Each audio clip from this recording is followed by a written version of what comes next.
remains the only pathway to justice, stability, and reconciliation. We must not abandon dialogue for despair. The multilateral capabilities and capacity of the UN should not be front and center of this effort. We think that if the organization has structural and institutional weaknesses, then let's fix them. If we think that standards are not evenly applied, that powerful states avoid consequences for aggression or human rights abuses, while weaker states are sanctioned more readily, then let's step up and fix them. The UN is only the sum of its parts. Any lack of effectiveness, any lack of practical impact lies squarely at the feet of member states. The solution is not to abandon it, but to fix it. For countries like the Bahamas, the biggest challenges and crises we face are not of our own making, and yet we are the ones who feel the impacts the most. Our independent Bahamas has never fought a war, and yet conflicts in faraway places cause severe economic shocks, with Bahamians forced to pay higher prices and suffer from unreliable supply chains. Above all, it is the physical changes relating to climate that are causing crises which we are critical, urgent, and existential. Over the past few years, many Bahamian voices have raised the alarm in many international forums about the risk we face from threats of climate change. We do not have the luxury of restarting an esoteric conversation about the causes of climate change. Our living reality means that we simply do not have the time. As I speak to you today, this morning, right now, a tropical storm is moving up our chain of islands. We hope, we pray that we are lucky. But can we remain lucky every season, every single year? We know what we need to do. We need to adapt and to make ourselves more resilient. But even with the best intentions, a small island state like ours, with a population of around 400,000 people and an economy of approximately $12 billion, we do not have the resources. We have one of the cleanest air in the world and emit far less than 1% of carbon generated by human activity. So we have to rely on others to also adapt. Is it really too much to ask of those most responsible to change their behavior so that the rest of us might have a better chance at survival? Along with climate change, our closest neighbors also suffer from a number of external threats. Our neighbors in Cuba have suffered for decades under an embargo which has caused suffering without delivering justice. The embargo has punished the ordinary people without changing policy. Friends, engagement, not isolation, is the only way forward. And so the Bahamas will continue to add its voice to the many who say the time for the embargo to be lifted is now. And what of Haiti? Too often the suffering of its people has been met with indifference. The multinational security support mission under Kenyan leadership has been an important bridge. But bridges must be a pathway to the solution. That mission must evolve into a force strong enough to meet the still present threat of violence and lawlessness. But Haiti needs more than security. It needs investment, partnership, and hope. The lack of security in Haiti disproportionately adversely impacts the security of the Bahamas. And we can no longer continue to carry so much of the burden and plight of the Haitian people. The world must act. We say this not out of fatigue, but out of conscious realization that a crisis of this magnitude cannot be left to neighbors alone. It requires a global response. The Bahamas therefore calls for a dedicated United Nations Support Office for Haiti, an institution to coordinate aid, sustain international attention, strengthen institutions, and nurture democracy. We cannot claim fidelity to peace and at the same time ignore Haiti. Your Excellencies, the lessons of history are clear. To retreat into a world of isolationist protectionism, where might is right and resources of the planet are plundered for the few, is to return to a time when life was famously described as nasty, brutish, and short. There would be a fairly swift breakdown in international peace and security. With no global forum for conflict mediation, there's a strong likelihood that disputes would more often escalate into wars, border clashes, and proxy conflicts. With every country facing increasingly dangerous and rapid climate change, the collective action needed to address it would likely hasten to climate breakdown. The kind of economic fragmentation that heralded the Great Depression in America in the 1930s would reemerge. Protectionist sanctions and trade barriers, the collapse of supply chains, and resulting higher costs of living around the world would recreate the same conditions that fueled the rise of fascism and the explosion of the Second World War. Is this what we really want? No matter how imperfect, are we really prepared to throw away what we have? Your Excellencies, we recognize that we seem to live in a time when the global community appears indifferent to the suffering and deaths of millions of our fellow human beings. And yet, even in the face of potential climate disaster, today we ask, not for your pity, we not ask for clarity, for charity, we ask simply that you act in your own enlightened self-interest. The security and prosperity of all of us in the region, the hemisphere, and the world are interconnected. Even if we do not agree on the causes, as I have previously said to this assembly, our lived reality is that our storms and hurricanes are your fires and floods. If the Bahamas were to collapse because of the disproportionate risks we face from climate change, economic vulnerabilities, and external geopolitical pressures, the world would lose one of the more best tourist destinations on this planet. We ask for nothing more than what we all want: the right to live in peace and security and in the pursuit of happiness. But most of all, just let us live. Just give us the right to live. Thank you.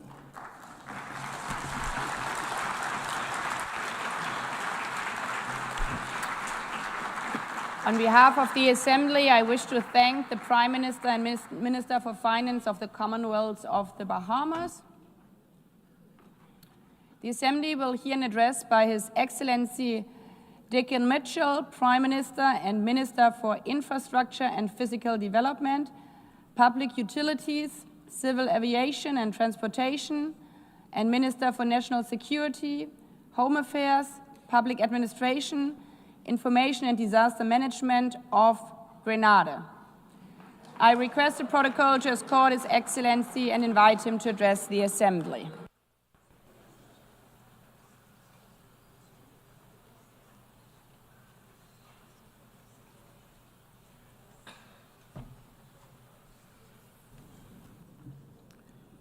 Madam President, members of the Assembly, Excellencies, colleagues, and friends. It is my honor to address this Assembly on behalf of Grenada and as a member of the Caribbean Community CARICOM. Madam President, I extend my heartfelt congratulations on your election as President of the 80th session of the United Nations General Assembly. We look forward to working with you under the guiding theme of Better Together and to supporting your efforts in advancing peace, sustainable development, and inclusive reform within the United Nations. We meet today in a time of paradox. The headlines tell us of division, instability, and conflict. Yet, never have human beings had such access to innovation, creativity, and opportunity. In one corner of the world, classrooms are reduced to rubble. In another, laboratories create breakthrough in science and technology that can transform our future. A paradox. In one hemisphere, children walk miles to fetch water from school. In another, children are using artificial intelligence in their lessons. A further paradox. The paradox defines our era. Progress and peril, innovation and instability, hope and hardship coexisting side by side. And so, Madam President, my remarks today are centered on the one force powerful enough to bind these contradictions together. The only force that can turn innovation into inclusion and conflict into cooperation. That force is education. That is a simple yet profound truth. Education is the single greatest social, economic, and creative equalizer that we possess. It transforms circumstances into possibility. It turns the child of a laborer into a leader, the daughter of a seamstress into a scientist, the son of a fisherman into an innovator. This is the heart of my message. Education is not a narrow path to employment. It is a broad road to resilience, to innovation, and to peace. And Madam President, it saves people, not just from economic poverty, but from the poverty of diminished possibility. And so education is a lifeline. I have seen this. I have lived this. And now I am privileged to lead this in and for my country. For me, education was a bridge from limitation to possibility. It was education that carried me from a small hillside village in St. David, Grenada, where my family fetched water from a public standpipe to this assembly hall today. It was not wealth that brought me here. It was not privilege that brought me here. It was access. Access to teachers who believed in me. Access to opportunities that were modest but life-changing. Access to the chance to learn, even when the path was uncertain. But my story is not unique. It is echoed in the resilience of the Caribbean families who sacrifice for the children's schooling, in the ingenuity of students who make the most of scarce access and even scarcer resources, and in the determination of communities that rebuild schools year after every hurricane. That is the shared story of CARICOM, a story of people who learn to adapt, to innovate, and to persist, always with education as our anchor. And yet today, we must admit that the definition of education itself is changing. Education can no longer be defined solely by university lecture halls or college campuses. Around the world, young people are shaping their futures in new ways through technical training, vocational education, and digital skills. A certificate in coding can be as powerful as a law degree. A credential in renewable energy can open doors as wide as a medical license. A diploma in advanced manufacturing can transform not only an individual's life or future, but the economic trajectory of an entire community. This broader vision of education is the reality we are embracing in Grenada and across the Caribbean. In Grenada, we have embarked on transformative reforms to strengthen our education system and expand opportunities for all students at all levels.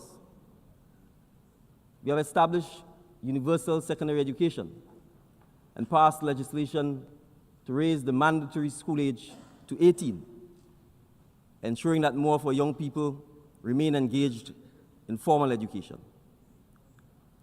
not as charity, but as a matter of justice and national survival. We have modernized school curricula to prepare our students for the future. Coding and technology clubs are now part of the school environment, and all students leaving primary school are assessed through electronic testing, prioritizing both digital literacy and problem-solving schools. We have placed student well-being at the heart of our reforms, hiring counselors, school feeding officers, and attendance officers to strengthen support for student mental health, nutrition, and engagement. We have also expanded our special education department and increased the number of early childhood officers, ensuring greater support for students with diverse learning needs. Because in a small island, every child's potential is a national asset. Additionally, and importantly, we have taken bold steps to make education more affordable and inclusive, eliminating school fees at the pre-primary, primary, and secondary levels. Free tuition is now also available at our two main technical and vocational institutions, widening access to post-secondary training and future skills development. Across the Caribbean community, we are investing in skills for the new economy, such as digital literacy, renewable energy, climate adaptation, and advanced technologies. In the case of advanced technologies, we are considering the teaching, understanding, and use of AI and AI-related skills to enhance education access, delivery, and outcome, as we understand that the jobs of tomorrow cannot be met with the skills of yesterday. And through the Caribbean Future Skills Fund, conceived with the Cooperative Republic of Guyana, we are pioneering an endowment model for education, where international contributions are matched by local investment. This ensures that our young people gain not just training, but also a sense of ownership and responsibility. It is education with skin in the game from both donors and recipients. This is not education as an abstract ideal. It is education as a lifeline, as resilience, preparing us to withstand the shocks of climate change and economic volatility.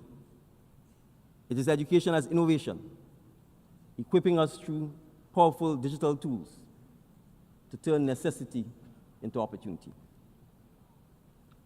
And it is education as sovereignty, ensuring that our destiny is not dictated by external forces, but shaped by the skills and creativity of our own people. And so when Grenada, Jamaica, or Dominica rebuilds a school after a hurricane, we are not just rebuilding classrooms.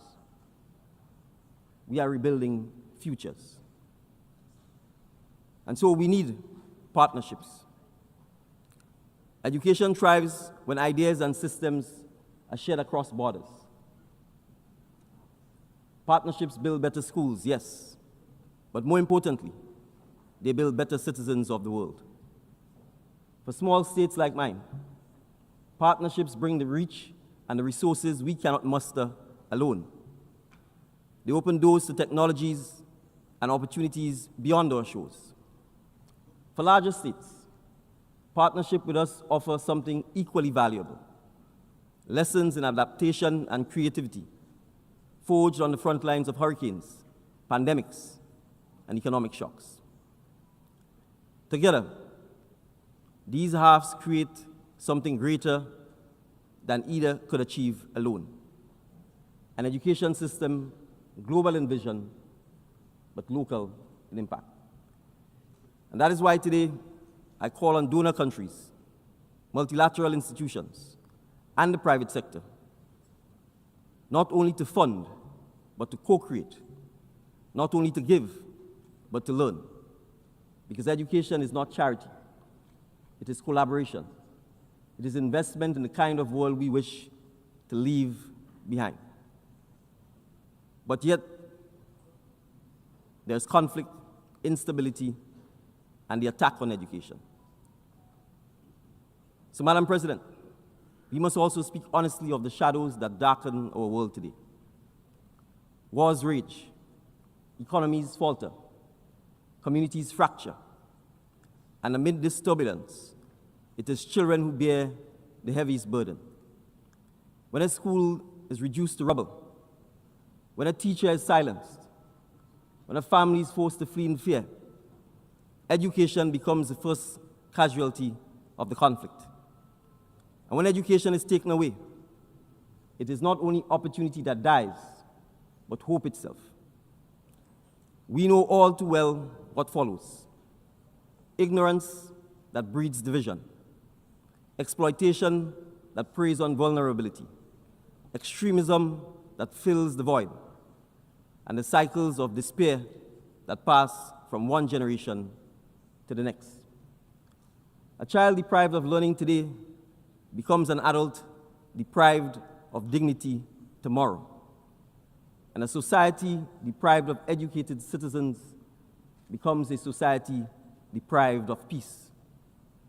And so this is why I say to this assembly today, protecting education in times of conflict must be treated as a pillar of peace building. Just as we rush to shelter the displaced and heal the wounded, we must also safeguard classrooms and teachers. Just as we protect hospitals, so too we must protect schools. Because whether that child is in Palestine, in Haiti, in Sudan, or in Ukraine, their right to learn is as sacred as the right to life itself. A child in Grenada, a child in Canada, or a child in Qatar deserve the same opportunity to unlock knowledge, to connect with teachers and peers, and to shape their future. An attack on education is an attack on all. A commitment to education is a promise we make for all. Madam President, today I urge this assembly, regardless of history or grievance, to come to the table in a shared realization that no child's classroom should be traded for a battlefield, and no young mind should be collateral damage of political disputes. From Guyana and Venezuela to Belize and Guatemala, from Haiti's turmoil to the wars in Israel and Palestine, Sudan, and the Democratic Republic of Congo, we see conflicts that have as another casualty the education of children. All children, not the children of one side or another, but all children. And so I repeat, I urge all parties, regardless of history or grievance, to come to the table in a shared realization that no child's classroom should be traded for a battlefield, and no young mind should be collateral damage of political disputes. And so we must appreciate that dialogue is not weakness. It is, in fact, the highest form of courage. It is a choice to preserve learning, to preserve hope, and to preserve the possibility of peace. Grenada knows from experience that education thrives when nations stand in solidarity. Around the world, partners have trained our teachers, opened the doors of their universities, and strengthened our health and education systems. From the Republic of Cuba to the Kingdom of Morocco, from the People's Republic of China to the United Mexican States and beyond. Such partnerships have given thousands of our students opportunities in medicine, engineering, the sciences, and more, often offered in the spirit of friendship and even in times of difficulty. So it is regrettable that at a time when we should be expanding cooperation, restrictive measures and political divisions continue to weaken international collaboration and punish countries like Cuba that have sought to deliver the promise that education holds. Grenada hopes, for the sake of the Cuban people and for the good of our region, that greater steps will be taken towards Cuba's engagement in the economic and social life of our hemisphere. For small island states, every partnership in education and development is a lifeline. We cannot afford to see those lifelines severed by geopolitics. And so, Madam President, that is why I join my Caribbean colleagues in reaffirming our region as a zone of peace. This principle is not simply a diplomatic phrase. It is a pledge to our people, because conflict undermines development, and peace is the first investment in people. Other courageous champions of education have reminded us that classrooms must be defended even more fiercely than borders. Her Highness Sheikh Mahmouza bint Nasser has echoed the sentiments that in times of war, and I quote, "The right to education should be defended just as we defend the right to food and shelter," unquote. The children of Palestine deserve that right to education. They too deserve the right to a future. Gordon Brown, Rasta Machel, Kalish Satir, and Malaya Yousafzai have carried the same conviction onto the global stage, that protecting learning is protecting humanity's future. Education cannot wait for the end of conflict. It must be safeguarded in spite of it. Governments, international organizations, civil society, and the private sector must become partners in this defense. We must work together to rebuild schools and create systems that are resilient enough to withstand war and disasters.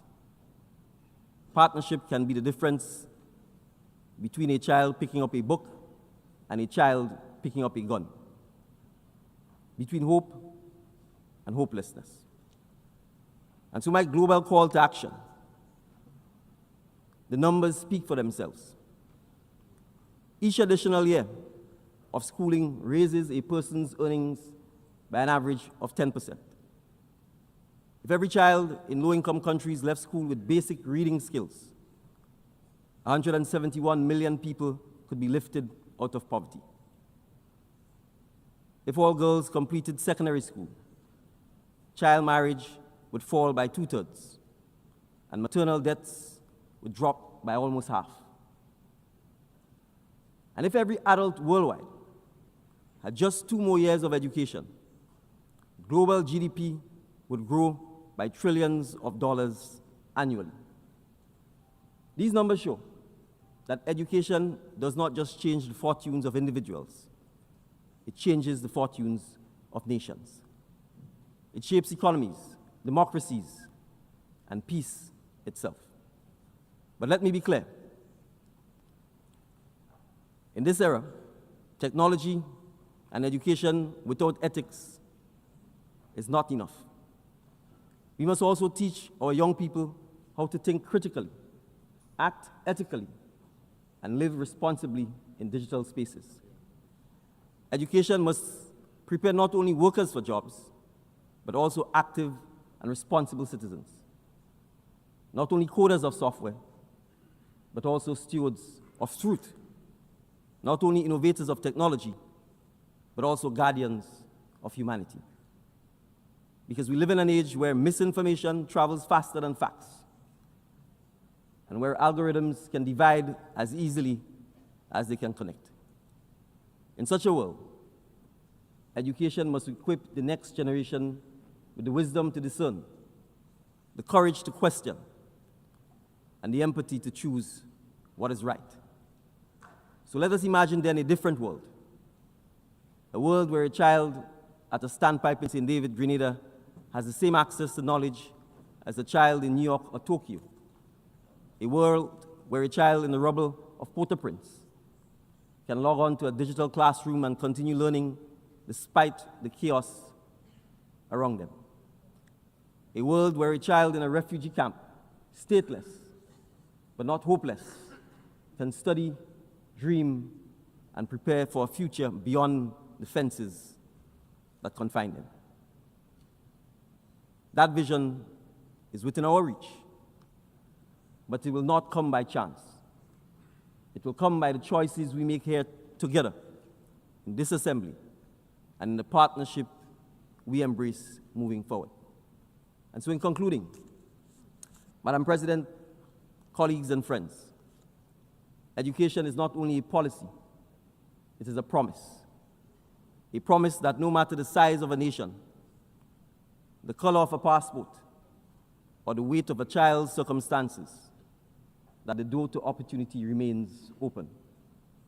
For Grenada and the Caribbean community, education is the antidote to ignorance, the pathway to resilience, and the seed of innovation. It is how we turn survival into sovereignty. It is how we transform vulnerability into vision. And so I urge this assembly, let us protect our classrooms as fiercely as we protect our borders. Let us value our teachers as highly as we value treaties. And let us treat education not as a privilege for a few, but as a right for all. Because when we safeguard education, we are safeguarding peace. When we democratize knowledge, we democratize hope. And when we give a child, whether in St. David, Grenada, or Port-au-Prince, Haiti, or Gaza, Palestine, or in a refugee camp anywhere, the tools to learn, we give humanity itself the tools to endure. So let us resolve together that no classroom, no student, and no country will be left behind. Let us believe that together, that resilience is not just surviving the storms of our time, but building a world where education ensures we thrive beyond it. Thank you, Madam President. On behalf of the Assembly, I wish to thank the Prime Minister and Minister for Infrastructure and Physical Development, Public Utilities, Civil Aviation and Transportation, and Minister for National Security, Home Affairs, Public Administration, Information and Disaster Management of Grenada. The Assembly will hear an address by His Excellency Reem Talba San Emmanuel Wedra Ogo, Prime Minister and Head of Government of Burkina Faso. I request protocol to escort His Excellency and invite him to address the Assembly.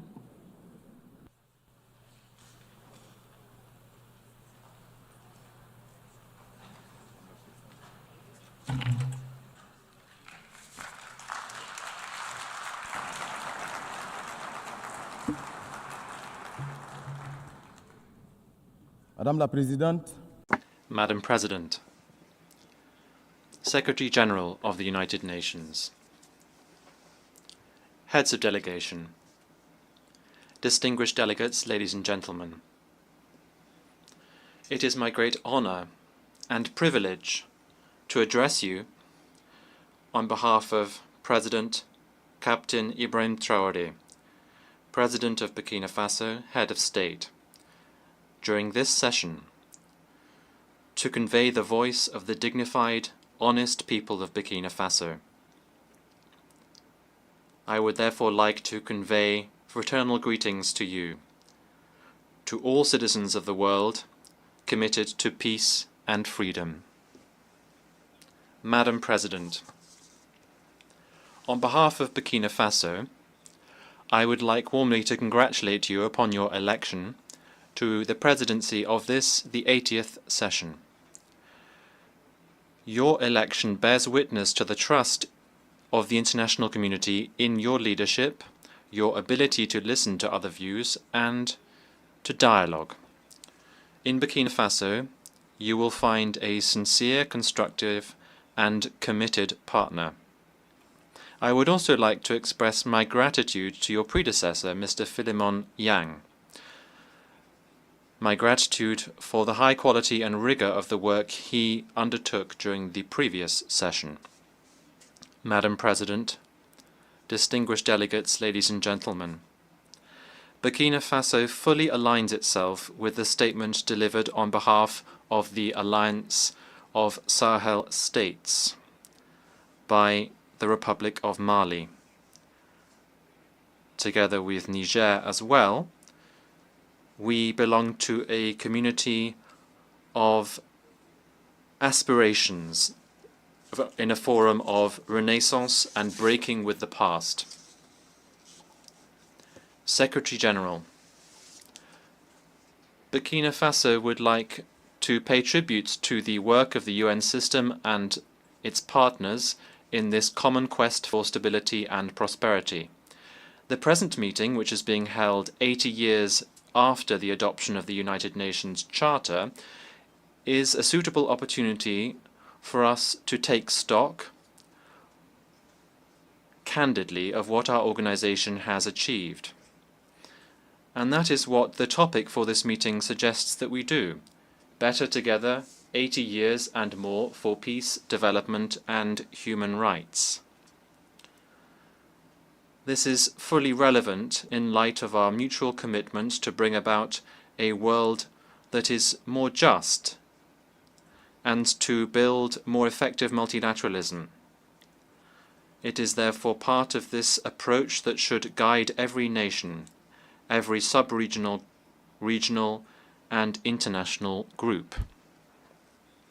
This is the oak anniversary after 80 years that should really lead for us to carry out an introspective assessment of what we have achieved.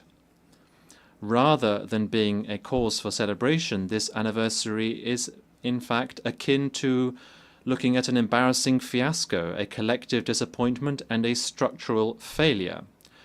Because we have to be honest with ourselves, we should humbly recognize that even though globally there have been some achievements, there is rather a negative backdrop as a result of 8 decades of optimism that have been sorely put to the test, 8 decades of disappointment, 8 decades of shattered dreams, 8 decades of failure to meet the moment, in a nutshell. That is unfortunately the bleak picture of a UN that many of our forefathers from 1945, if they were still alive, would have struggled to accept. It is therefore difficult to celebrate given such a mixed backdrop to this anniversary. How can we understand the fact that Africa, the cradle of humanity, and where there are so many conflicts, and which represents more than 1 billion human beings, remains excluded from the Security Council's decision-making bodies?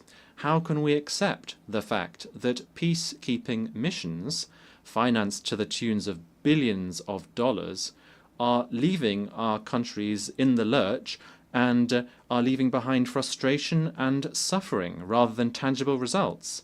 The causes of this collective failure are well known to all, notably the member states themselves, who, after 8 decades, have, within this General Assembly, devoted their energies to defend noble causes and to propose realistic reforms without being successful in this quest.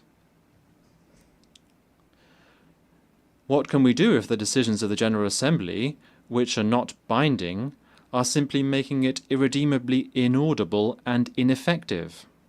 Could we expect the Security Council to be more successful when it is tarnished by politicization and when it is powerless as a result of its inconsistencies and ineffective because of its permanent divisions? What is even worse is that this Council, whose role today is misused, the Council is in fact a troublemaker as a result of the tacit, underhand and sometimes active complicity of some of its permanent members, who are themselves major actors and financiers of the crises of our time.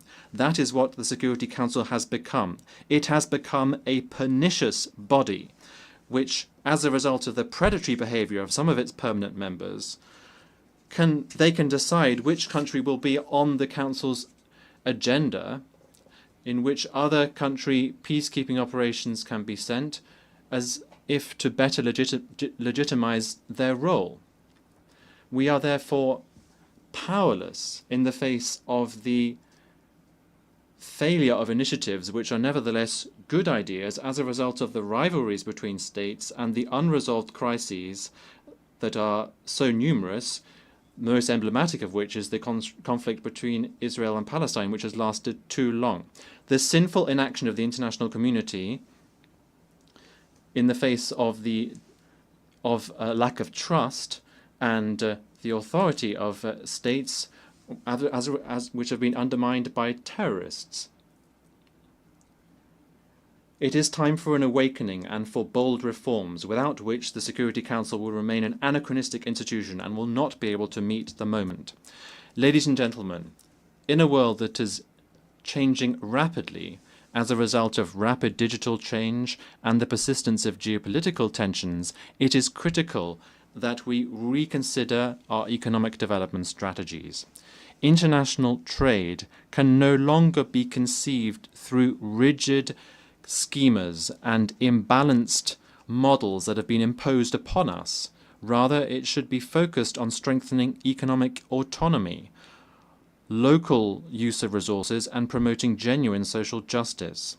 It has been recognized today that lasting prosperity involves proactive industrialization policies, maximizing the value of raw materials and creating decent jobs, notably for young people. That is why we urgently need to break with the cycle of dependence on the export of raw materials. This is a model that increases our vulnerability and is a permanent brake on our emergence. In Burkina Faso, presidential initiatives bear witness to this determination to build a productive, inclusive, and resilient economy which can bring new horizons for our citizens. That is why my country reaffirms its commitment to building a fairer multilateral trade system based on international solidarity and making the most of scientific progress, technological advancement and innovation, which are genuine levers for shared, lasting development. Madam President, like other nations in the Sahel, my country is going through one of the most testing times in its history. For almost a decade now, Burkina Faso has been attacked by terrorists supported by dark forces. These groups are coveting our resources. They are trying to shatter our sovereignty and impose the law of chaos. But rather than resigning ourselves to this fate, we have chosen to stand up with dignity and resistance under the leadership of our President, Captain Ibrahim Traoré. We decided to take our destiny in our own hands by mobilizing our defense and security forces, supported by volunteers for defending the fatherland, who are genuine heroes, by building up the Patriotic Support Fund, which is fueled by our citizens' voluntary contributions and contributions from our diaspora and friends of our country throughout the world. Since 2023, this fund has collected more than 413 billion CFA francs, which is startling proof of the patriotic spirit and unity of our people. By carrying out historic reforms to achieve food sovereignty, to restore our lands, and to relaunch our agricultural production, and to reduce our dependence on imports. These efforts that our determined people have undertaken are now bearing fruit. More than 72% of our territory has been recovered Thousands of internally displaced people are going back home, schools are reopening, and social services are now resuming. Burkina Faso is thus showing that a united people can overcome even the toughest challenges. Burkina Faso hereby wishes to reaffirm fully responsibly that its priorities are non-negotiable and that its choices must be respected more than ever before. Mesdames et Messieurs, Ladies and gentlemen, our activities are aligned with the virtues of solidarity and unity. We are deeply convinced that a people brought together around a common ideal can achieve great things. The efforts undertaken by our fellow citizens within the country and in the diaspora, as well as their enthusiastic commitment to the momentum we've created, reaffirm that we've made the right choice, and this under the leadership of Comrade President of Burkina Faso, Ibrahim Traoré. The enthusiasm carried by the Patriotic Support Fund and the Presidential Initiative Faso Mebo is an excellent illustration of this. Established in 2023 in support of the Action Plan for Stabilization and Development, the Patriotic Support Fund aims to mobilize additional national resources, endogenous resources, so as to build our defense and strategic investment capacity. This fund has secured large-scale backing both within the country and in the diaspora. Madam President, the methodical pursuit of our reforms has meant that today we've made significant headway on economic governance. We have better control over public spending, we've optimized management of the state's human resources, we've streamlined institutional spending, and our debt levels are viable. These efforts can also be seen in a more equitable distribution of our national wealth, ensuring that the vast resources we have in Burkina Faso fully benefit our citizens, benefit our prosperity, instead of flowing to external interests or the representatives thereon within the country. Despite the difficulties inherent in the security and humanitarian crisis, the government has taken action across all sectors of socio-economic development, and this has brought noteworthy successes. Ladies and gentlemen, this is why we are astonished by the condescending stance of certain UN agencies who feel it within their rights to meddle in our national debate using biased narratives which are divorced from the reality on the ground.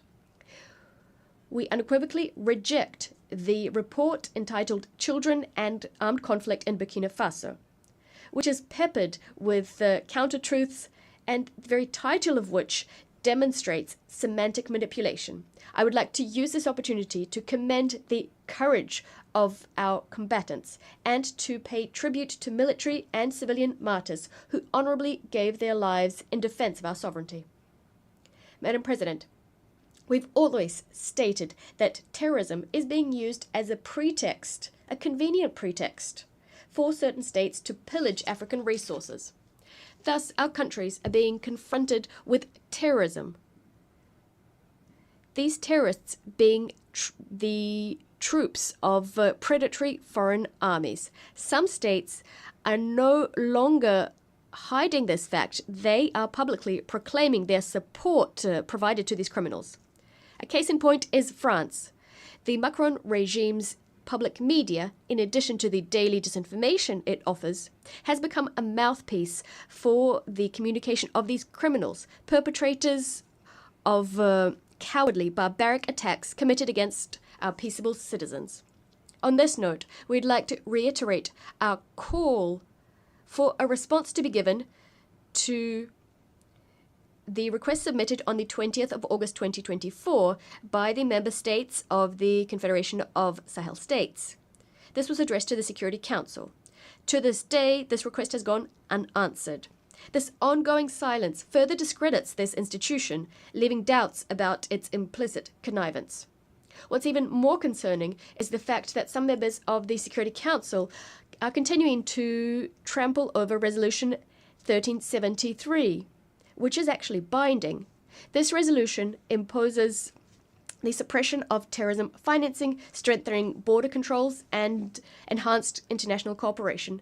In the Sahel, we've taken note of this reality. As a result, we've adapted our security arrangements to the reality on the ground, in addition to revising our modalities of cooperation with certain countries. Madam President, we remain convinced that the United Nations should be the framework for dialogue and cooperation.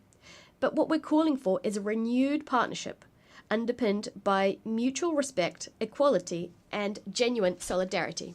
Ladies and gentlemen, confronted with common threats and external interference, Burkina Faso, Mali, and Niger have pooled our forces so as to establish the Confederation of Sahel States.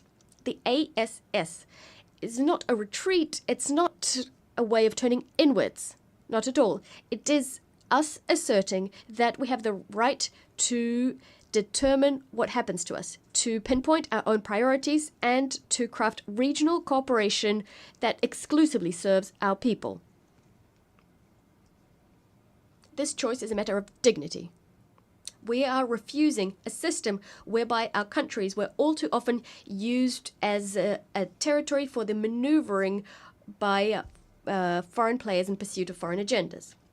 It is our willingness to be the agents of our history, to write ourselves the future our children will live out. The ASS is in keeping with the fight of Pan-African figures such as Thomas Sankara, Patrice Lumumba, and Kwame Nkrumah. Today, a new generation of leaders is taking up the baton. Firmly convinced, and this conviction brimming with inspiration, the inspiration given by the father of the August 1983 revolution, the idea that only struggle liberates. Madam President, Africa, for 80 years now, has sought to claim its legitimate place on the Security Council. It is high time to deeply reform our organization. Specifically, what we need is to introduce a bold Security Council reform, granting Africa a permanent seat on the Council. We must also improve resource management to make the United Nations more effective, to bring it closer to the people it claims to serve. We must also staunchly address the structural causes of international injustice, whether that be terrorism that's been instrumentalized by some, the embargo on Cuba, sanctions against Venezuela, Russia, Nicaragua, inter alia, and the Israeli-Palestinian conflict, the impasse that surrounds it. There's also the role to be played by China in our future. There is also the specific case of the Bolivarian Republic of Venezuela. We'd like to reiterate our unswerving support to the Venezuelan people, which for decades has suffered campaigns of isolation, illegal sanctions, and constant provocations. Faced with this flagrant interference in the sovereign affairs of this nation and this economic attack, which has disastrous humanitarian consequences, we'd like to express our solidarity with this country, Venezuela. Venezuela, which is resisting with dignity so as to maintain its right to craft its own destiny, free from ultimatums and foreign diktats. We appeal to reason and to diplomacy to end all hostile actions directed against Venezuela. Mr. Secretary General, I would now like to address you. It is high time for our organization to change paradigms, because today the United Nations finds itself in the same situation as the defunct League of Nations. The UN isn't able to make its voice heard, to ensure that its own principles are upheld. It's not capable of ensuring compliance with its decisions and resolutions by the powers that be. It's incapable of ensuring respect for international law, of settling many conflicts, or ensuring that it lives up to the task of addressing current challenges. Mr. Secretary General, you have an excellent opportunity to go down in history by shouldering your responsibilities to enact an in-depth transformation of the United Nations, on which so many hopes were pinned when it was established. You have the support of millions of people the world over to turn the organization into a genuine guarantor of peace and security in our world, instead of an instrument of domination in the hands of whoever is currently the mightiest. Despite the various pressure, despite all the power plays, we know that you have the ingenuity to liberate the organization and to ensure it is up to the task of our common ambition. Madam President, turning to development issues, Burkina Faso applauds the holding of the 4th International Conference on Financing for Development. It is our hope that the conclusions drawn in Seville will contribute to the advent of a financial architecture that's more equitable, which respects the sovereignty of states and support genuine transformation of developing countries. In a similar vein, it's absolutely vital to address the factors which serve as a brake on the full implementation of the Sustainable Development Goals, which are supposed to enact positive transformation in our world under the auspices of the United Nations. Ladies and gentlemen, 80 years after the penning of the UN Charter, our organization has not fulfilled the hopes pinned on it in 1945, far from it. 80 years on, our world brims with injustice and suffering. There are risks of yet another large-scale conflict. They're becoming increasingly palpable. This is a source of concern for the future. But it is not too late to give new impetus to our common home, the impetus it currently lacks. Burkina Faso, true to its Pan-Africanist heritage, would like to reiterate its faith in renewed, fair and equitable multilateralism. We will resolutely defend our sovereignty and our dignity. However, we will also stretch out our hands to all nations enamored of justice, freedom and solidarity. Long live the United Nations organization, a reformed organization, a credible organization. Long live the Confederation of Sahel States. Long live Burkina Faso, a dignified, sovereign country standing firmly on our own 2 feet. Motherland or death, we shall prevail. I thank you.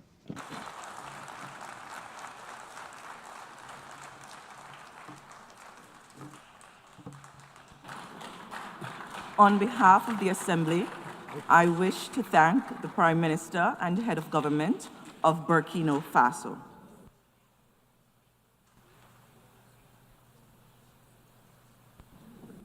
The Assembly will hear an address by His Excellency Terence Michael Drew, Prime Minister and Minister for Finance, National Security and Immigration, Health and Social Security of St. Kitts and Nevis.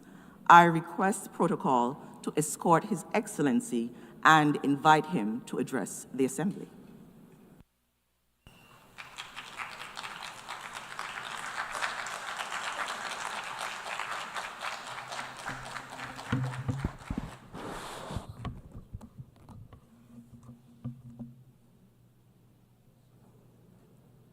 Madam President, Secretary General Antonio Guterres, Excellencies, distinguished delegates, friends of conscience and colleagues in the cause of civilization, and to my fellow Kittitians and Nevisians at home and across the seas, I bring you greetings from our twin island federation, and I bring you a plea that must no longer be deferred.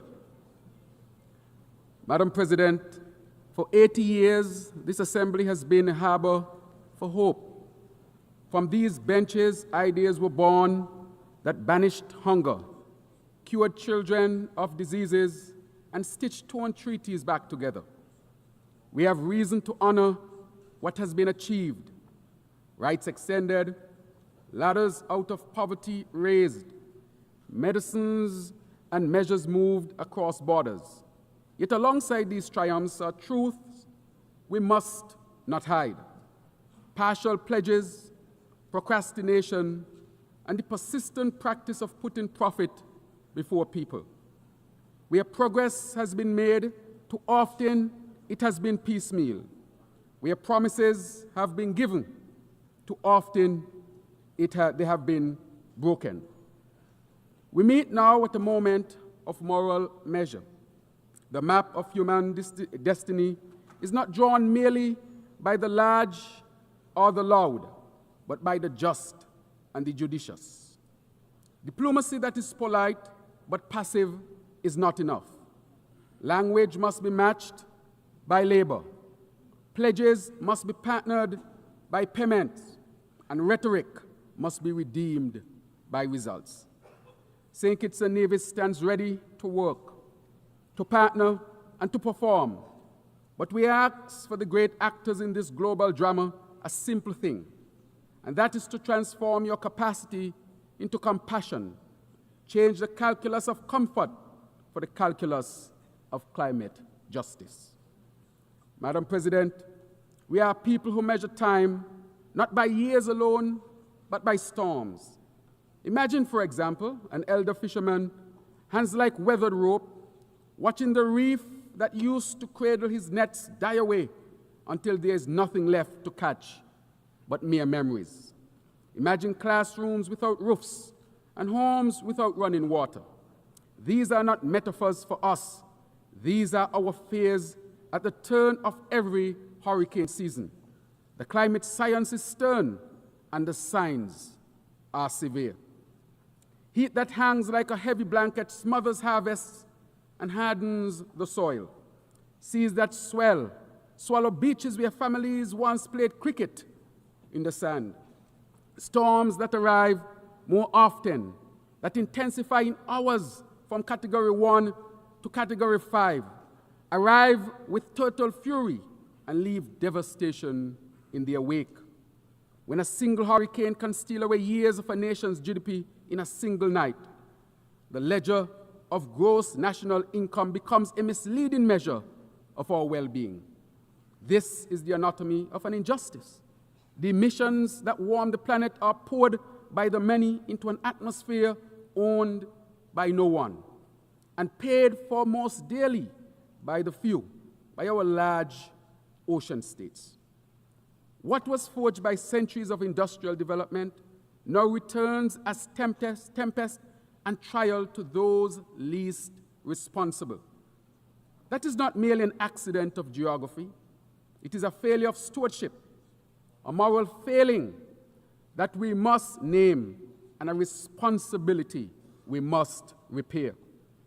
We therefore welcome the ICJ's landmark ruling on the responsibility of states for climate change, and which makes clear that under international law, states have a binding duty to protect our planet from the escalating climate crisis. We must do better.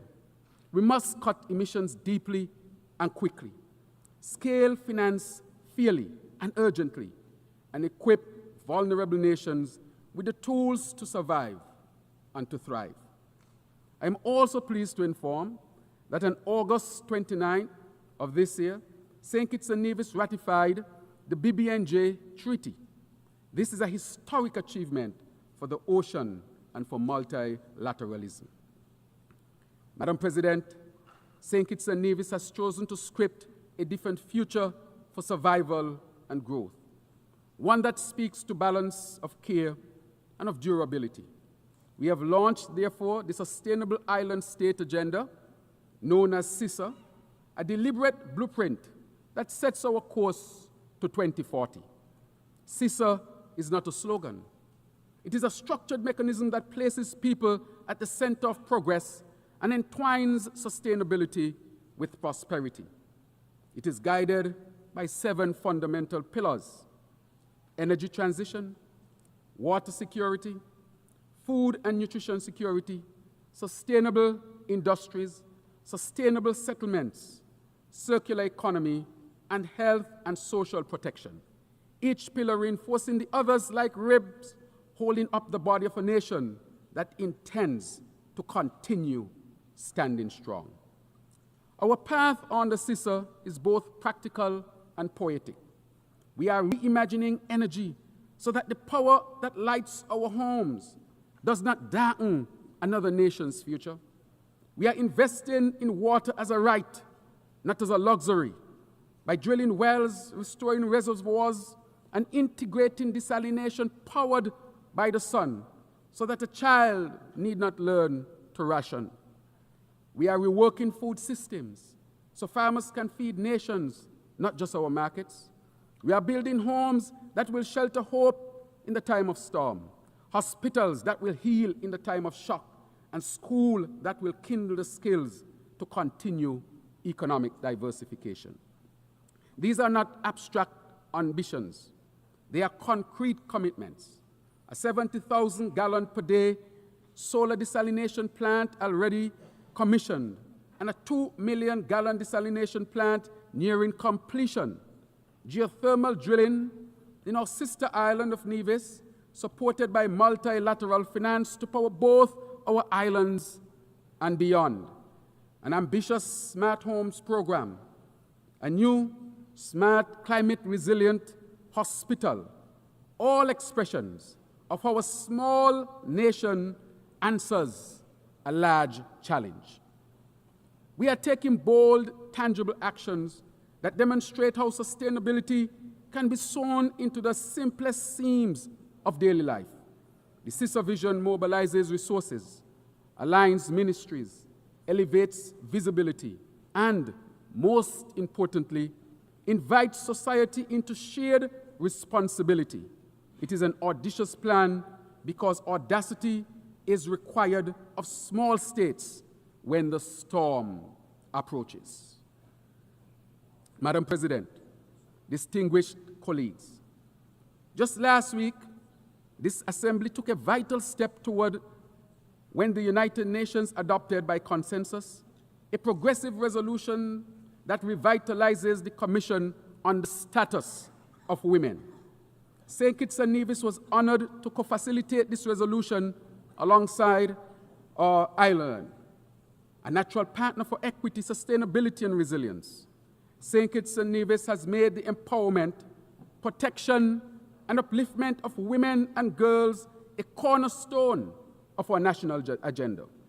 Today, our parliament boasts the highest number of female members in our nation's history, and it is led proudly by a woman Speaker of the House. This is not symbolic, it is structural. It is proof that when women lead, nations rise. Our sustainable island state agenda is deeply rooted in gender equality. By empowering women and girls, we are not only advancing fairness, we are reinforcing resilience. For we know this truth: when women are given the tools to thrive, families flourish, communities strengthen, and nations become unshakable.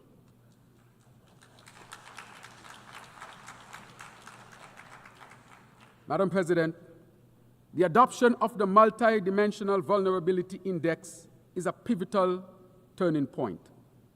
The MBI centers vulnerability, not just income, as the criterion for concessional financing. For countries like ours, which may register as high income on the basis of statistical averages, yet can be economically annihilated by a single climatic event. This change is life-saving. Where GDP is a static snapshot, the MVI is a living lens. It sees susceptibility, it weighs shocks, it measures exposure. The MVI can unlock concessional finance for resilience, transform loans into lifelines, and ensure that the reality of risk is not lost in translation. But let us now move from recognition to realization, from the adoption of the MVI to its full institutionalization across the World Bank, across the IMF, across regional development banks. Let us make vulnerability into the architecture, let us bake vulnerability into the architecture of global finance so that resilience is not the exception, but the expectation. Distinguished colleagues, talk of reform must not be timid. The architecture of international finance was largely built in a different century for a different world. That architecture must be remodeled so that it reflects the realities of today. Climate risk, transnational inequality, and the asymmetric impacts that fall upon the smallest and the most exposed. St. Kitts and Nevis affirms its staunch support for the Bridgetown Initiative, where our region's clarion call for financial and climate justice.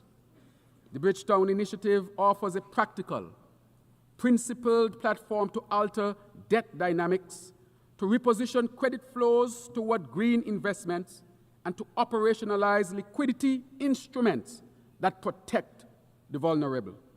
We therefore ask this Assembly and our global partners to help convert initiative into instrument and to shift rhetoric into reflowing capital for resilience. The mission of the United Nations, therefore, peace, development, and human rights, is not advanced by preserving an architecture that perpetuates fragility. Reform is justice. Reform is prudence. Reform is protection and equity. Madam President, I want to acknowledge this deep significance of the recent Africa-CARICOM Summit, a historic convening that rekindles bonds severed by the brutality of the transatlantic slave trade and colonization.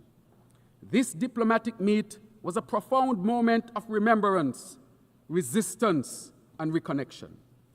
We gathered as descendants of a common ancestry, forging a shared agenda for reparatory justice, trade, transport, investment, sustainability, peace and security, climate action, and technical cooperation. Our partnership sounds loud, not only a call for financial redress, but for justice.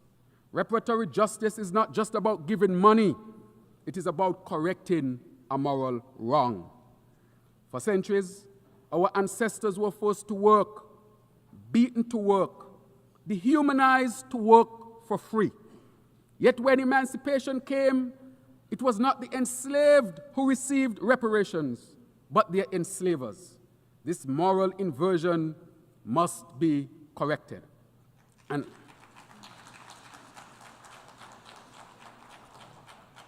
as part of this broader historical reckoning, I also amplify the call for full exoneration of His Honorable, Most Honorable, Marcus Mosiah Garvey, a global icon, Pan-Africanist, and prophet of liberation. And while we welcome the posthumous pardon granted to him, we continue to petition for his full exoneration. Let us correct this error in the record of justice. So today, we stand not in anger, but in resolve. And as Martin Luther King said, the arc of the moral universe is long, but it bends toward justice. With our African brothers and sisters, as a nation and as a region, we will continue to bend that arc toward justice, toward cohesion, and toward a future shaped not by the chains of history, but by the power of solidarity. Madam President, there is a phrase that I hold dear. Peace is not the absence of noise. Peace is the presence of safety. For those of us in the Caribbean, peace is a practical prerequisite for prosperity. Our zone of peace must be more than a slogan pasted on policy papers. It must be defended by concrete measures, better public health frameworks, stronger interdiction of illicit weapons, greater cooperation on maritime security, investment in community safety and youth empowerment programs, and international support for capacity building in policing and justice systems. We recognize the serious threats posed by drug trafficking and other transnational crimes. These scourges must be addressed through cooperation, dialogue, respect for sovereignty, and the full respect for the principles of international law. Therefore, we continue to call for measures that encourage peace, stability, and mutual respect. These are the only foundations on which lasting security and sustainable development can be built and maintained in our hemisphere. Historically, in our region, disputes have been resolved through dialogue. As such, we encourage dialogue between our two dear friends, the Bolivarian Republic of Venezuela and the United States of America, to ensure that our region remains a zone of peace. We are not asking for pity or imposition. We are asking, therefore, for partnership, for tools to block the flow of guns and the flow of funds that fuel violence, for initiatives that create opportunities so that young men and women find purpose in productive work rather than perilous pursuits. Partnership, not pity. Prevention, not punishment. And yet, Madam President, partnership alone may not be enough. The time has come to reshape the United Nations itself, to reform its structures so that they reflect the realities of our modern world.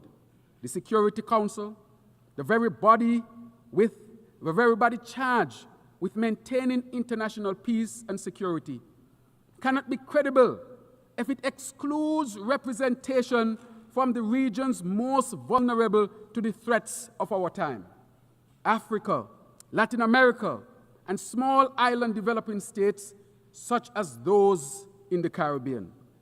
To secure a world of peace, those who suffer the sharpest edges of insecurity must have a seat at the table where peace is forged.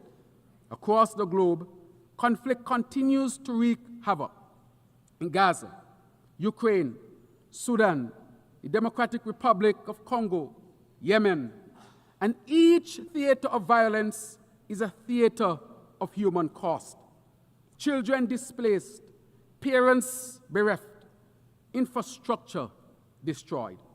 The pathway to peace is hard and long, but there is no ethical alternative to persistent and constructive diplomacy, to humanitarian corridors that put people above politics, and the courage and will of leaders to commit to a world rooted in peace, justice, and compassion.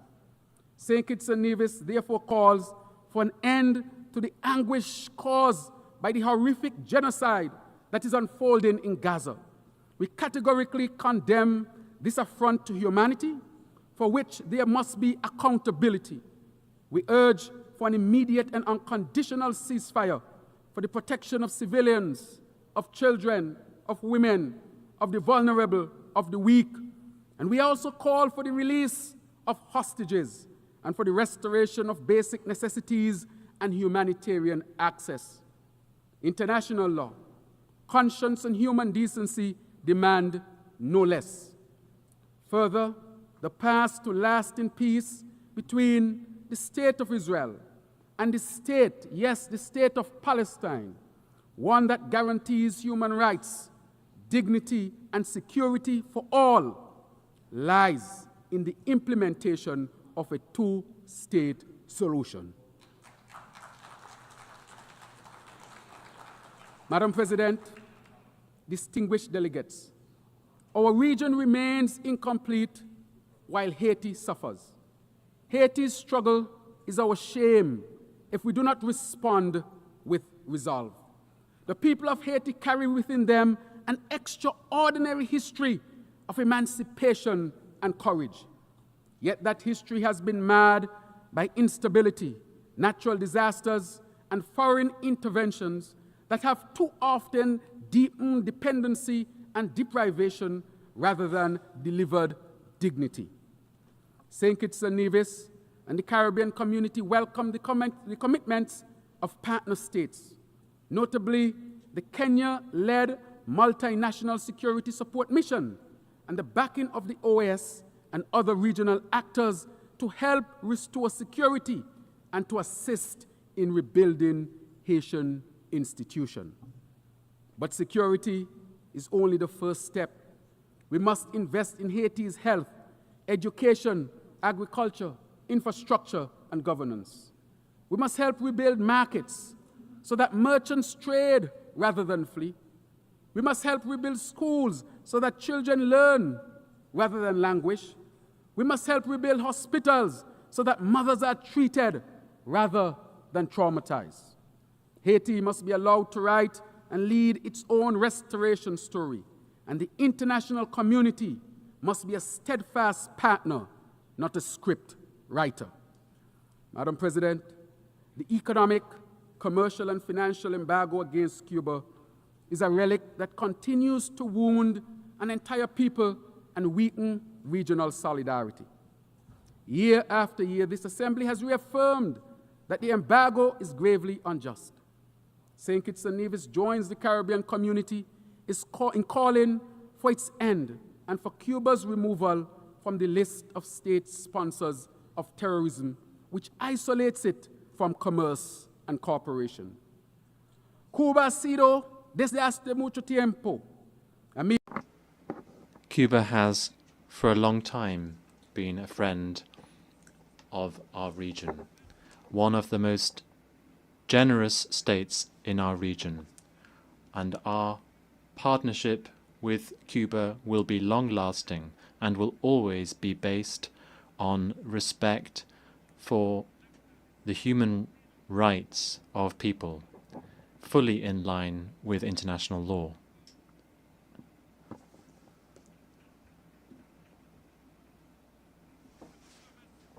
A stronger Cuba, a more sustainable Cuba, will not just improve the well-being of their own citizens, but also the security and sustainability of the entire Caribbean. When islands share storms, we must share solutions. The theme of this 80th session, Better Together, asks us to imagine a world in which inclusion is operationalized, excluding Taiwan from agencies where it can and must contribute, such as the World Health Organization and the International Civil Aviation Organization, undermines global capacity for collective problem solving. Taiwan's contributions in public health, technology, and disaster response are not partisan. They are practical. To keep a door closed and cooperation in these domains is to take a risk the world cannot afford. Excellencies, the Taiwan Strait is not merely a lane on a map. It is a lifeline of commerce and human connection. We must urge calm, counsel conversation, and choose this diplomacy of dialogue over the dramatics of discord. Travel, trade, and talks are how we protect the livelihoods of ordinary people, whether in Taipei or the twin islands of our federation. Madam President, I speak to our youth, the wonderful youth of this world, those whose futures will be most shaped by what we do here. Your anger at injustice is justified. Your impatience is prophetic. We need your innovation, your indignation, and your insistence on better governance. Give us your ideas, and we will give you the institutions to implement them. Education must therefore be practical and futuristic. Training in renewable technologies, digital skills, sustainable agriculture, for example, are important. In St. Kitts and Nevis, we have a program for our young people that is called the Aspire Program, meaning achieving success through personal investment, resources, and education. Our national effort to invest in our children's future. In this program, every child between the ages of 5 and 18 gets a grant of $1,000, partly to be deposited as savings and partly to buy shares in local companies. So from very young, they are building their financial future, a gateway, a pathway to end poverty in our country. This is an example of how we seed hope at the roots. In conclusion, Madam President, distinguished colleagues, when we accept the verse that says, we shall overcome, we must pair it with the refrain, we shall act. The triumph of the 20th century was not inevitable.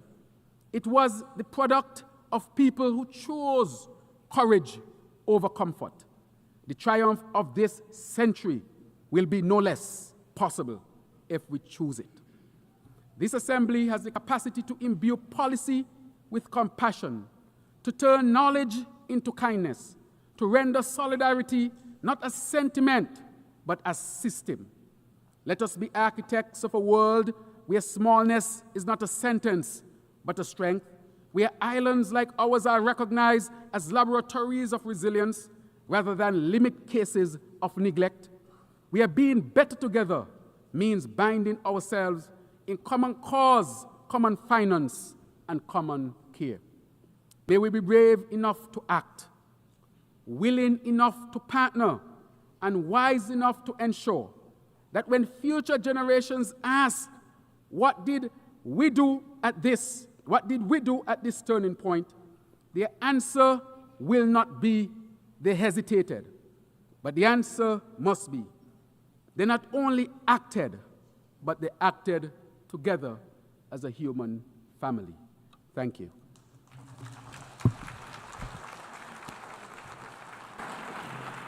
On behalf of the Assembly, I wish to thank the Prime Minister and Minister for Finance, National Security and Immigration, Health and Social Security of St. Kitts and Nevis.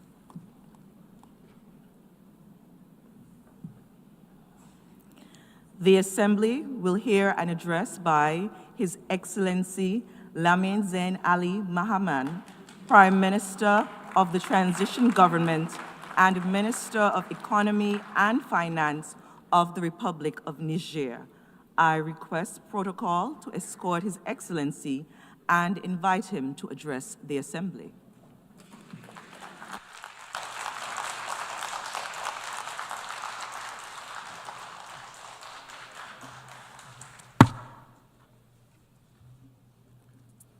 Bismillahir Rahmanir Rahim. Wa sallallahu ala nabiyil kareem. Excellence, Excellencies, heads of state and government, heads of delegation, Madam President, ladies and gentlemen.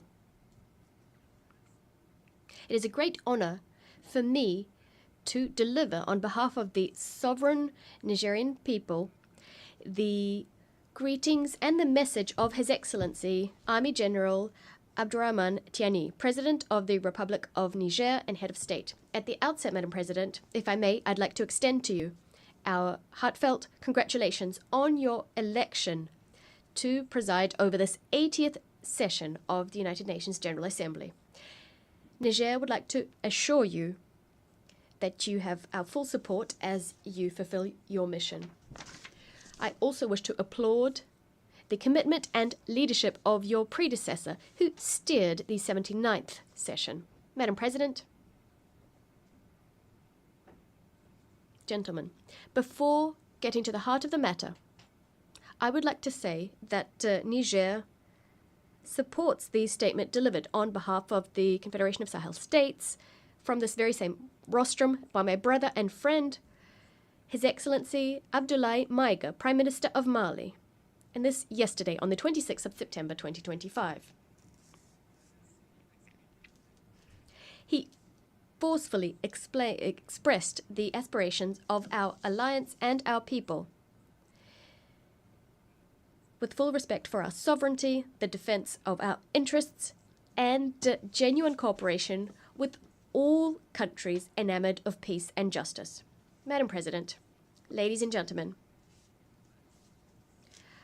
I would like to solemnly express the willingness of the sovereign people of Niger through their government, our willingness to maintain friendly, cooperative relations with all governments and peoples enamored of peace and justice, and this with respect for the values and principles set forth by the United Nations Charter, as well as our sovereignty and our interests. And how can it be otherwise when we know that throughout our history, the people of Niger and of the Sahel in general, drawing on their vast social and cultural diversity, always drew on their ancestral values to forge secular bonds and to harmoniously coexist amongst themselves and with their neighbors as well. Among the values which underpin our society, our unity, and our common aspirations, there are a number which stand out: inter-ethnic mixing, kinship with humor, respect for otherness, as well as religious tolerance and solidarity, not to mention peace. Throughout our history, we've strengthened mixing between the Hausa, Zama, Pils, Tuareg, Kanuri, Gumanche, Tubu, Arab, and Buduma people. This mixing meant that we established blood ties and indestructible alliances amongst the people of Niger. Madam President, ladies and gentlemen, as you can clearly see, the Nigerian people, the people of the Sahel, have a long-standing tradition of living together in diversity, solidarity, peace, and cohesion.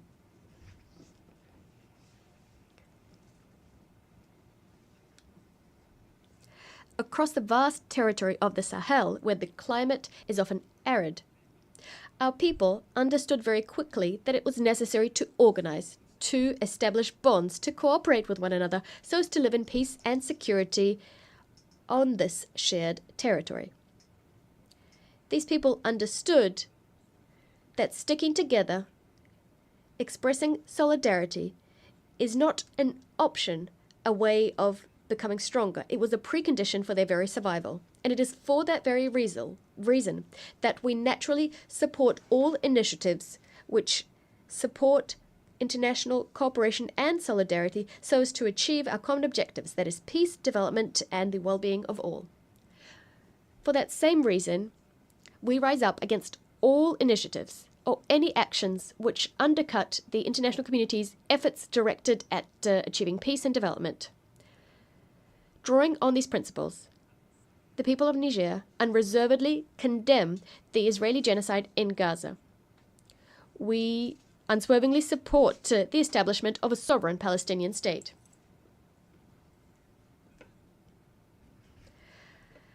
Much like Niger firmly condemns the Israeli aggression against Iran and Qatar, we also rise up against the trivialization of violence in the DRC, in Sudan, and in the Sahel, while the international community looks on indifferent. And in fact, some elements of the international community, some foreign powers are complicit in what's happening in the African continent. Madam President, ladies and gentlemen, actors directly getting involved in conflicts are not the only ones responsible for the insecurity and uncertainty our world faces today. Niger would also like to denounce the inaction of all those who do have the means to act to promote truth and peace. The silence of those who do have a voice, the indifference of those egoists who stand ready to destabilize entire countries or regions in their own interests, the lack of humanism on the part of those who work in underhand ways to sow death in other countries, and the foolishness of those who betray their motherland and their continent. President, ladies and gentlemen, inaction, indifference, complicit silence, as well as subversive and underhand actions to destabilize the situation, violent disinformation campaigns, information wars. This is the reality that my country and the Confederation of Sahel States, the ASS, are facing as we combat imported terrorism backed by sponsors. Niger, in particular, has been living through this since the 26th of July 2023. That is the date when the sovereign people of Niger decided to take destiny into their own hands. We must grasp the complexity of the tragedy unfurling in the Sahel, the challenges it throws up, the ins and outs. This is necessary to understand not only the game various actors are playing, but also the determination of our people and their governments to fight for victory, to tackle this challenge, regardless of the time and the sacrifice this will require. We will be defending our countries to ensure our survival. We will be defending our territory and our people. Madam President, ladies and gentlemen, the usual narrative states that the situation in the Sahel can be explained away by the fall of the Gaddafi regime in 2011 and the collapse of the Libyan state, which resulted in armed groups being unleashed in our region and large quantities of weapons flowing into that same region. Others might mention the victory of the people of Algeria, a victory over terrorism, which they achieved in the 1990s, which, as a result, pushed the conflict to the Sahel as terrorists found refuge in the Sahara and the Sahel. We must add to that the indisputable fact that as Western powers and armies set up shop in the Sahel countries, in Mali, Niger, and Burkina Faso in particular, to supposedly help these countries to combat terrorism, what we actually saw is terrorist phenomena in the region expand and intensify. Furthermore, it is also held up as an indisputable truth that the main leaders of these terrorist movements do not come from the Sahel. It's also necessary to underscore that they have vast logistical means, a specific modus operandi, and exhibit blind, unheard-of violence, which is completely foreign to our geographical and cultural space. Indeed, our countries throughout our history have known wars in the name of religion, we've seen rebellions, but we've never seen such bloody, gratuitous, indiscriminate violence on a scale that we're experiencing now. For all of the above reasons, I'm sure you'll agree that this is deliberately imported terrorism that we're facing. Madam President, this is also sponsored terrorism, and this throws up the actual genuine issue of terrorism financing and the destination of all of the resources terrorists have been capturing for over a decade now. How can we understand the fact that terrorists have maintained the war effort over such a long period of time? We must also point out the happy coincidence which saw in Kidal, in Mali, a stronghold for terrorists liberated in the third trimester of 2023, quarter of 2023, at the same time when the French army was leaving the Niger. The government of Niger, much like those of Mali and Burkina Faso, regularly informed international public opinion of the evidence we've collected, evidence of the involvement of a number of foreign powers in the destabilization of the Alliance of Sahel States and of the support they're providing to terrorists. Madam President, ladies and gentlemen, speaking from this rostrum, I'd like to condemn the self-avowed support of France to terrorism in Sahel and in particular in Niger. Indeed, since French troops were cast out from Niger in 2023, as announced, the government of France has established a subversive, underhand plan to destabilize my country. It involves sending intelligence to, training, funding, and equipping terrorists.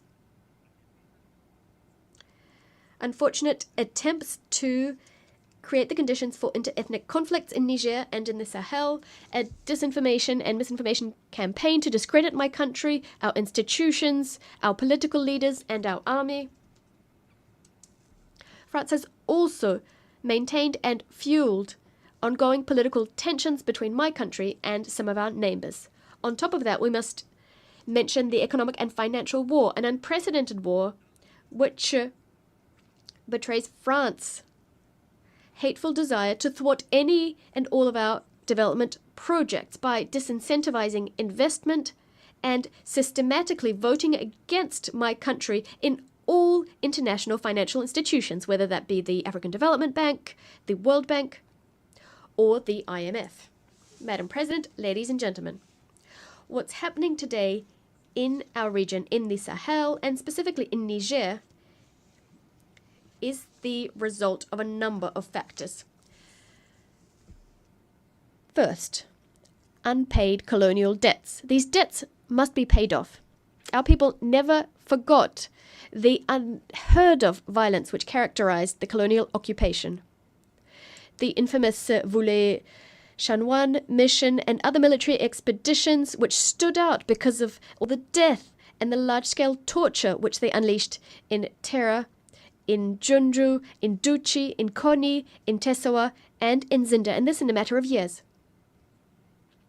In Zinda, as you know, there were even executions. Madam President, ladies and gentlemen, speaking from this august rostrum, my country, Niger, entreats the world's conscience to point out this hostile force which has, since the 19th century, never laid down its arms and which continues to wage total war against my country. Here is evidence of this. In November 2021, in Terra, young demonstrators were assassinated by the French army. The threat of military intervention on the part of ECOWAS has been instrumentalized by France. We must call a spade a spade. The abject terrorism behind which France stands, committing vile crimes in the ASS. For instance, those committed in Fambita on the 21st of March 2025. 44 Muslims were executed in cold blood while they were at Friday prayers. This rostrum also gives me an opportunity to pay a tribute and to think about all of the civilians and the soldiers who gave their lives shot down by the enemy. These crimes remind us of those committed by France in Niger, and this ever since 1899. Crimes which remain an open wound on our collective memory.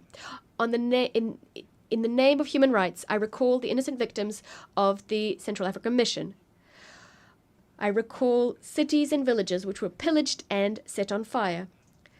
I recall the carnage in Junju and Lugu. I recall martyr cities, Korenkalgo, where the population was entirely exterminated. In Beni Nkoni, where over 7,000 people were thrown into mass graves. I'm recalling pregnant women eviscerated, their fetuses left for the vultures to claim. I speak on behalf of raped women and hanged little girls. I speak on behalf of men shot dead and members of the resistance decapitated. On behalf of my country, Niger, I solemnly demand that France shoulders its duty of remembrance, to shoulder its duty of remembrance and to recognize its crimes. To recognize its crimes. On this note, General Chani has established a commission of experts, academics, and scientists to study these dark pages in our history and to rewrite the true history of our country, to set the record straight, to speak the truth, to reclaim ownership of our history, and to give back to our great nation its dignity. The pillage of our resources, to the detriment of Nigerians and the environment. Following half a century of exploitation, uranium has brought our people nothing but misery, pollution, rebellion, corruption, and despair, while the French prospered and bolstered their power. All of our aquifers are contaminated. It's unacceptable. Also, since the advent of the National Council for the Safeguard of the Homeland and the decision taken by our government to exercise its sovereignty over its resources, the French government, dismayed, has tried to drag us into endless legal proceedings before it will stop exploiting and selling our minerals. Ladies and gentlemen, I would like to be clear that rather than breaking our spirit, The struggles we've had to face have only strengthened our determination to fight to the end, to vanquish the terrorists and their sponsors.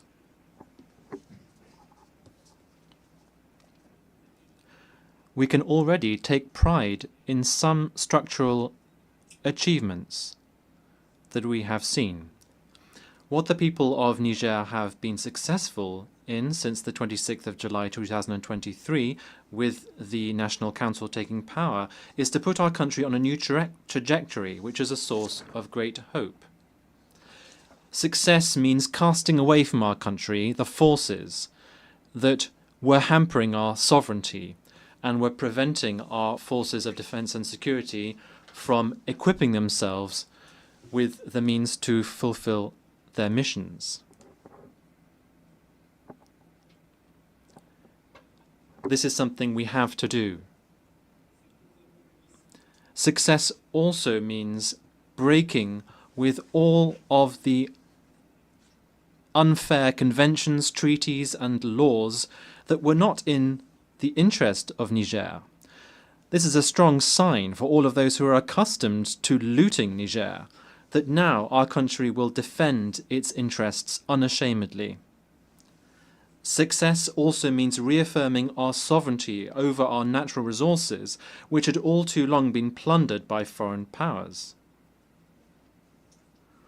Success also means uniting our people on questions of national interest. Now all the people of Niger are united. They are focused on safeguarding our country's best interests. They've understood that the battle is a collective matter.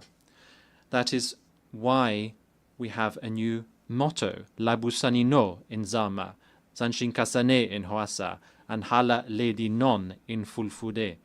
This means this is our business and our business alone. Success also means awakening our patriotism, which had all too long been trampled upon by individuals acting in their personal interests. Now, the people of Niger are proud of their fatherland. Success also means sincere support from the people to the government. People are now fully behind our efforts to put our country on the path to development. This also means that Niger can stand on its own 2 feet, can stand up to and vanquish terrorism, can protect its sovereignty, can invest in the country's future, in a nutshell, can live without the so-called foreign assistance, which has so often in the past been used to threaten and humiliate us. Success also means that for the first time in our country's history, decisions affecting Niger and our people are taken in Niger, by the people of Niger, and in the interest of Niger, and nowhere else.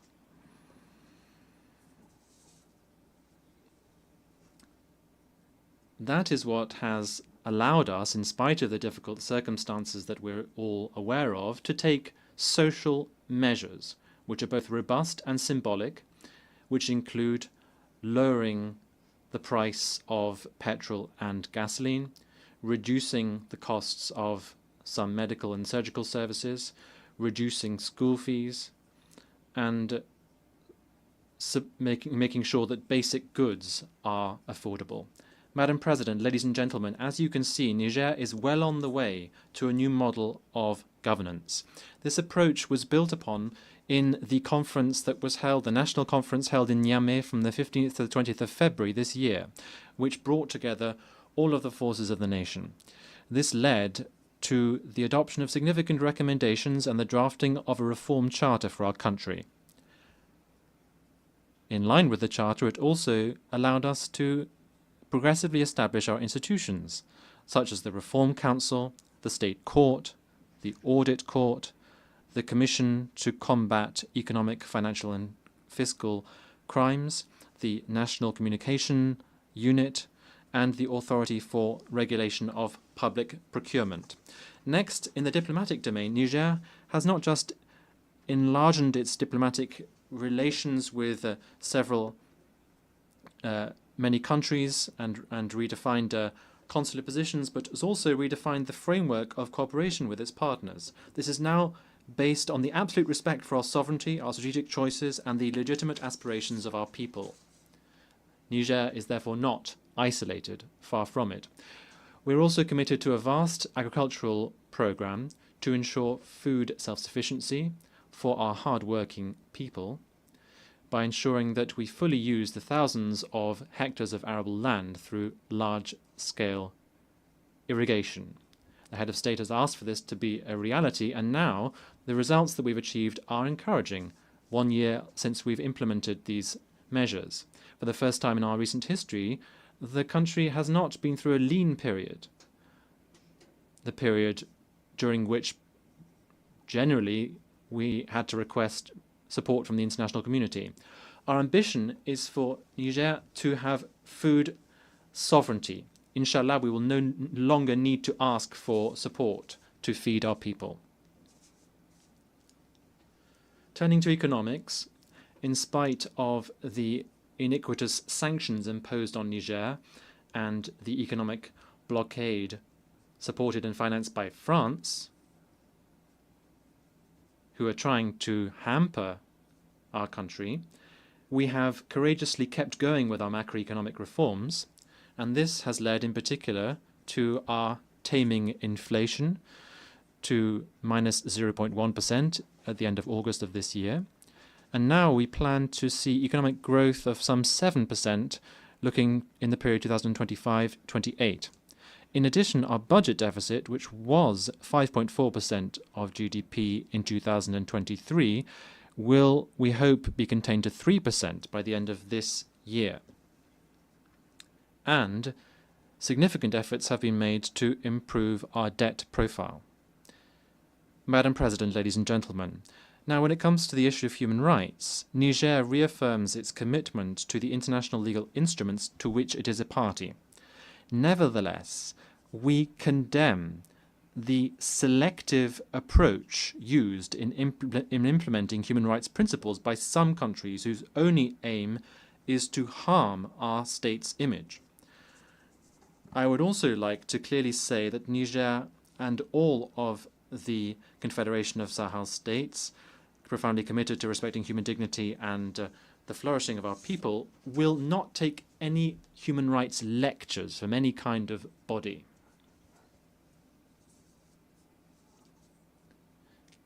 Given the security, diplomatic and development challenges, Burkina Faso, Mali and Niger have taken the historic decision to establish a strategic alliance, which is the Confederation of Sahel states. And the speakers from Burkina Faso and Mali have already mentioned this. This is a context in which we coordinate our policies and we are building our future together with our own ideas to ensure that our diplomacy, which works perfectly well, can lead to specific outcomes so that we can meet the aspirations and needs of our peoples. This forum allows us to coordinate policy and to build our future with our own ideas and our own means, based on ancestral values, in a forum which we hope will soon be rid of all forms of threats.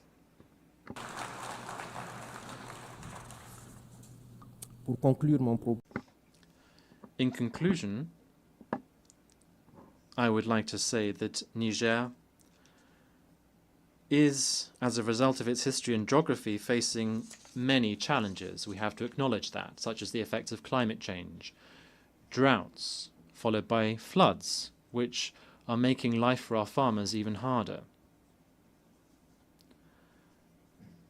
Many of our young people are still in need, and we are also facing up to the fact that a lot of our wealth has previously been exploited by foreign powers, shamelessly.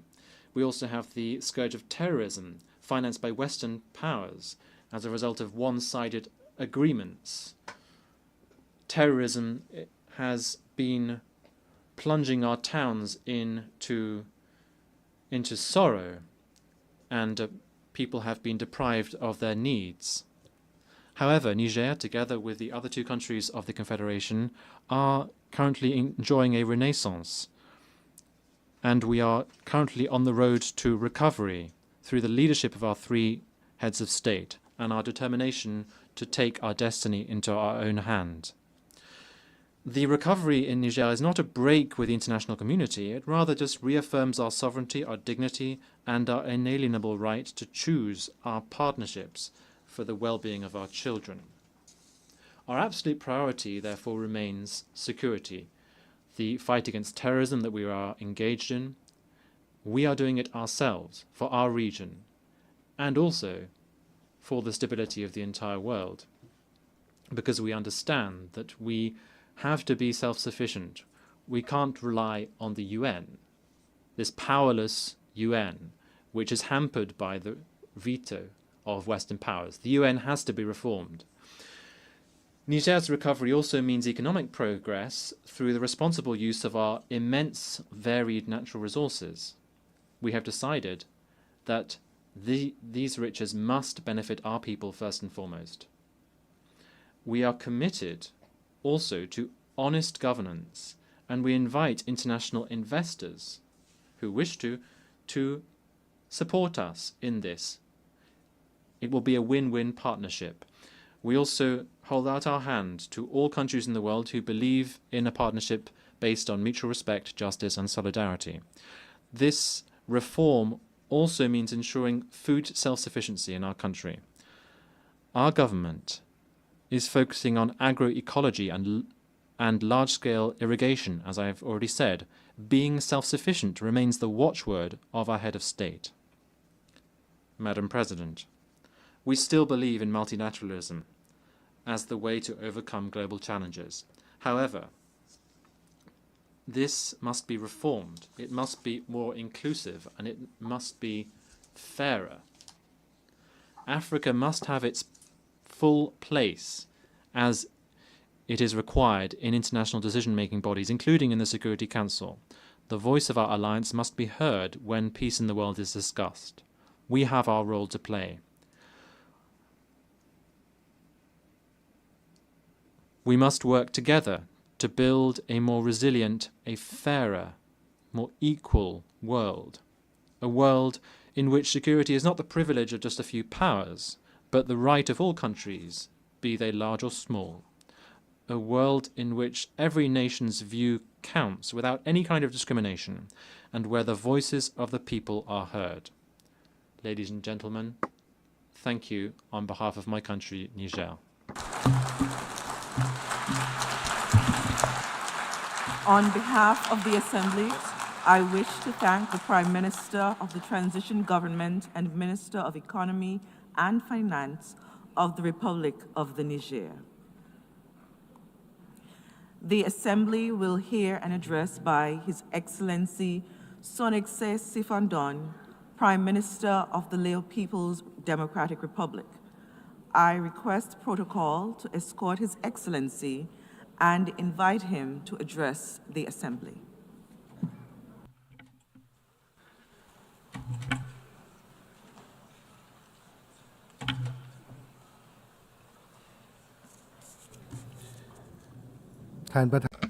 Madam President, at the outset I would like to extend my warmest congratulations to Her Excellency Annalena Baerbock on her election as President of the 80th session of the United Nations General Assembly. Taking this opportunity, I would like to express my sincere appreciation and would like to offer our full support upon discharging your duties, and also to express my sincere appreciation to His Excellency Philemon Yang for his leadership throughout the 79th session, with significant outcomes achieved in many areas. Madam President, this year marks the 80th anniversary of the founding of the United Nations.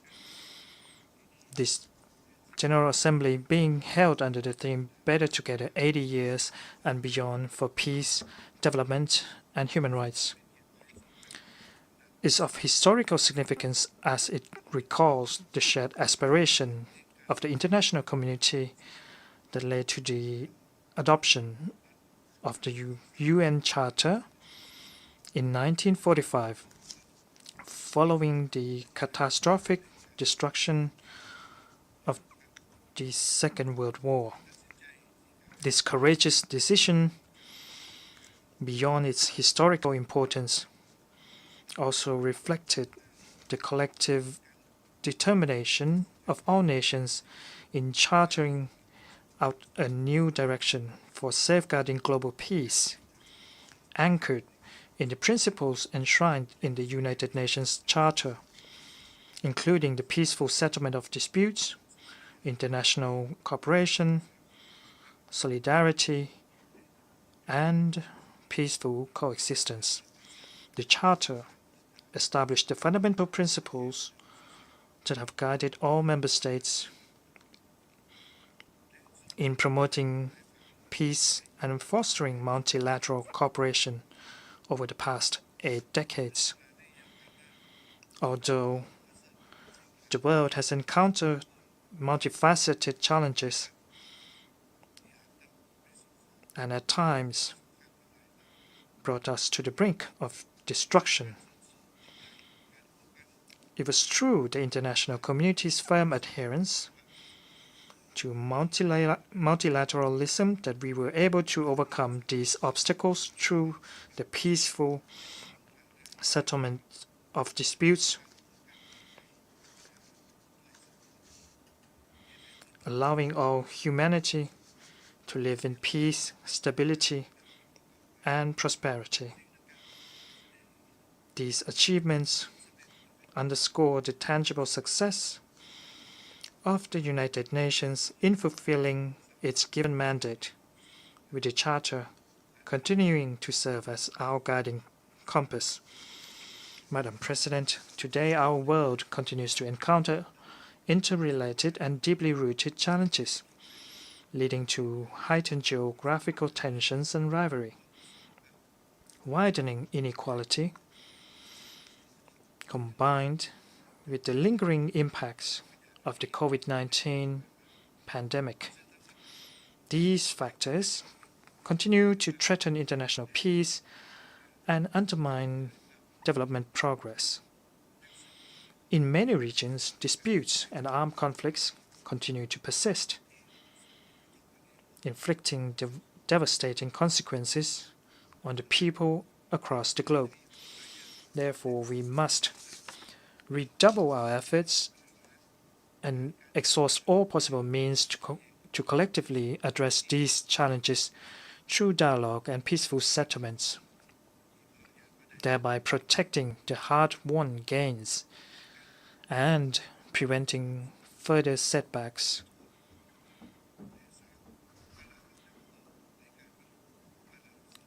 In the implementation of the 2030 Agenda for Sustainable Development. In this context, the Lao PDR supports the UN 80 initiative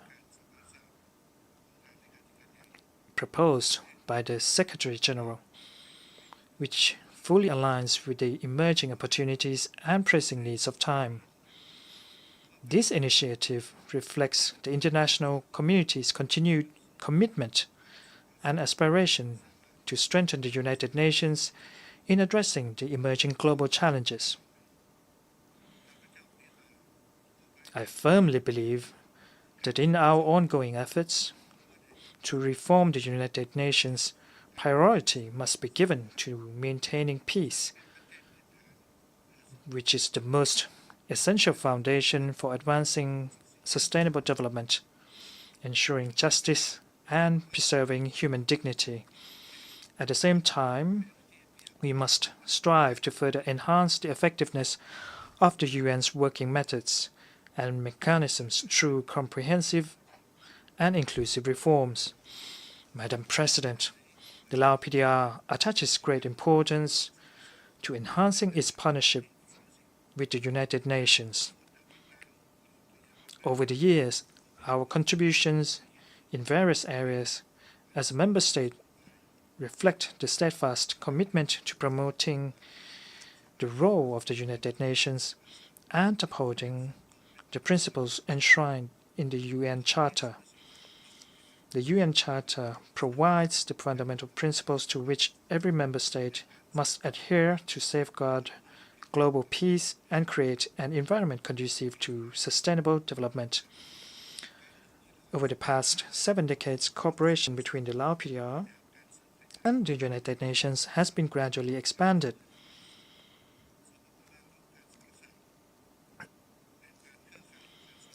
With the UN playing an essential role in supporting the country's socio-economic development. In 2025, this year marks the 70th anniversary of the Lao PDR's membership in the United Nations. On this important occasion, as a peace-loving nation, I would like to reaffirm the Lao PDR's firm commitment to the principles and objectives of the United Nations. Madam President, we welcome the successful outcome of the high-level meeting on the peaceful settlement of the question of Palestine and implementation of the two-state solution, which was held in between 28 to 30 July 2025. The adoption of the New York Declaration marks an important milestone for the international community in reaffirming our collective commitment to the pursuit of peace, justice, and shared responsibility. The Lao PDR continues to support the two-state solution, with the state of Palestine and Israel living side by side in peace and security, in accordance with the relevant UN resolutions. The Lao PDR sincerely hopes that the long overdue question of Palestine, which has persisted for decades, will be resolved by peaceful means. On this note, we call on the international community to intensify our efforts to support recovery and reconstruction work for the Palestinian people to return to normalcy. Drawing from our own experience, the Lao PDR believes that the war is never the answer, and the only path towards resolving conflicts is through diplomatic means, mutual understanding, respect for sovereignty, and adherence to the principles of international law.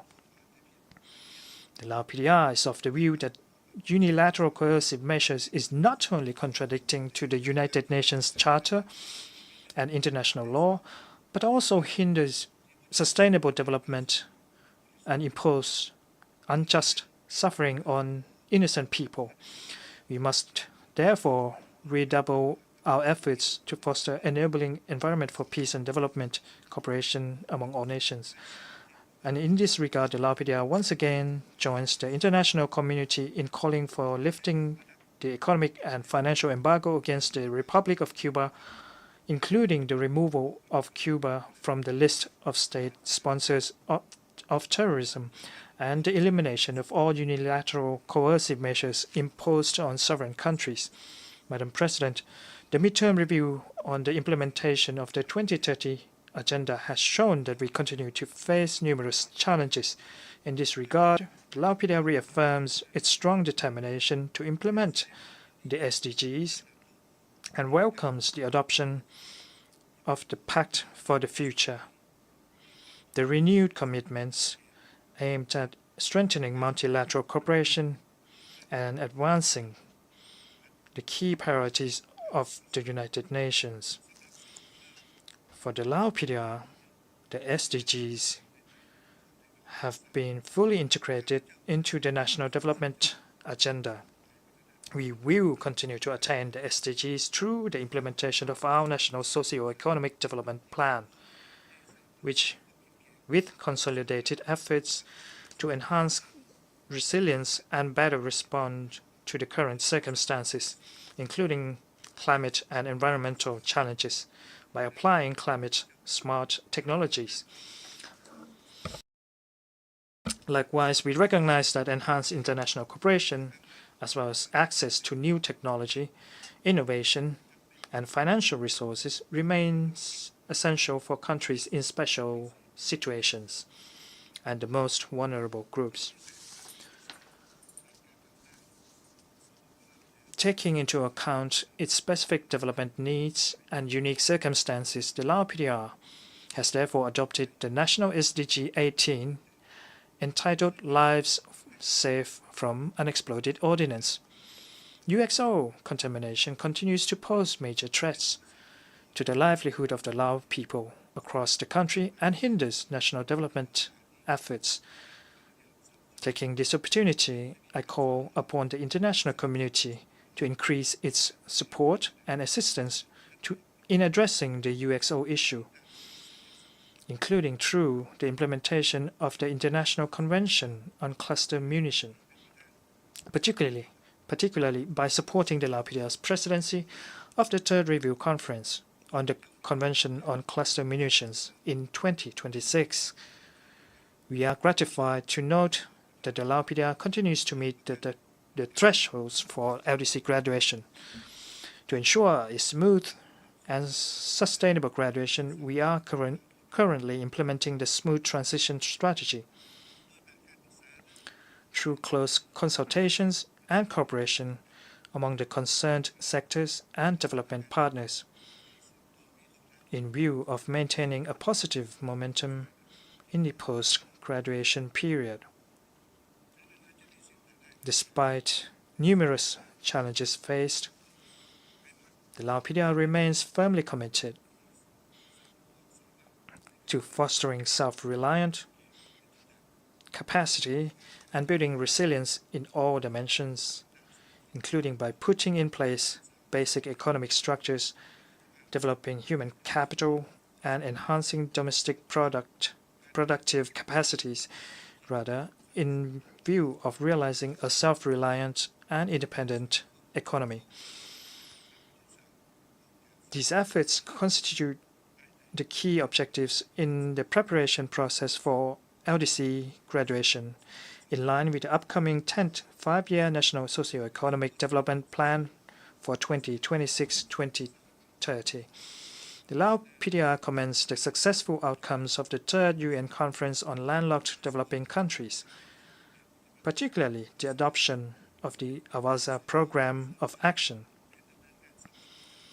The Lao PDR will continue to streamline this program of action into the upcoming National Socio-Economic Development Plan to achieve our national development objective of transforming from a landlocked into a land-linked country. For the Lao PDR, infrastructure development for connectivity has been a top priority. In this connection, notable progress includes the completion of the Lao-China Railway, the development of the Lao-Vietnam International Seaport in Vung Ang, and the railway extension connecting Kham Muon Province in central Lao PDR to Vung Ang Seaport is also in the pipeline, as well as all expansions of the dry ports and multimodal transport service hub. These initiatives have contributed to the efforts to reduce transportation costs and open new routes for regional economic and trade integration. Madam President, climate change and natural disasters, which are occurring more frequently, have had severe impacts on many countries, including the Lao PDR. Therefore, the international community must redouble its efforts to implement the Paris Agreement and strengthen disaster preparedness, climate adaptation, and mitigation, and to reduce the impacts of natural disasters. To ensure sustainable use of natural resources, the Lao PDR has adopted the National Strategy on Climate Change and remains committed to fulfilling its national obligations outlined in its nationally determined contributions. However, adequate financial support, technology transfer, and capacity building remain crucial for effective implementation of the said commitments. In this connection, we call on the international community to fulfill its obligations, particularly by providing $100 billion annually to support global climate action and assist the most vulnerable countries. Another untapped potential for sustainable development lies in digital, scientific, and technological innovation, which can serve as a powerful catalyst for accelerating progress toward attaining the SDGs. The Lao PDR supports the implementation of the Global Digital Compact and underscores the importance of digital access and inclusive governance, aimed at enhancing mutual trust and shared benefits. At the regional level, ASEAN continues to underscore the importance of digital transformation and the application of modern technology to enhance efficiency and strengthen adaptability.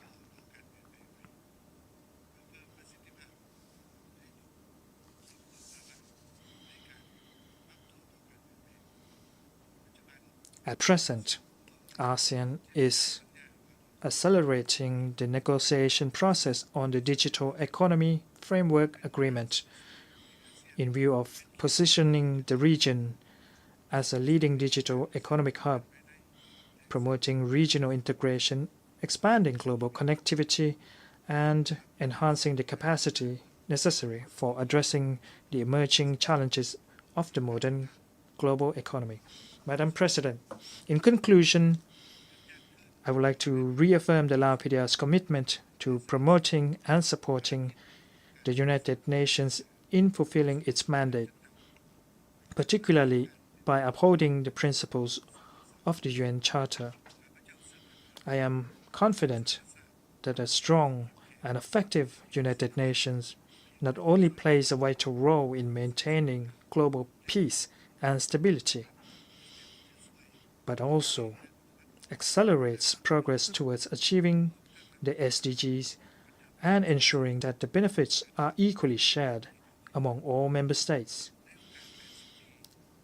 On the occasion of the 80th anniversary of the founding of the United Nations, I am confident that this offers an excellent opportunity for world leaders to discuss and explore all ways and means to safeguard peace and collectively address the challenges facing us today, as well as create a conducive environment in which all humanity can live in peace, security, justice, and prosperity. I thank you. On behalf of the Assembly, I wish to thank the Prime Minister of the Lao People's Democratic Republic, the Assembly will hear an address by His Excellency Nikol Pashinyan, Prime Minister of the Republic of Armenia. I request protocol to escort His Excellency and invite him to address the Assembly.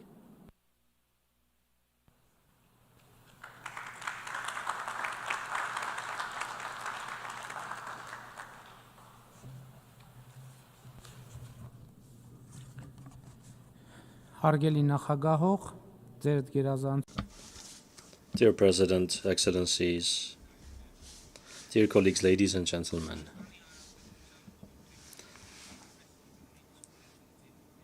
the main substance of speeches of all leaders of the Republic of Armenia from this rostrum has been dedicated to the conflict between the Republic of Armenia and the Republic of Azerbaijan.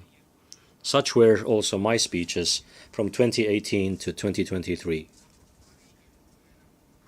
Last year, speaking at the 79th session of the General Assembly, I tried for the first time to speak not about the conflict between Armenia and Azerbaijan, but about peace. My narrative was very cautious, very uncertain, although at that time already more than 12 kilometers of the Armenia-Azerbaijan interstate border had been demarcated for the first time, and the regulations on the joint activities of the demarcation commissions of the two countries had been signed by the two deputy prime ministers. After my speech, pivotal events have occurred in Armenia-Azerbaijan relations. Firstly, the regulations on the joint activities of the demarcation commissions were ratified in both Armenia and Azerbaijan, receiving the highest legal force. This is the first bilateral international document signed and ratified between Armenia and Azerbaijan. In this document, the 1991 December 21 Alma-Ata Declaration is mentioned as the basic principle of border demarcation between the two countries. I'm referring to the demarcation of the interstate border. Thus, the optimistic processes of the preceding period continued over the past year. In March of this year, Armenia and Azerbaijan were able to agree upon a draft agreement on establishing peace and interstate relations and to conclude the negotiations on the draft with such a positive outcome.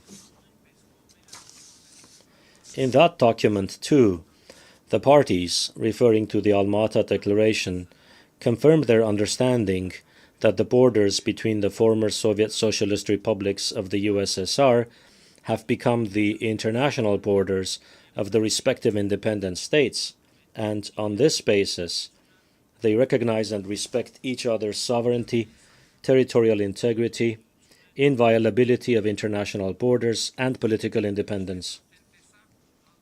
As you have now seen, the reference to the Alma-Ata Declaration means that both countries recognize that the territory of the Republic of Armenia is identical with the territory of the Armenian Soviet Socialist Republic, and the territory of the Republic of Azerbaijan is identical with the territory of the Azerbaijan Soviet Socialist Republic, and the borders encompassing these territories are inviolable. The aforementioned agreement on the establishment of peace and interstate relations between Armenia and Azerbaijan was initialed on August 8th of this year in the U.S. capital, Washington, D.C., at the White House, by the foreign ministers of the two countries, in the presence of the U.S. President, the President of Azerbaijan, and myself.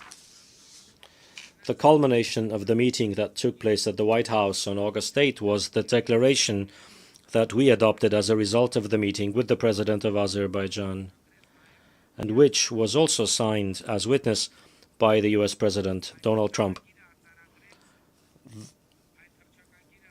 That declaration stated that Armenia and Azerbaijan recognize the need to chart a course for a bright future not bound by the conflict of the past, consistent with the Charter of the United Nations and the 1991 Almaty Declaration, and that after the conflict that brought immense human suffering, the conditions have finally been created for our nations to fully embark on building good neighborly relations on the basis of the inviolability of international borders and the inadmissibility of the use of force for the acquisition of territory. This reality, which is not and should never be subject to revision, paves the way for closing the chapter of enmity between our two nations. We resolutely reject and exclude any attempt of revenge, now and in the future, reads the declaration. In the same documents, we, the leaders of Armenia and Azerbaijan, reaffirmed the importance of opening communications between our two countries for intrastate, bilateral, and international transportation, for the promotion of peace, stability, and prosperity in the region and its neighborhood on the basis of respect for the sovereignty, territorial integrity, and jurisdiction of the states.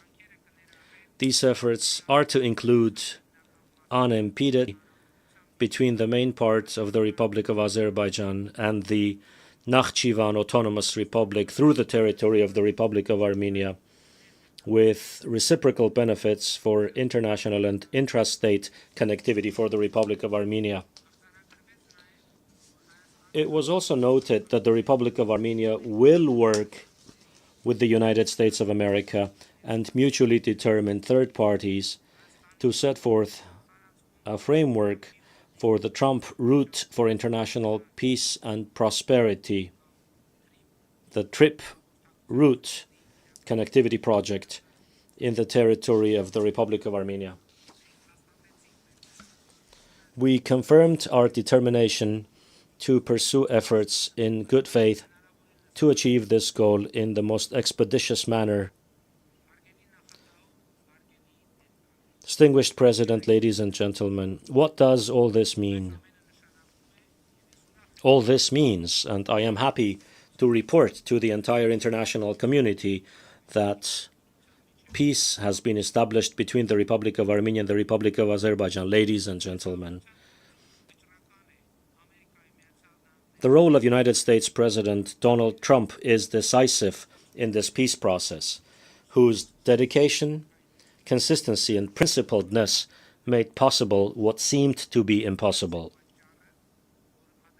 This is why we agreed with Azerbaijan's President Ilham Aliyev on our joint decision to nominate President Trump for the Nobel Peace Prize, because we have seen through our own example that President Trump is truly committed to the idea of peace.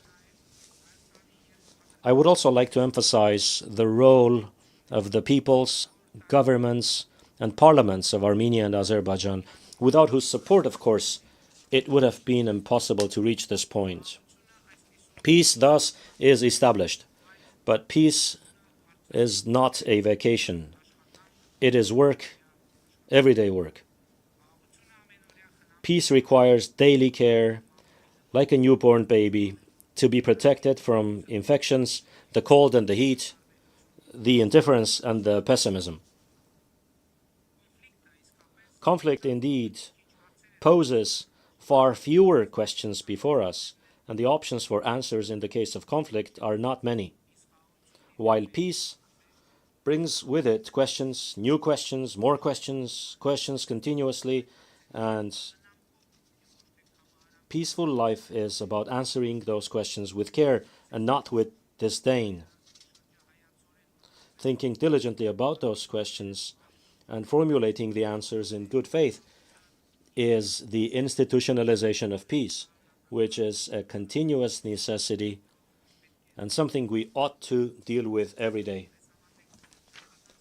In this context, it is extremely important to clarify the fate of persons whose whereabouts are unknown and to address the issue of persons deprived of liberty as a result of the long-standing conflict, which is also part of our daily work agenda. The TRIP Route infrastructure project will operate in the territory of the Republic of Armenia with a business model agreed upon in a bilateral US-Armenia format. Consisting of several dozen kilometers of various infrastructures, the TRIP route will have both regional and global significance and impact. By the way, in the context of caring for and nurturing the established peace, it is very important to use a pro-peace, legitimate and agreed-upon narrative when speaking about this project as well. The President of Azerbaijan, with whom we adopted the Washington Declaration, has used the so-called Zangezur corridor expression several times since then, including from this rostrum. Such an expression does not exist in the documents agreed upon in Washington. It has never been in the Armenia-Azerbaijan negotiations or documents. I think it makes sense for my Azerbaijani counterpart to clarify what he means by using that expression, because in the Armenian reality, it is perceived as a territorial claim on Armenia and is associated with conflict narrative. In the documents of August 8, we agreed upon clear content and narrative, and it is not possible to understand casting doubt on commitment to those agreements in any way through the narratives I mentioned and or through other narratives expressed from this rostrum. Such narratives do not increase people's faith in peace, nor do they stem from the atmosphere of peace and the agreements reached at the highest level. At various rostrums, the President of Azerbaijan speaks about the alleged capitulation of Armenia.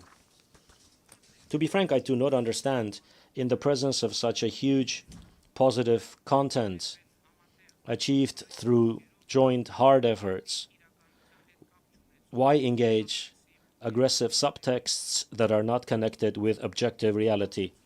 Doesn't peace bring enough joy and satisfaction? To me, for example, it does. What also brings me joy is the fact that the Republic of Armenia is a democratic state that is developing at an impressive pace, independent, sovereign, and building its own future today, a state that does not harbor or spread hatred towards its neighbors or towards anyone.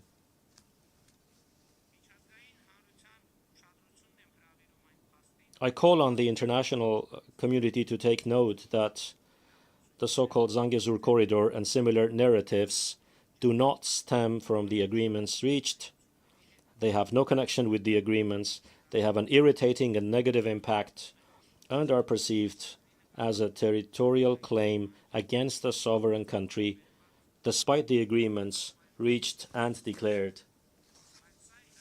But this will not divert us 1 millimeter from the practice of celebrating the peace achieved and implementing the agreements declared. In my speech today, by the way, you will not find even one relevant provision or phrase, the justification for which I could not point to in the written agreements reached between Armenia and Azerbaijan in various formats, or in the documents signed and published in Washington on August 8. I suggest that my Azerbaijani counterpart focus on the prompt and precise implementation of the agreements reached, for which the use of legitimate narratives is essential. And so, under the TRIP route project announced in Washington on August 8, a railway, a highway, pipelines and electricity transmission lines will pass through the territory of Armenia, linking the east to the west. As a result of this agreement, the north will also be linked with the south. The mere geographic enumeration is enough to conclude that this is an accurate reflection of the Crossroads of Peace project, which I had the opportunity to present from this rostrum. The TRIP route infrastructure project stems from the Crossroads of Peace program, about the capacity development of which we signed a bilateral memorandum with President Trump on August 8 in Washington. I consider it necessary to note that, in accordance with the Washington Declaration, the opening of communications between Armenia and Azerbaijan for intrastate, bilateral and international transportation will take place on the basis of respect for the sovereignty, territorial integrity, and jurisdiction of the states. And as I indicated earlier, these efforts will include unimpeded connectivity between the main part of the Republic of Azerbaijan and the Nakhichevan Autonomous Republic through the territory of the Republic of Armenia, with reciprocal benefits for international and intrastate connectivity for the Republic of Armenia. These agreements are a good opportunity for the Republic of Armenia to implement state-of-the-art technologies for border, customs, and other controls, not only on the TRIP route, but also at other border crossings, which will comply with the most advanced modern standards. The opening of the Armenia-Turkey border is important for the TRIP route infrastructure project, meaning the opening of the railway and the highways, with the prospect of developing pipelines, electricity transmission lines, and cables. I am pleased to note that in recent years, An unprecedented positive dialogue has been established between Armenia and Turkey. My meetings with President Erdogan are regular, with a continuously growing level of trust. This is an achievement that I highly value and I'm confident will bring positive results in the foreseeable future, namely the establishment of diplomatic relations between Armenia and Turkey and the full opening of the interstate border. Ladies and gentlemen, in recent years, the geography of diplomatic relations of the Republic of Armenia has been visibly and pleasantly expanding. During the 30 years of independence, the Republic of Armenia did not have diplomatic relations with Saudi Arabia and Pakistan. I am glad to note that now diplomatic relations have been established between our countries and a dialogue is taking place. And the traditional ties of the Republic of Armenia are developing noticeably. Our dialogue and brotherhood with the Islamic Republic of Iran and Georgia are becoming more visible. These relations, along with our relations with Turkey and Azerbaijan, are extremely important for seeing the South Caucasus region as a peaceful, stable, and developing environment. In this sense, I also value the 3+3 format, which is an important platform for us to engage in dialogue with the countries of our region and to develop our traditional dialogue with the Russian Federation, although we always have active contacts with Russia in a bilateral format. We have recently established a strategic partnership with China, and we have active political and trade economic ties with India. A balanced and balancing foreign policy opens up new horizons for us. We are intensifying our relations with Japan, Mongolia, the Middle East, and Central Asian countries.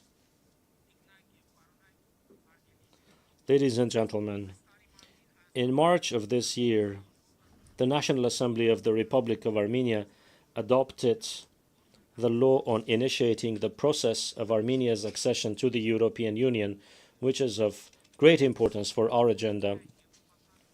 This law is not only the manifestation of our unprecedented high level of relations with the European Union, but also a direct testament to our commitment to democratic values. Many ask when Armenia will become a member of the European Union and how realistic it is. Firstly, 2 of our 4 neighbors are candidate countries for EU membership. And secondly, the law on starting the process of becoming a member of the European Union is above all an incentive for us to consistently continue the democratic reforms. We want to be institutionally and substantively compliant with the EU standards. Short of such compliance, it is impossible to become an EU member. Therefore, when Armenia objectively complies with the standards of the European Union, from that point on, we will have 2 paths. Either we will be accepted into the EU, or we will not be accepted. If they accept us, fine. If they do not, we will have accomplished a very important task set before us. Armenia will be a country that complies with the advanced, modern standards. Our aspiration to comply with European Union standards is a matter of not geopolitical, but rather democratic choice. Because since the people's nonviolent velvet revolution that took place in Armenia in 2018, we have adopted as a matter of strategy democracy, the rule of law, human rights, and an independent judiciary.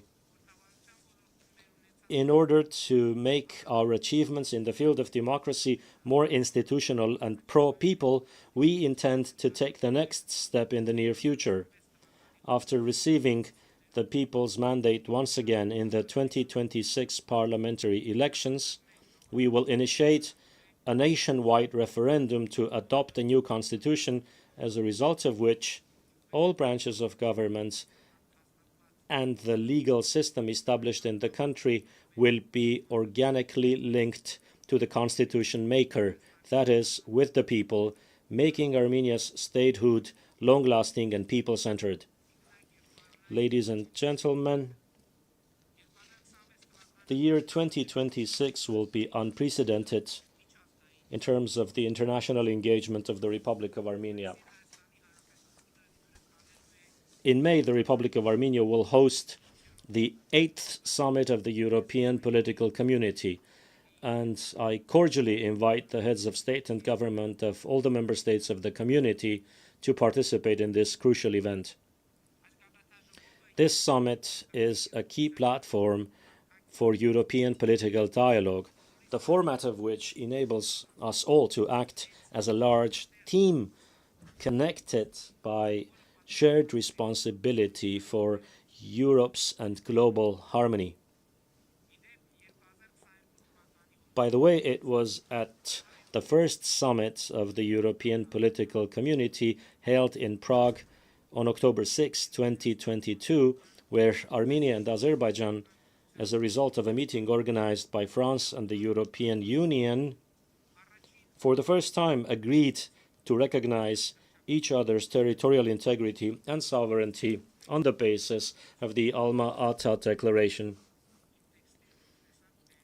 As you see from my text, that agreement has had decisive importance. It is extremely important, and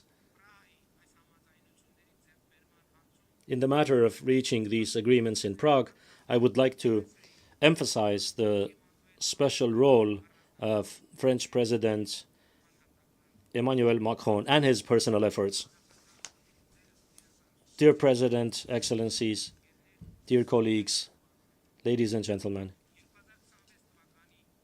from October 18 to 30, 2026, Armenia will host the 17th Conference of the Parties to the UN Convention on Biological Diversity, and it is my honor to invite all heads of state and government to participate in that conference in Yerevan. I hope that by then I will have reported at the 81st session of the UN General Assembly that the agreement on peace and the establishment of interstate relations between Armenia and Azerbaijan has been at least signed, the border between Armenia and Turkey has been opened, and the large part of the trip route investment project has been implemented. The Republic of Armenia reaffirms her commitment to the peace agenda and the achieved peace. I am convinced that with close dialogue with Azerbaijan and the support of regional countries and the international community, we will never again deviate from the path of peace. Long live dialogue, long live diplomacy, long live peace. Thank you.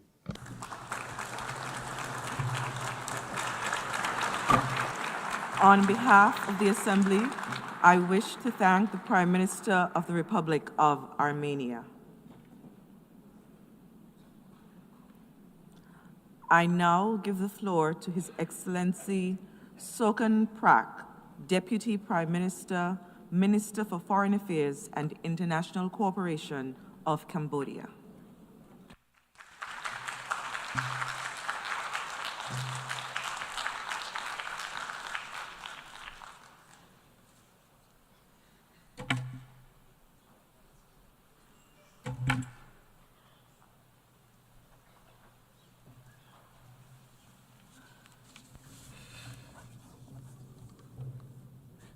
Madame la Présidente. Madam President, Your Excellencies, distinguished delegates, first of all, I would like warmly to congratulate Her Excellency Annalena Baerbock upon her election to the presidency of the 80th session of the United Nations General Assembly.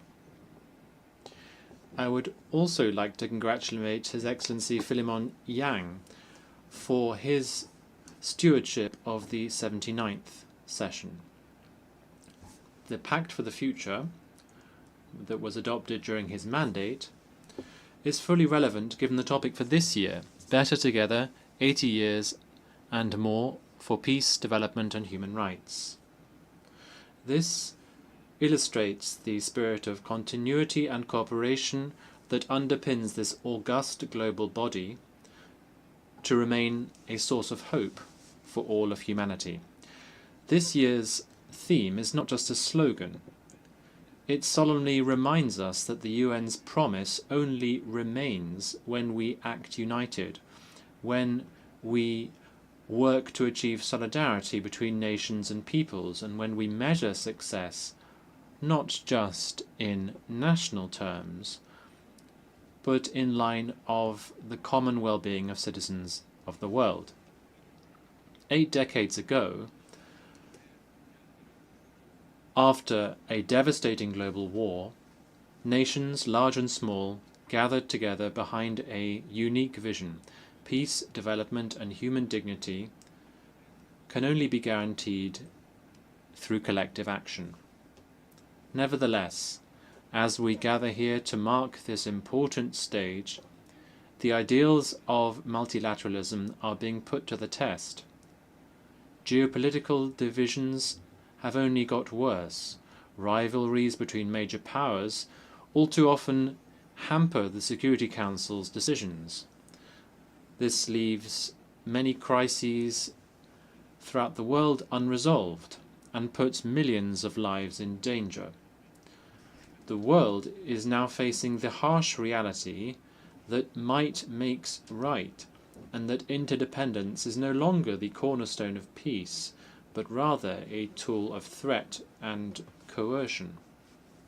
If we genuinely believe that we are better together, we must reinvigorate trust in multilateral institutions, invest in preventive diplomacy, and ensure that the UN is equipped, both politically and financially, to respond decisively and effectively to old and emerging challenges. Madam President, Excellencies, ladies and gentlemen, allow me to speak about peace and to do so from lived experience.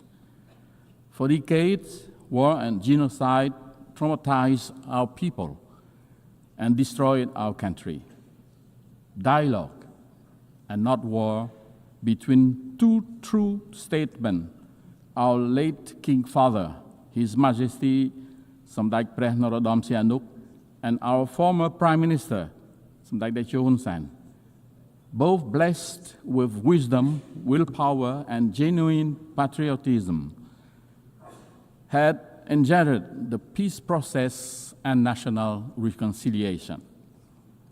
It is now well known that peace was finally achieved through the win-win policy of Samdech Teo Hun Sen that ended 30 years of conflict without a single bullet being fired. We remain forever grateful to the many countries and to the UN peacekeeping operation that have extended support to Cambodia throughout the peace process. Across our towns and villages, the word "we thank peace" are not mere decoration. They are a daily affirmation that peace in our nation's is our nation's most precious treasure. This peace allows us to rebuild from complete ruin. Before the pandemic, our economy achieved an average annual growth of around 7%, positioning Cambodia to graduate from least developed country status by 2029. Through this development, millions has been lifted out of poverty in the past decades. We are grateful for our partners who are supporting Cambodia towards smooth graduation through, among others, open and inclusive trade. Guided by our pentagonal strategy, Cambodia aligns its development agenda with the Sustainable Development Goals. We officially launched last year the roadmap to achieve the universal health coverage in Cambodia by 2035 and expanding access to quality education ensuring that our youth are equipped for a changing world. Our women now hold leadership positions in government and private enterprises at unprecedented level, strengthening the fabric of our society.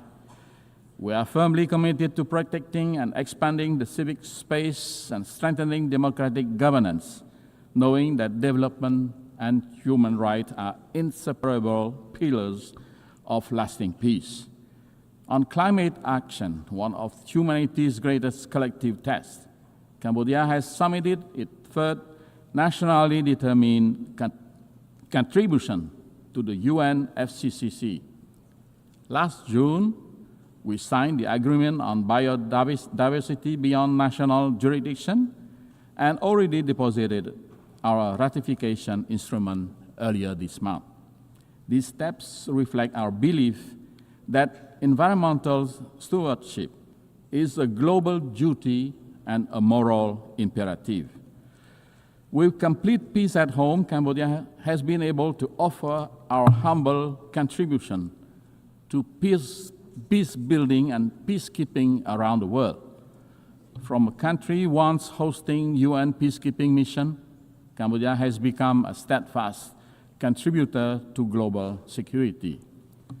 Since 2006, we have deployed over 10,000 peacekeepers, more than 800 of them women, to 10 UN missions across the globe. We have protected civilians, clear landmines, and support rebuilding war-torn communities. We are currently an active member of the UN Peacebuilding Commission, helping nations emerging from conflict to build institutions and foster reconciliation. Madam President, Excellencies, ladies and gentlemen, Cambodia's transformation embodies the UNGA 80 theme, namely, countries once in need can now become providers of peace and stability for others.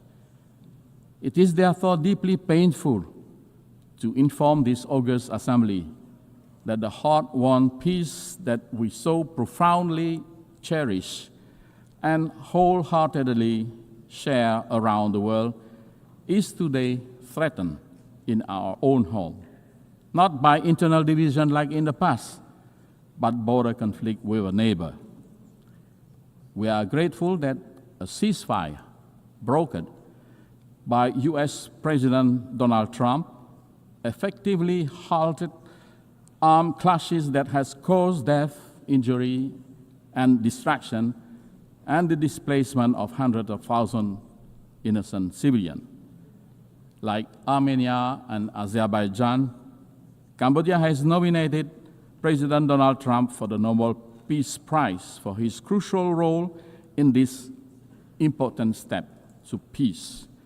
However, the ceasefire remains very fragile, despite expressed commitment from both countries on the sincerity to strictly comply with the ceasefire terms, to rebuild trust and restore normalcy, and the positive outcome of following meetings hosted and coordinated by Malaysia, the ASEAN chair.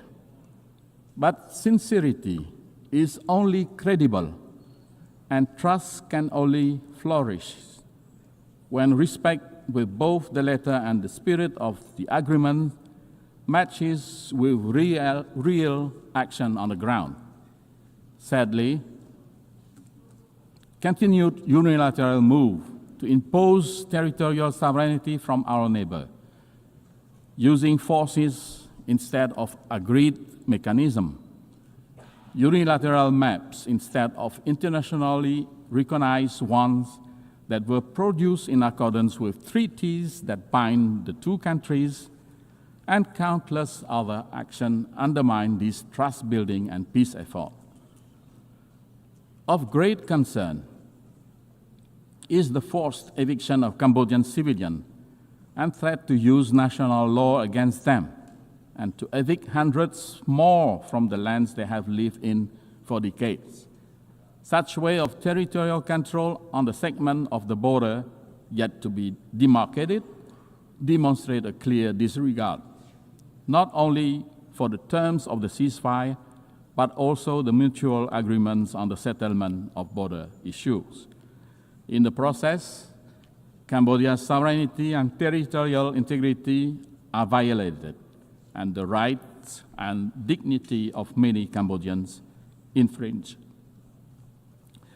Cambodia has consistently and strictly observed the ceasefire, demonstrating good faith and full transparency in the implementation of its term. We have exercised the utmost restraint, even in the face of repeated incident and provocation. As recently as this morning, there was an unprovoked attack near a sensitive site, following an allegation that our force has opened fire first.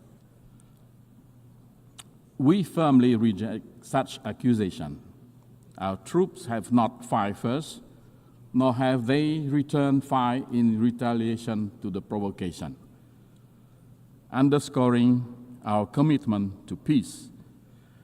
Guided by the same spirit that ended our internal conflict near 3 decades ago, Cambodia reaffirms its call for dialogue and the peaceful settlement of all outstanding issues. We urge strict and sincere adherence to the agreed terms of the ceasefire, full respect for bilateral agreements, and observance of international law, including the Charter of both the United Nations and ASEAN. We earnestly seek the continued support and good offices of the ASEAN Chair and Member State, the Secretary General of the United Nations and relevant UN bodies, as well as leaders around the world, to help de-escalate tension, encourage a peaceful resolution, and prevent any further tragedy. Cambodia is a small nation focused on rebuilding our economy and improving the well-being of our people. We pose no threat to the sovereignty of any country. While we will always safeguard our independence, sovereignty, and territorial integrity, the use of force will only remain a last resort. Cambodia will continue every effort to restore trust and normalcy, to promote harmonious coexistence and good neighborly relations, and to transform border areas into zones of peace, friendship, cooperation, and shared prosperity. Madam President, Excellencies, ladies and gentlemen, to honor the founder's vision and meet today's realities, the United Nations itself must adapt. Cambodia supports pragmatic, incremental reform that strengthen the UN effectiveness without undermining the Charter. We believe that key priorities include empowering preventive diplomacy and mediation, giving the UN more tools to diffuse crises before they erupt, strengthening the General Assembly, which is the most representative body, by giving its resolution greater follow-up capacity and moral weight, expanding non-permanent Security Council seat to better reflect today's multipolar world and enhance legitimacy of the Council, enhancing peacekeeping and border monitoring missions, especially in dispute areas, so that small states have equal access to mediation and protection. Complementary measures such as funding, technology, and gradual legal adjustment can turn broad reform principles into concrete progress. For countries like Cambodia, the UN's greatest strength is not cohesive force, but its moral authority, legitimacy, and convening power, quality that can shield small nations and sustain peace. As we commemorate 80 years of the United Nations, let us honor the vision of its founders by choosing cooperation over confrontation, dialogue over division, and hope over despair.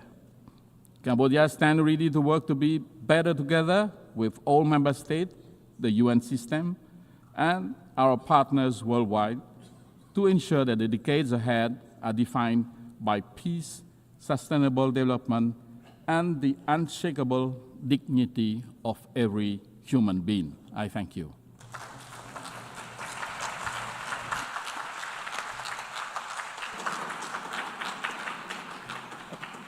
I thank the Deputy Prime Minister, Minister for Foreign Affairs and International Cooperation of Cambodia.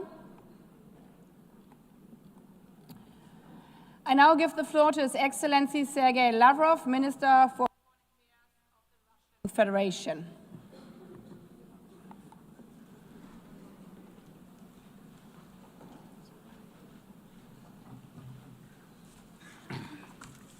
Госпожа председатель.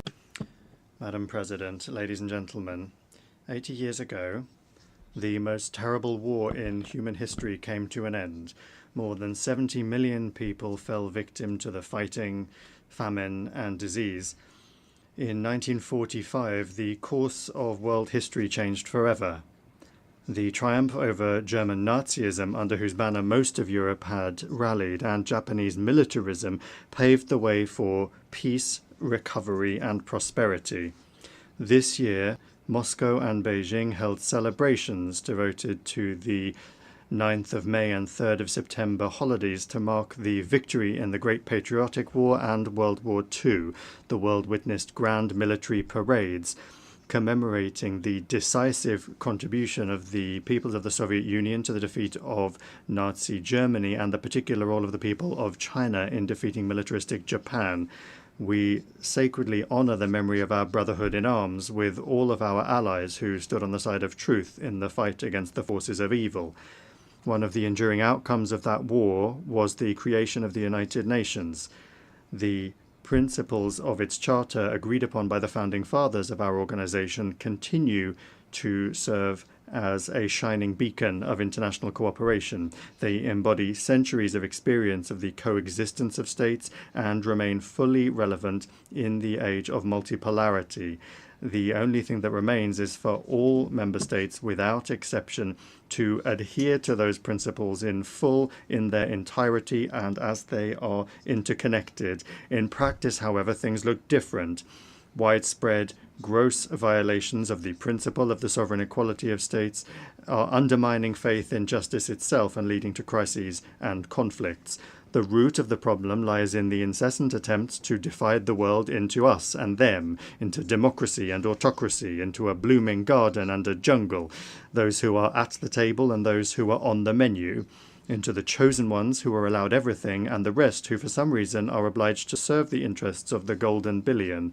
We advocate for unquestioning adherence to the principle of equality. It is the guarantee that all countries will be able to take their rightful place in the world order, regardless of their military might, the size of their population, or the size of their territory and economy.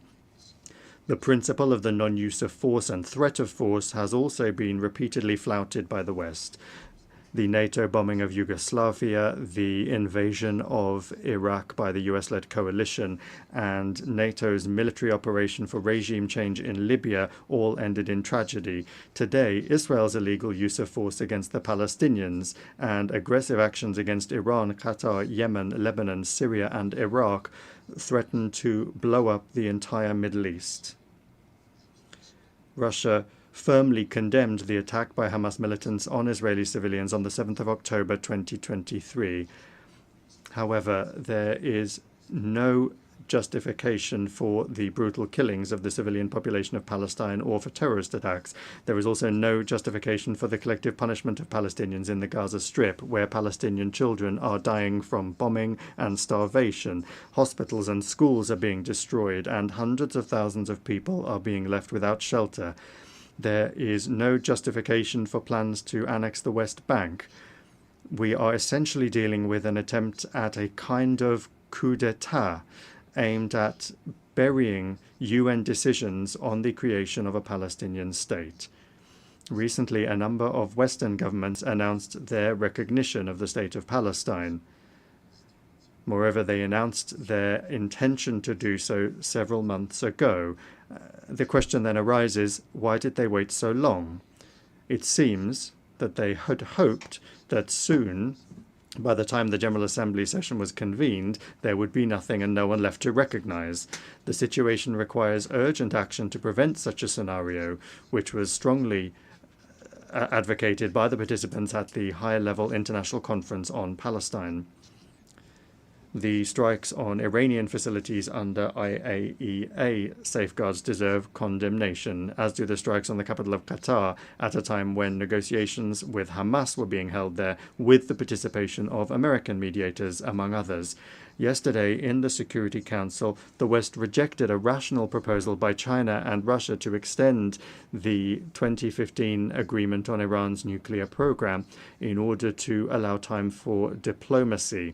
This has finally exposed the West's policy of sabotaging the pursuit of constructive solutions in the UN Security Council and its desire to extract unilateral concessions from Tehran through blackmail and pressure. We consider such a policy to be unacceptable and consider all manipulations to restore anti-Iranian UN sanctions as well as the sanctions themselves to be illegal. The West is not accustomed to observing the principle of non-interference in internal affairs. The color revolutions have become a sad phenomenon of our time, and illegal unilateral sanctions have long since become the main tool of Western diplomacy. No matter what excuses are used to justify them, the essence of such sanctions is the same: to suppress and intimidate competitors in the global economy and politics. Russia, together with an absolute majority of UN members, calls for the immediate lifting without prior conditions of the trade blockade against Cuba, which has been in place for more than 60 years, and for it to be removed from the notorious list of state sponsors of terrorism. We express our solidarity with the people of Venezuela in the face of external sanctions pressure and threats. We advocate for Latin America and the Caribbean to remain a zone of peace and cooperation. A flagrant example of the undermining of sovereignty and gross interference in internal affairs is the actions of the West in the Balkans, where such a fundamental principle as the need for all UN members to comply with Security Council decisions is being violated. The unilateral recognition of Kosovo's independence, contrary to Resolution 1244, was essentially an attack on Serbia's state structure. Now the West has set a course for the collapse of the statehood of Bosnia and Herzegovina by sabotaging the Dayton peace agreement. In both Kosovo and Bosnia, an attack has been launched on the vital interests of the Serbian people, including the ancestral rights of Serbian Orthodoxy. Similarly, the Kiev regime, which seized power as a result of an anti-constitutional coup organized by the West in 2014, has set a course for the elimination of the canonical Ukrainian Orthodox Church and the legislative eradication of the Russian language in all spheres, in education, culture, and the media. Ukraine is the only country in the world that has legislatively banned the use of the native language of almost half of its population. Arabic is not banned in Israel, and Hebrew is not banned in Arab countries and Iran, but Russian is banned in Ukraine. Let me remind you that Article 1 of the UN Charter states the need for respect for human rights and fundamental freedoms for all, without distinction as to race, sex, language, or religion. Europe remains silent on this issue, obsessed as it is with the utopian goal of inflicting a strategic defeat on Russia. To this end, the Ukrainian regime is permitted to do anything, including terrorist attacks against politicians and journalists, torture, extrajudicial executions, indiscriminate bombings of civilian targets, and reckless sabotage of nuclear power plants. As President Vladimir Putin has repeatedly emphasized, Russia has been and remains open to negotiations on eliminating the root causes of the conflict. Russia's security and its vital interests must be reliably guaranteed. The rights of Russians and Russian-speaking people in the territories that remain under the control of the Kiev regime must be restored in full. On this basis, we are ready to discuss security guarantees for Ukraine. So far, neither Kiev nor its European sponsors seem to realize the gravity of the situation or to be willing to negotiate honestly. The North Atlantic Alliance continues to expand right up to our borders, contrary to assurances given to Soviet leaders to advance not a single inch to the east. Contrary to the commitments made by NATO members at the OSCE to respect the principles of the indivisibility of security and not to strengthen their own security at the expense of others and not to strive for dominance, we repeatedly propose that NATO capitals respect their commitments and agree on legally binding security guarantees. Our proposals in 2008 and the subsequent ones, including in December 2021, have been ignored and continue to be ignored to this day. Moreover, threats of the use of force against Russia are increasingly being made. Russia is being accused of almost planning to attack the North Atlantic Alliance and the European Union countries.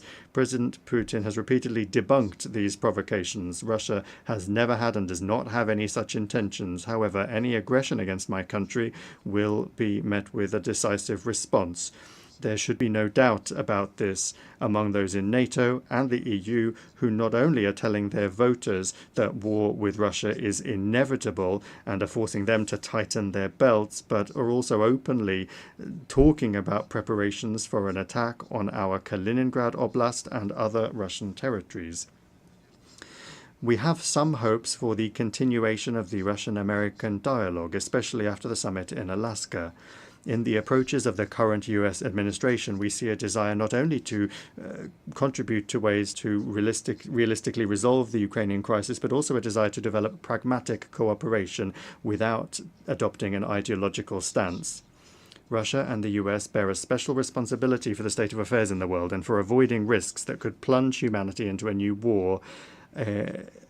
The maintenance of strategic stability is the aim of a new initiative by the Russian Federation that was put forward by President Putin on the 22nd of September. It concerns Russia's readiness to adhere to the central quantitative limits of the New START treaty for 1 year after its expiry on the 5th of February 2026. This is upon the condition that the United States acts similarly and does not take steps that would violate the existing balance of deterrence capabilities. We believe that the implementation of our proposal would create the conditions necessary for avoiding a strategic arms race to maintain an acceptable level of predictability in the nuclear missile sphere and to improve the overall atmosphere in Russian and American relations. Colleagues, in December this year, we will mark the 65th anniversary of the adoption by the General Assembly of the Declaration on the Granting of Independence to Colonial Peoples and Countries. The decolonization process, with a leading role played by the Soviet Union, was a direct consequence of the realization of the right of nations to self-determination. The peoples of Africa and Asia refused to live under the yoke of the colonizers, just as after the coup d'etat in 2014 in Ukraine, Crimea, Donbass, and Novorossiya refused to submit to the Kiev neo-Nazi regime that had illegally seized power. It not only does not represent the interests of the population, but has also unleashed a war against them. In both cases, the principle enshrined in the 1776 Declaration of Independence and subsequently reaffirmed by many American presidents was put into practice. The following principle: governments derive their just powers from the consent of the governed. Neither the colonizers nor the Kiev regime had any consent from the peoples that they sought to rule. This principle was also unanimously reaffirmed in the UN 1970 Declaration, which states explicitly that all must respect the territorial integrity of those countries whose governments represent the entire population living on the territory concerned. Today, Africa and the entire Global South are experiencing a new awakening, striving for complete independence, and the UN must not be indifferent to that. Last December, the General Assembly resolution entitled Eradicating Colonialism in All Its Forms and Manifestations, was adopted. We call for the next step to be a decision to declare the 14th of December the International Day for the Elimination of Colonialism. We welcome the role of the Group of Friends in defense of the UN Charter in consolidating efforts to counter neo-colonial and other discriminatory practices against the global majority, and we invite all independent states to join the membership of that initiative and that group. The current balance of power in the world is radically different from that established 80 years ago. The decolonization process and other major upheavals have changed the political map of the planet. The global majority is loudly asserting its rights. The Shanghai Cooperation Organization and the BRICS play a special role as mechanisms for coordinating the interests of the countries of the Global South and East. The influence of the African Union, CELAC, and other regional associations is growing. These new realities have not yet been adequately reflected in our organization's institutional framework. The issue of Security Council reform is particularly important. Russia calls for its democratization exclusively through the expansion of the representation of Asia, Africa, and Latin America. We support the application of Brazil and India for permanent seats on the Council, while at the same time correcting the historical injustice towards Africa within the parameters that have been agreed by the countries of the continent themselves. Recently, Secretary-General Antonio Guterres proposed a comprehensive reform of the UN. We are not opposed to an open discussion of this initiative. The guiding principle should be the UN's return to the fundamental principles enshrined in its charter, which the West for many years has been seeking to replace with its rules-based order.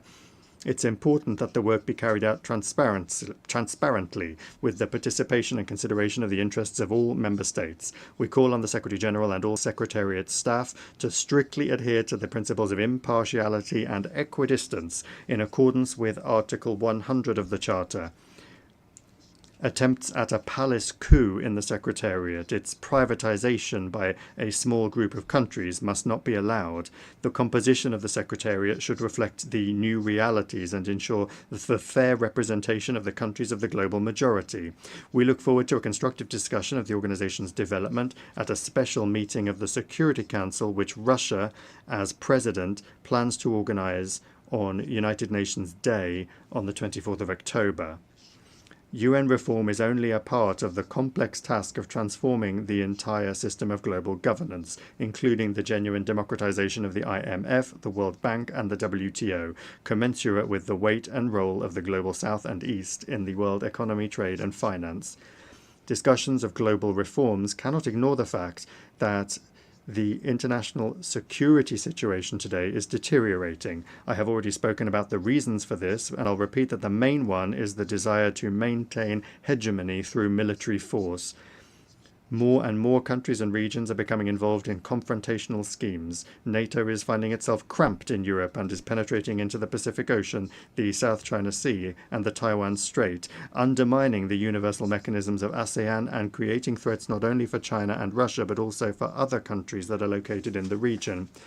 This new stage of expansion is justified by NATO leadership with the slogan of the indivisibility of Euro-Atlantic and Indo-Pacific security, and they're trying to use this slogan to surround the whole of Eurasia with a military ring. Russia and its like-minded partners are offering a constructive alternative to this dangerous course, to build in Eurasia an architecture of equal and indivisible security, not just for NATO members and their allies, but for all countries and associations on the continent without exception, including the SCO, the CIS, ASEAN, the EAEU, CSTO, the Gulf Cooperation Council, and others. To this end, Belarus and Russia, as partners in the Union State, are proposing the development of a Eurasian Charter of Diversity and Multipolarity in the 21st century.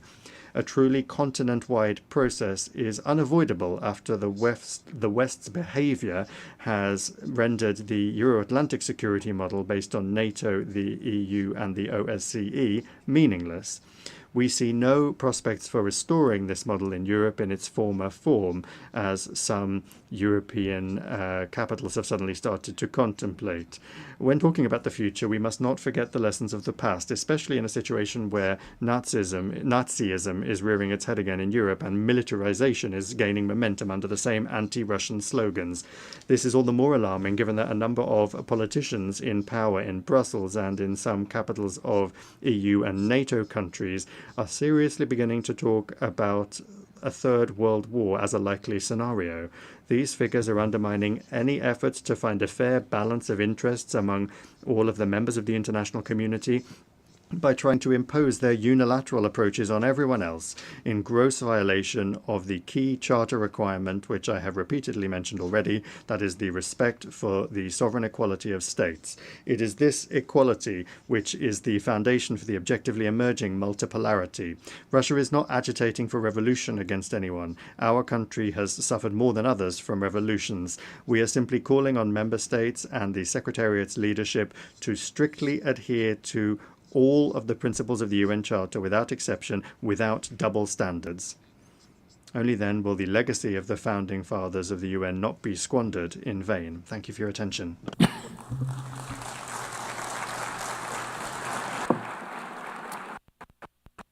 behalf of the Assembly, I thank the Minister for Foreign of the Russian Federation. I now give the floor to His Excellency Bruno Eduardo Rodriguez Barea, Minister for Foreign Affairs of Cuba.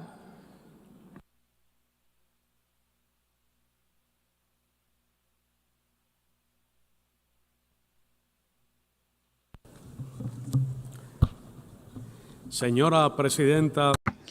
Madam President of the General Assembly, Secretary General, as we meet here, 2.2 million human beings in Gaza are condemned to hunger by the genocidal extermination and ethnic cleansing actions of the Zionist regime, which enjoys the military and financial supplies and the impunity guaranteed by the government of the United States. On behalf of the government and people of Cuba, I reiterate our firmest solidarity with the Palestinian people and with their just cause for freedom, independence, and an end to the Zionist occupation. If the Security Council proves itself impotent because of the veto that the United States wields or threatens to wield, and is incapable of adopting effective measures to halt the barbarity, then this General Assembly has the duty and the capacity to put forward concrete measures without delay. At the very least, it must unequivocally declare Palestine's right to be a UN member state within the pre-1967 borders, with East Jerusalem as its capital, and with the right of refugees to return. 11 million people, 3 million of them children, die every year from hunger and associated diseases. The climate crisis is destroying nations and lives, devastating communities and economies. A handful of countries and individuals have amassed more wealth than the vast majority of all other countries combined. Colossal inequalities stifle and prevent sustainable development. There has been no effective global response to today's serious challenges. There could not be, because the current world order reflects a bygone era when most developing countries did not even exist as independent states. 80 years ago, the United Nations was founded with only 51 member states. Today, we are 193.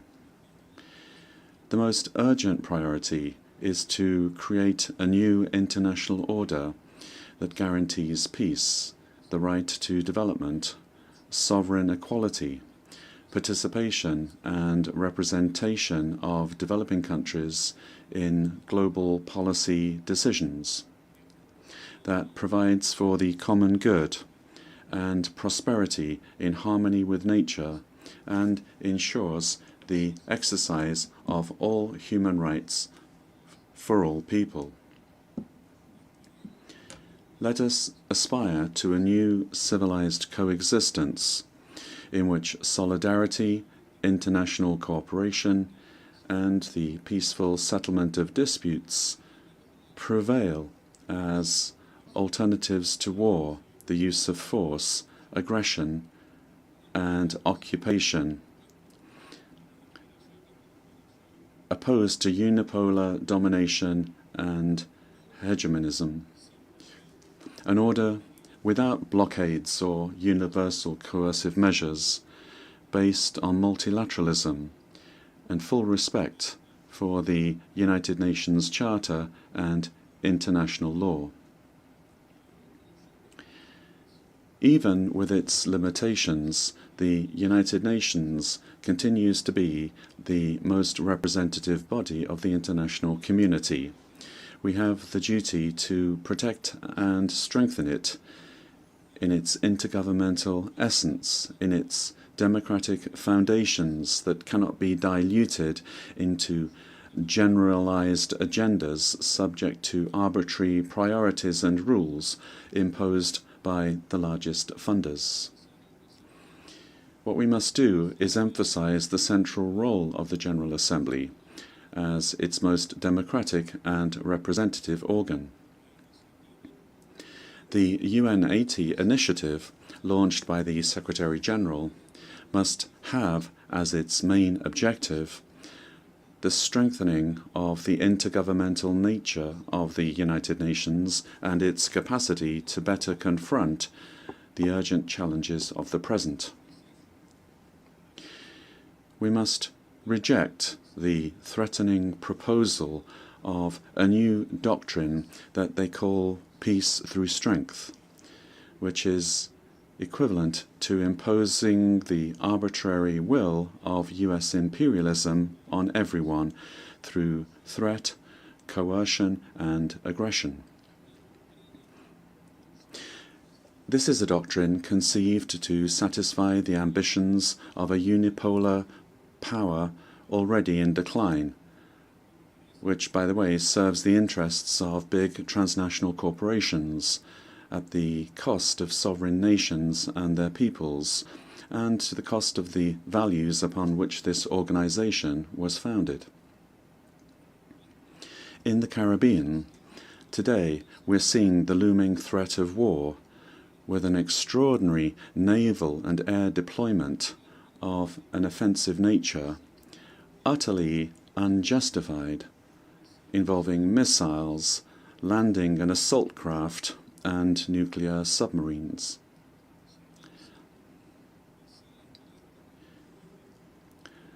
Test missiles with nuclear capacity are being launched. The United States brandishes the pretext of fighting crime and drug trafficking. This is a tale which no one in this chamber believes. The attack and destruction of unidentified boats,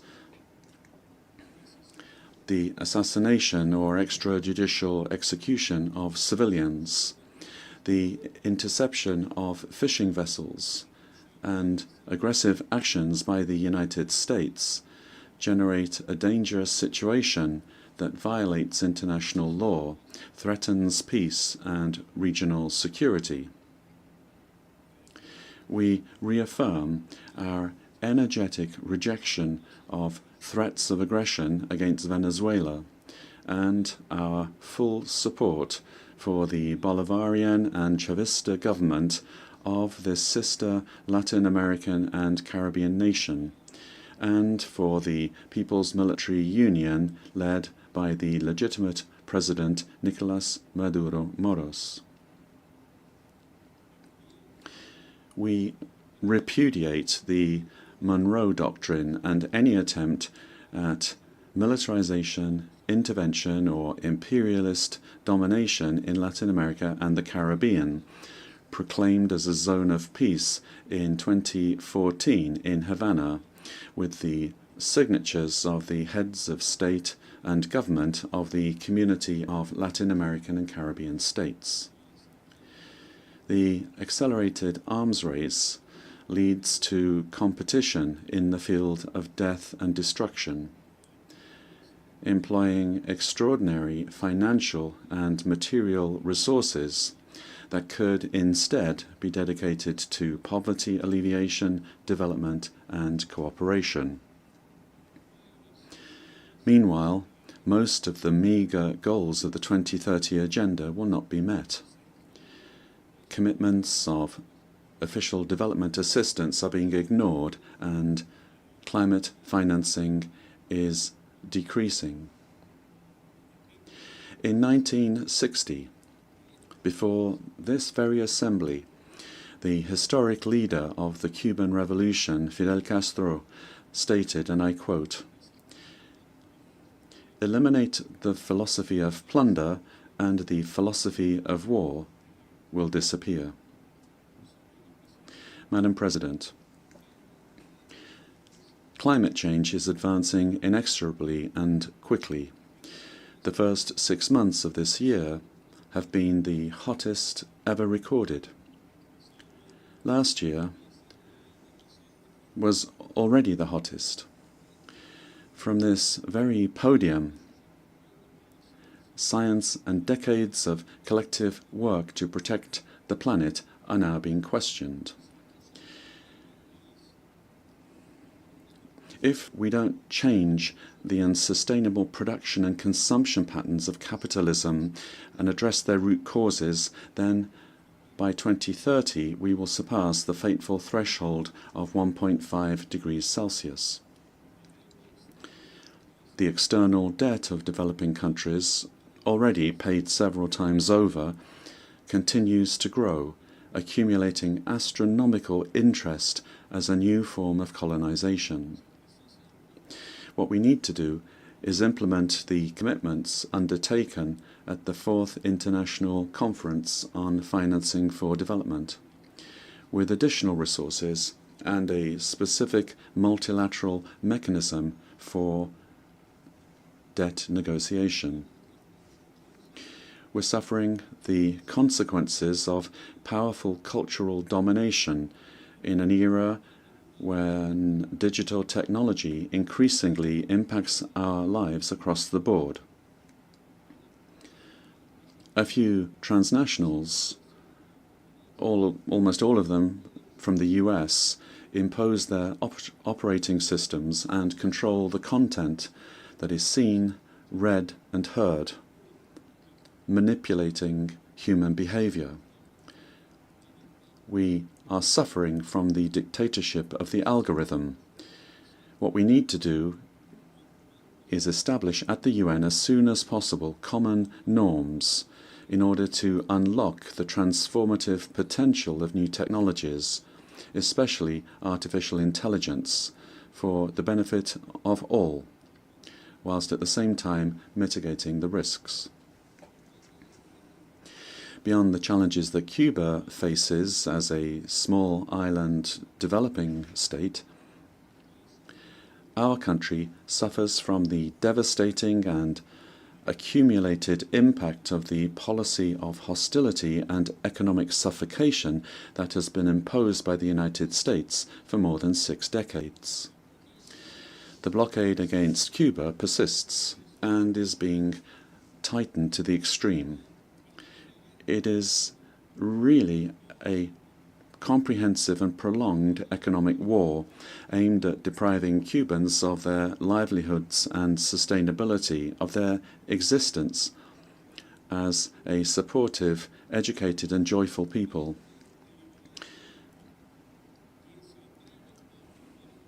Anyone who claims otherwise deliberately lies. The very promoters of this war boast of its destructive effect and its ability to strike anywhere in the world and affect the standard of living of an entire people. The aggression has escalated to unprecedented levels in the last 8 years, including increasingly acts of persecution and economic pressure on third parties, the countries that you represent, and that increasingly are elaborate, surgical, and extraterritorial in nature. They affect productive capacity and have commercial and financial effects, affecting services and policies that guarantee social justice and life itself. Today, Cuba faces a grave scenario of prolonged and daily blackouts, difficulties in affording food, insufficient availability of medicines, reduced public transport, limited community services, and pronounced inflation, which is eroding real incomes. In 1960, the U.S. Undersecretary of State Lester Mallory drafted the infamous Memorandum of Coercion and Blockade against Cuba, and it is this that has guided U.S. policy ever since, and currently governs the policy of the U.S. He wrote, and I quote, "All possible means must be promptly used to weaken the economic life of Cuba, a line of action that achieves the greatest progress in depriving Cuba of money and supplies, to reduce its financial resources and real wages, provoke hunger, desperation, and the overthrow of the government." End of quote. The current Secretary of State of the United States is the reincarnation of that macabre figure. Madam President, Cuba is a country that is a victim of terrorism, and for decades we have been subject to state terrorism from the US. For years, and still today, terrorist acts against our country are organized and financed from US territory. And these people live here in total impunity, and they are recognized as perpetrators of horrendous acts of aggression against the Cuban people, causing thousands of deaths, mutilations, and significant material damage. In compliance with our counter-terrorism responsibilities and with UN efforts against this scourge, the Cuban government has officially shared with the US government in recent years the names and information relating to 62 individuals and 20 organizations based in this country who have been responsible for violent and terrorist acts and who continue from US territory participating in such acts against Cuba. No response has been received, nor is it known if the US authorities have taken any action against any of them. It is cynical that the US government, for purposes of political and economic coercion, labels Cuba as a state sponsor of terrorism, a slander not shared by this organization nor by any other of its member states. Many national institutions, both banking and financial as well as commercial, of nearly all the countries represented here, are intimidated by this false designation of the US government. And because of this, their banks very often avoid engaging with Cuban entities, offering us credit, supporting our commercial activity, or channeling our transfers. Added to this is intimidation against citizens of more than 40 countries, whom the US government threatens with reprisals if they decide by right to visit Cuba. The United States has unleashed a virulent campaign of discreditation and persecution against Cuban medical corporation and of harassment and coercion against the authorities of countries that receive it. This is a strategy directed by the State Department directly. It seeks to disparage this cooperation, which has saved millions of lives and, in many cases, has been the only option for access to healthcare for large population groups. This altruistic and supportive cooperation rests on entirely legitimate bilateral agreements and aligns fully with international standards of this organization in the field of cooperation, as it does with the standards of other organizations. I confirm once again that Cuba will maintain its commitments with all countries with which we have bilateral medical cooperation agreements and programs, and we will remain willing to expand them with all governments who are prepared to develop such cooperation, respecting international law, national legislation, and all of this for the well-being of their peoples. Since 1963, almost going back to that time of Mr. Mallory's declaration, 605,000 doctors from Cuba, doctors and specialists, have carried out in dozens of countries more than 17 million surgeries and brought more than 5 million children into the world. At this moment, over 24,000 health professionals provide services in 56 countries. The aggression against Cuba is reinforced by a powerful machinery of destabilization that, from US territory and with funding from that country's federal budget, mounts an offensive aimed at disturbing public order, promoting acts of violence, disorienting the population, and discrediting our country. It is a strategy of unconventional warfare that combines emotional manipulation with informational intoxication in order to impose an atmosphere of despair and political demobilization. Faced with such an asymmetric onslaught, our people's determination is strengthened. We are aware of the great challenges that we face and of the need to direct with creativity and with everyone's contribution economic recovery and the strengthening of social policies. Last July, President Miguel Díaz-Canel said, and I quote, "We are not an accident of history. We are the logical consequence of a history of resistance and rebellion against abuse and injustice." End of quotation.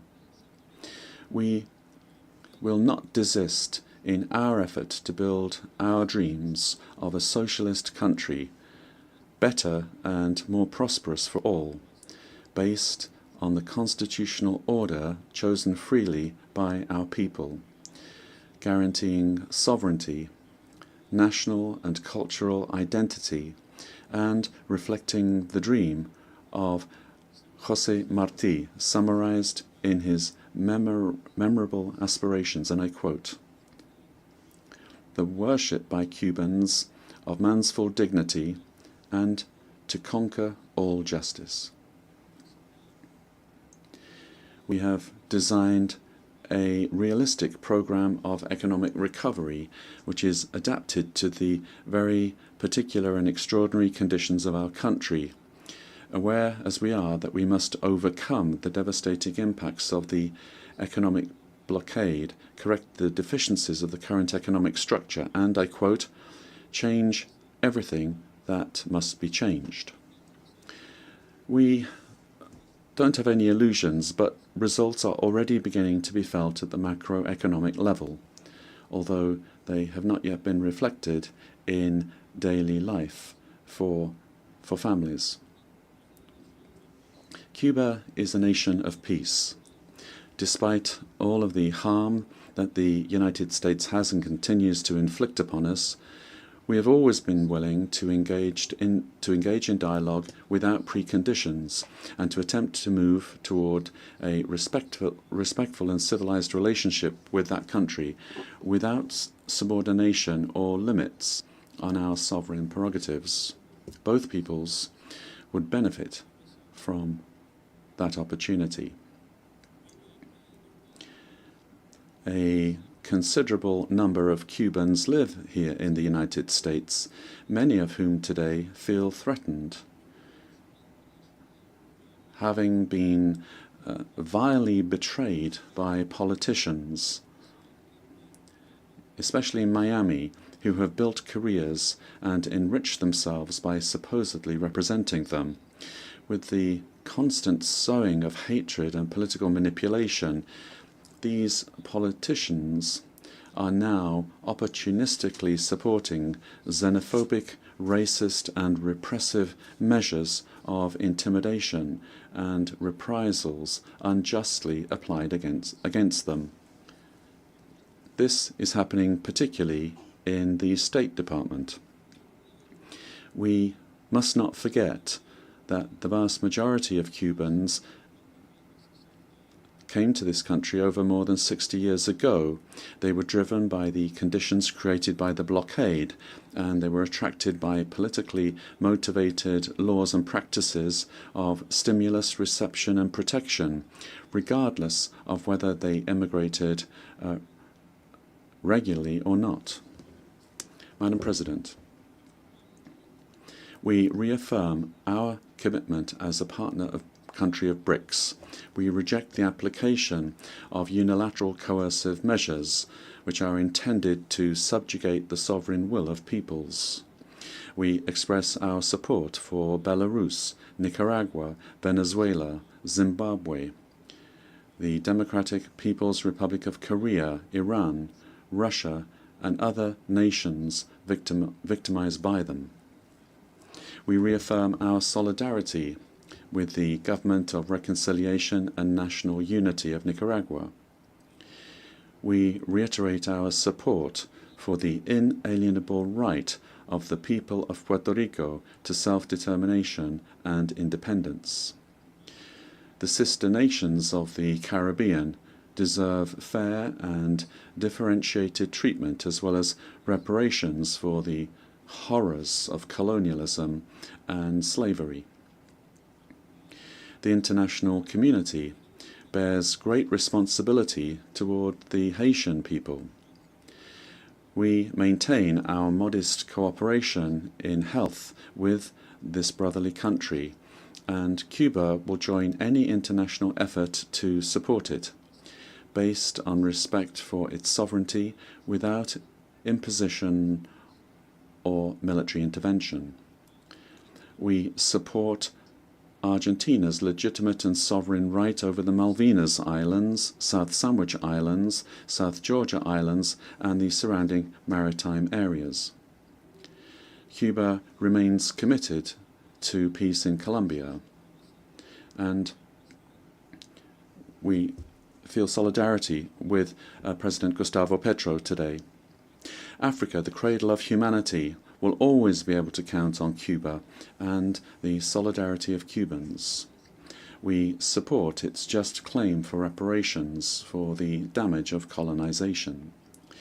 We reaffirm our solidarity with the Sahrawi people and their right to self-determination. We reaffirm our support for the One China principle. We oppose NATO's aggressive military and nuclear doctrines. We firmly believe, without utopia, that a better world is possible.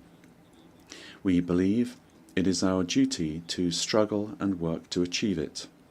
I reiterate the words of President Raúl Castro Ruz, spoken from this podium in September 2015, and I quote, "The international community will always be able to count on Cuba's sincere voice against injustice, inequality, underdevelopment, discrimination, and manipulation, and for the establishment of a more just and equitable international order centered truly on the human being, their dignity and well-being." Thank you very much.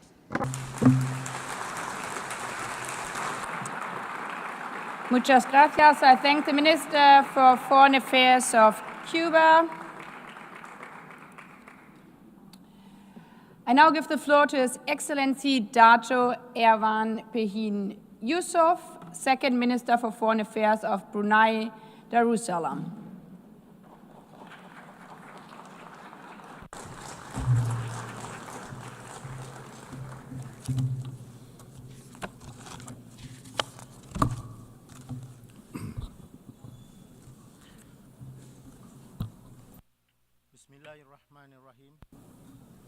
Madam President, Mr. Secretary General, Excellencies, ladies and gentlemen. Assalamu alaikum wa rahmatullahi wa barakatuh. Peace be upon you all. At the outset, I bring the warm greetings of His Majesty Sultan Haji Hassan al-Bolkiah, Muizzaddin wa Daulah, Sultan and Yang di-Pertuan of Brunei Darussalam, to this esteemed assembly. Allow me also to extend heartfelt congratulations to you, Excellency Annalena Baerbock, on assuming the presidency of this historic 80th session of the General Assembly. We wish you a successful tenure. I also express appreciation to His Excellency Philemon Yang for his leadership of the 79th session, and I commend Secretary General Antonio Guterres for his tireless service in guiding our organization through turbulence and uncertainty. Madam President, the 80th anniversary of the United Nations is more than a commemoration. It is a solemn opportunity for reflection and renewal. Before 1945, our world was fractured by war and colonial rule. From that devastation, the UN was born. Its charter is not just a legal text, but a moral covenant, a collective vow to save succeeding generations from the scourge of war and to stand against dehumanization of people. For small states like Brunei Darussalam, which regained full independence in 1984, membership in the UN affirmed not only sovereignty, but dignity, equality, and belonging within the family of nations. This is why our commitment to this organization remains unwavering. It is the only forum where every nation, large or small, developed or developing, can stand and speak as equals. Over the course of 8 decades, the UN has delivered remarkable progress. It helped prevent the escalation of conflicts, supervised elections, and restored stability to many parts of the world. It has eradicated smallpox, contained Ebola outbreaks, and delivered hope during the COVID-19 pandemics. It feeds the hungry, educates the children, and protects cultural heritage. The UN has led global climate action, forged development first through the Millennium Development Goals and later the Sustainable Development Goals. It has also helped to shape international law, from the Universal Declaration of Human Rights to the 1982 United Nations Convention on the Law of the Sea, which remains to be the constitution of the oceans. These achievements have inspired Brunei's own journey. We remain committed to nurturing peace and harmony, advancing sustainable development, and pursuing environmental conservation and climate action. Regionally, we work through ASEAN to promote peace, prosperity, and integration. We also engage beyond the region through our participation, among others, in APEC, FIALAC, the Belt and Road Initiatives, and the CPTPP to strengthen cooperation and enhance our development. Hosting the ASEAN Center for Climate Change reflects our determination and commitment to turn our climate ambitions into actions. Guided by the principles of the United Nations, even a small country like Brunei Darussalam has found a place in the world, contributing to peace through humanitarian aid and peacekeeping. In the past, we supported relief and reconstruction efforts in Aceh following the 2004 Indian Ocean tsunami and participated in peace monitoring in Mindanao. Today, we continue this role through the observer teams led by Malaysia, which were deployed to monitor the ceasefire between Cambodia and Thailand. Additionally, we maintain our long-standing participation in the UN interim forces in Lebanon, where Bruneian women and men serve with dedication. Madam President, what the UN has achieved so far is not a minor feat. They are the very essence of our shared humanity. Yet, we would be dishonest to speak only of successes. The Security Council, the guardian of peace, has too often been paralyzed, restricted by veto, divided by interests, and mute in the face of grave injustice. Nowhere is this failure more glaring, more tragic than in Palestine. The inaction undermines not only the Council's credibility, but the very foundation of the United Nations. It reminds us why reform is not an option, but an urgent necessity. Brunei supports efforts to make the Security Council more representative, transparent, and accountable in its action, and to limit the use of veto towards its eventual elimination. Madam President, 80 years ago, after the horrors of the Second World War, humanity made a vow: never again. Never again to genocide. Never again to killing with impunity. Never again to silence in the face of atrocity. Yet today, in Gaza, we see actions that betray that vow. Indiscriminate bombings, forced displacements, collective punishments, and weaponization of food and medicine. Entire neighborhoods in Gaza has been reduced to rubble under the guise of security. Children are born under blockade. Water is undrinkable.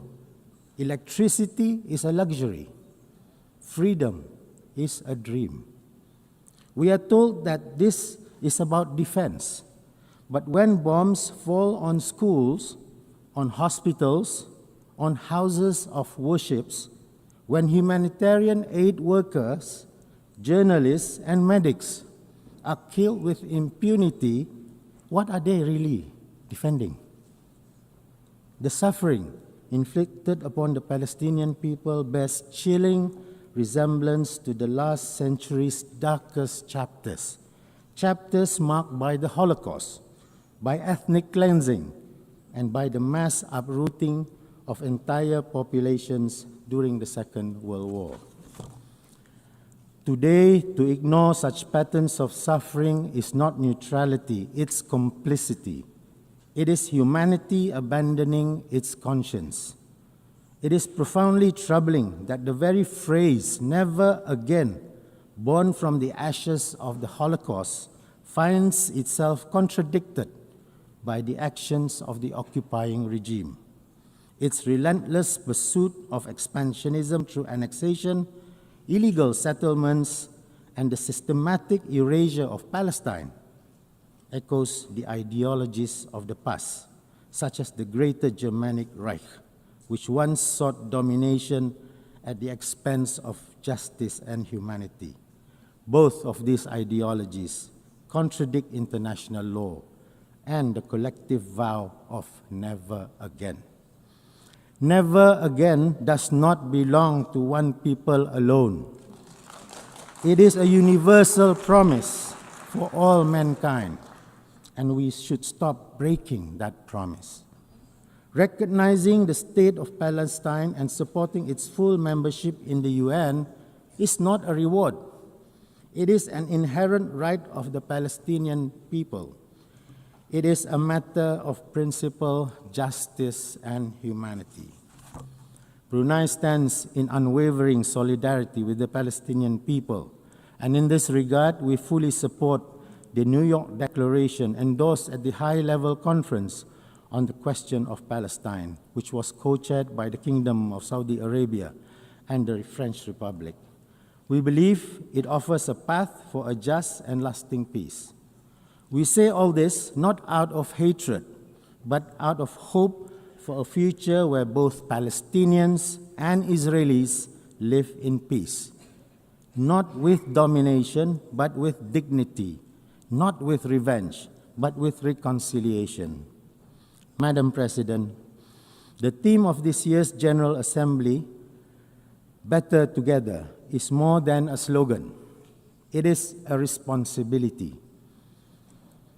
It means renewing our faith in multilateralism. It means strengthening the United Nations' three pillars: peace and security, human rights, and development. And it means embracing inclusivity, transparency, and respect. For small states, multilateralism is not an option. It is our lifeline. As we confront climate change, pandemics, inequality, and conflict, no nation can stand alone. Only together can we secure a peaceful, just, and sustainable world for generations that are yet to come. The United Nations at 80 is not only about history, it is about a promise to be better together, a promise to ensure no voice is silenced and no nation, regardless of its size, is left behind. And so, I end the speech by quoting the words of His Majesty, the Sultan and Yang di-Pertuan of Brunei Darussalam, spoken in this very hall last year during the Summit of the Future.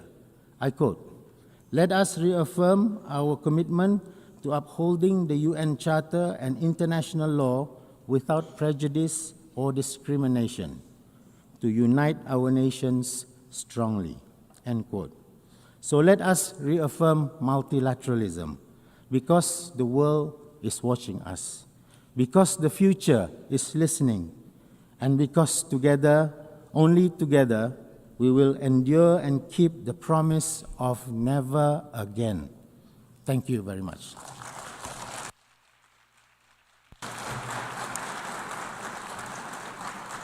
I thank the Second Minister for Foreign Affairs of Brunei Darussalam. I now give the floor to His Excellency Johann Wadefull, Federal Minister for Foreign Affairs of Germany.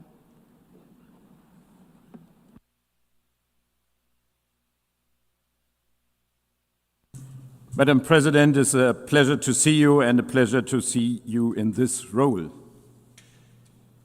Excellencies, on December 10th, 1932, a friend picked up Albert Einstein and his wife at their house near Berlin. Together they traveled to the German port city of Bremen. Albert and Elsa Einstein boarded a ship to North America. He planned to accept a 3-month position as visiting professor at the California Institute of Technology. Albert Einstein, one of the greatest physicists of all time, would never return to Germany. Only weeks later, the Nazi Party came to power. Excellencies, this year marks 80 years since the San Francisco Conference and the founding of the United Nations. The Holocaust and the World War, started by Germany, taught us that the denial of human dignity destroys lives, nations, cultures. The founders of the UN came together in the belief that the defense of freedom strengthens our shared humanity. It was a belief in a world order that gave my country the opportunity to be engaged for peace, prosperity, and security and the family of nations, the United Nations. As Germans, we are deeply grateful for this opportunity. But it also means we feel particularly responsible for our United Nations. As Albert Einstein wrote in 1947, quote, "No international organization can be stronger than its component parts want it to be." In other words, it is up to us, the member states. We are the United Nations. We want these United Nations to be strong. Today, my country is running again for a seat as a non-permanent member of the Security Council for 2027-28 term. We do so at a time of unprecedented instability and upheaval.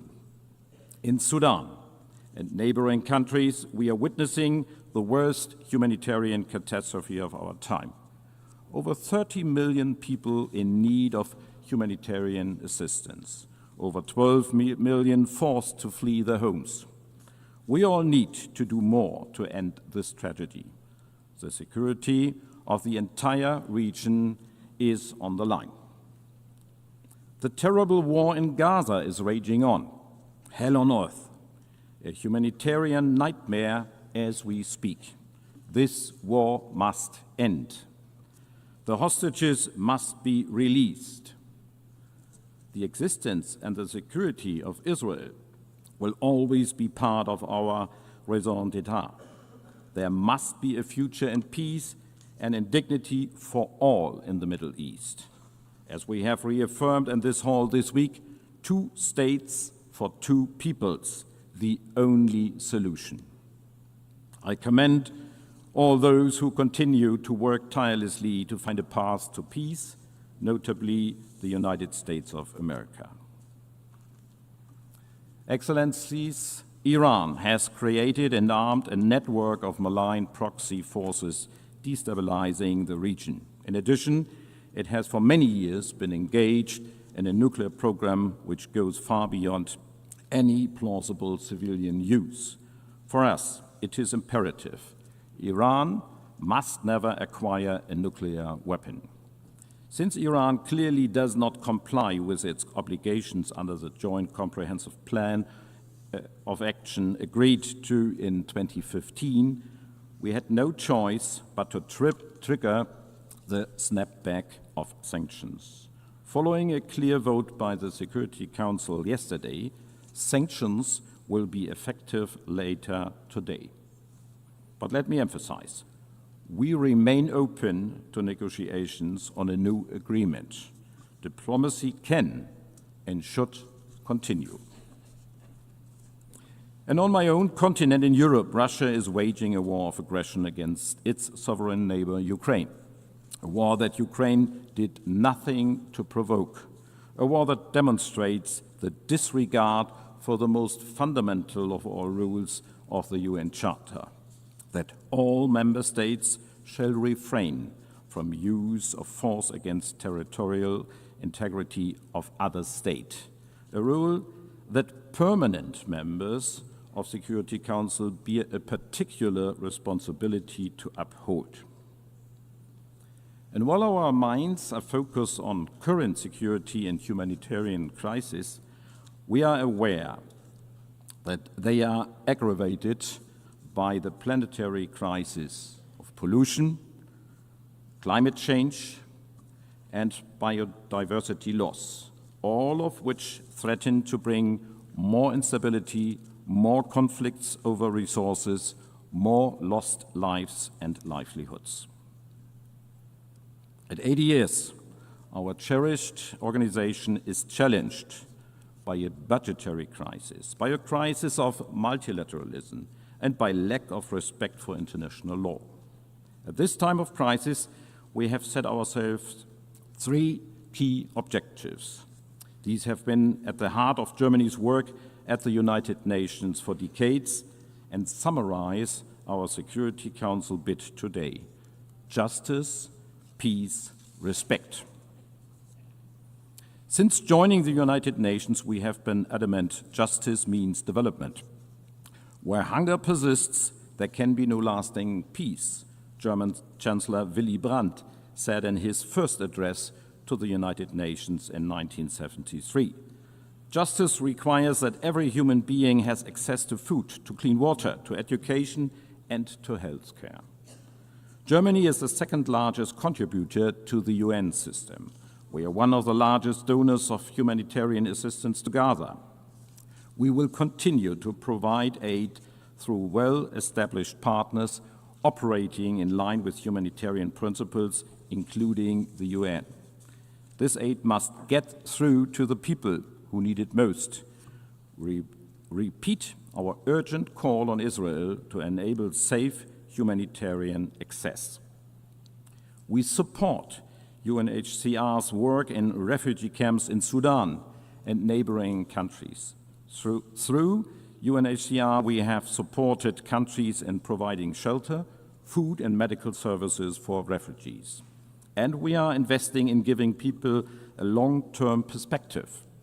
I saw for myself how citizens from Mariupol have been able to find shelter in a hub created by the UNHCR in the city of Dipno, and how displaced people in Bekaa Valley in Lebanon were able to return to their restored communities through the support of UNHCR.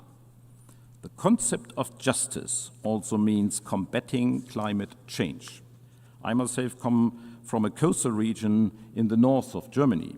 I know firsthand the risks and the consequences of rising sea levels. And I can assure those whose safety and livelihoods are already endangered by climate change today, we are and we remain by your side.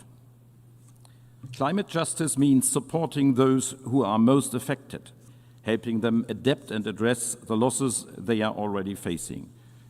It means significantly reducing emissions globally and keeping the 1.5-degree limit within reach. Germany will be a reliable partner in this. We stand by our target to be climate neutral by 2045. Excellencies, justice, peace, respect. 35 years ago, we made a promise that a reunited Germany would work towards peace and stability. Our contributions to peacekeeping and peace building are proof that we are keeping that promise. German troops, police officers, and personnel have served in 14 peacekeeping missions over the last 3.5 decades. As we speak, the German military is contributing the maritime component of UNIFIL off the shores of Lebanon. Germany military personnel supports UNMISS and MINURSO. And we are contributing financially to the security of Haiti, where gangs are terrorizing the civilian population, a situation where the UN has an essential role to play for peace and security. We are proud that highly qualified German nationals are making the UN system work and involve in important positions. Germany will continue to provide skilled personnel to the UN system, working for peace, development, and human rights at all levels. We are the largest donor for UN peacebuilding. Germany is chairing the Peacebuilding Commission until January of next year.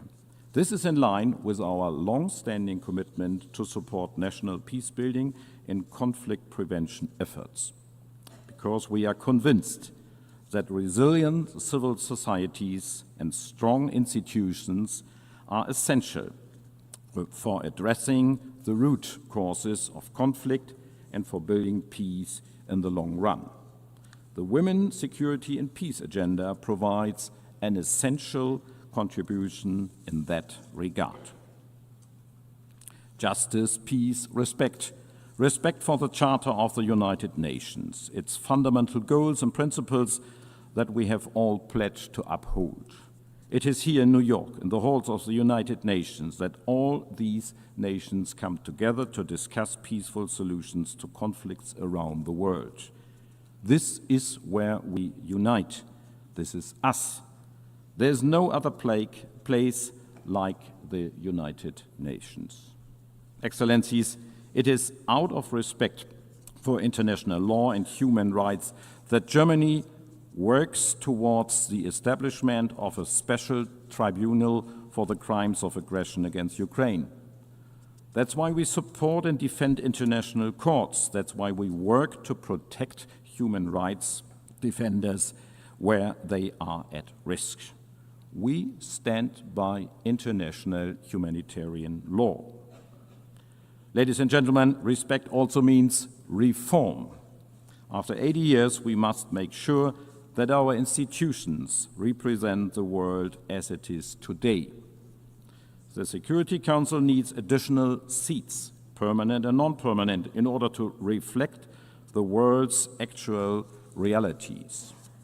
Germany is convinced that additional permanent seats must go to regions underrepresented today: Africa, Asia, and Latin America. Now more than ever, we need our United Nations to be fit for purpose. Therefore, the UNAT process must succeed. Today, the United Nations needs our support. Excellencies, we all would only stand to lose in a world where might makes right, where international rules are obsolete, in a world where treaties are only binding for the weak, and where war is a continuation of diplomacy by other means. Such a world would ultimately be governed by force. Justice, peace, respect, that is Germany's offer to each and every nation represented here in this great hall. It is an offer to listen, to cooperate, to find solutions. It is an offer rooted in our willingness to listen carefully to your concerns. And it is an offer which we are ready to back up. It is an offer you can always count on, now and in the future. Thank you.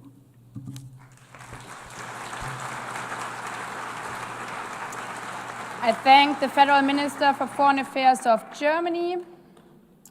I now give the floor to Her Excellency Torgedur Katrín Gunnarsdóttir, Minister for Foreign Affairs of Iceland.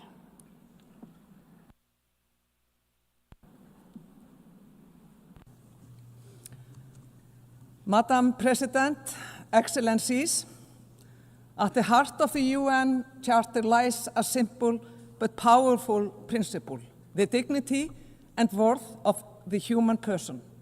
It is a reminder that the international cooperation is not about institutions for their own sake, but about people, ordinary people whose lives are freer, safer, and more prosperous when nations choose cooperation over confrontation, dignity over domination, rules over force.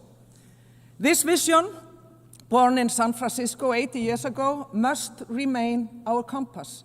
Without it, our world would be less free, less just, and far less secure. For Iceland, a small state whose independence and prosperity depend on respect for international law, the rules-based order has been nothing short of essential. And sadly, these very foundations are under siege.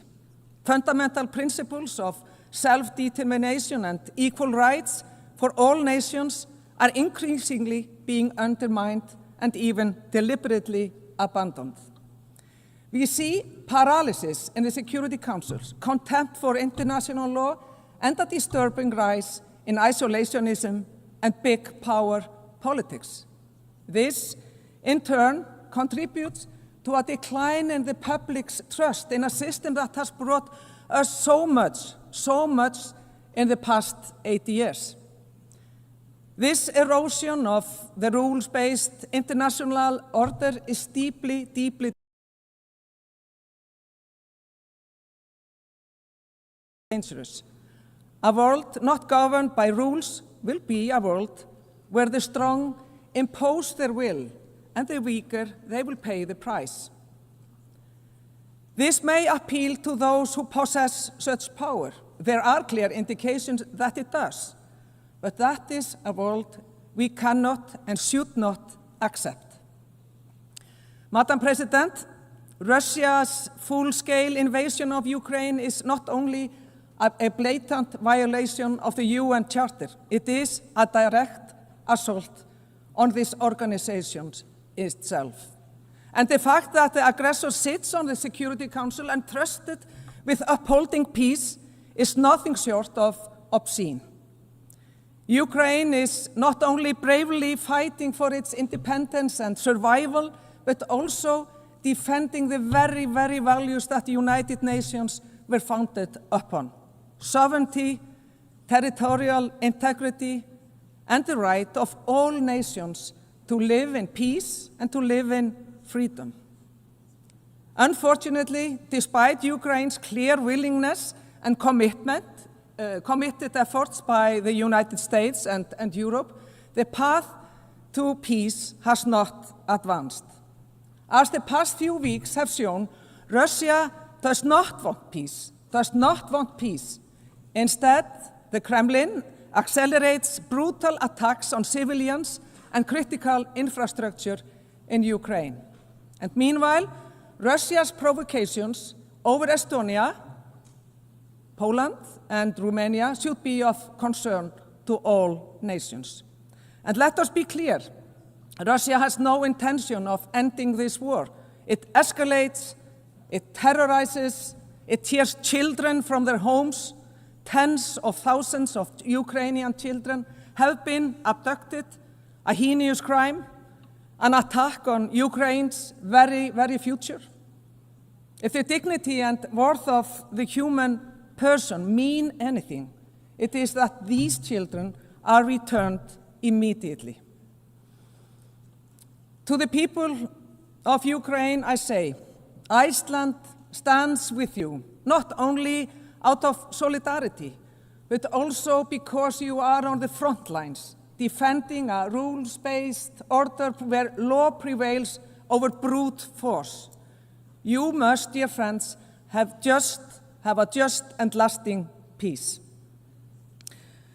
Dear colleagues, we must speak with equal clarity about Gaza. We are witnessing now crimes against humanity and war crimes in broad daylight. What appears before us is systematic ethnic cleansing. This needs to end. We need an immediate ceasefire, full humanitarian access, and the unconditional release of all hostages. We need peace for all the innocent people. Iceland unequivocally condemned Hamas's gruesome terrorist attack on Israel October 7th. There is no justification for such brutality, nor the taking of hostages. But nothing, and I mean nothing, can justify the collective punishment of millions of Palestinians. Starvation, bombardment, forced displacement. These acts are cruel, they are inhumane, and they are illegal. There are children dying every day in Palestine. For the past 2 years, at least one child has been killed every hour in Gaza. Every single hour. Iceland recognized Israel in 1948 and Palestine in 2011.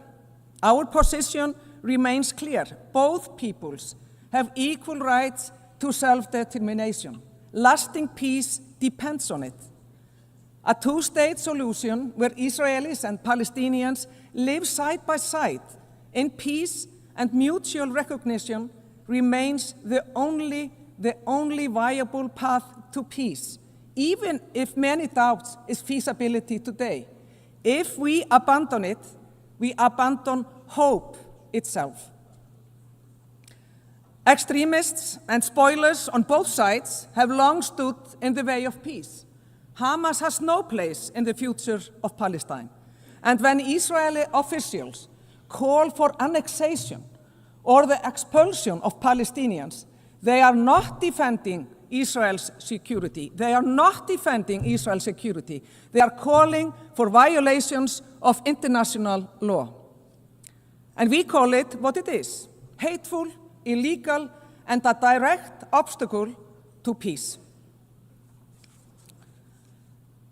President Russia's aggression in Ukraine, Israel's military operations in Gaza, as well as the horrific war in Sudan, are the starkest demonstrations of deeply troubling global trend.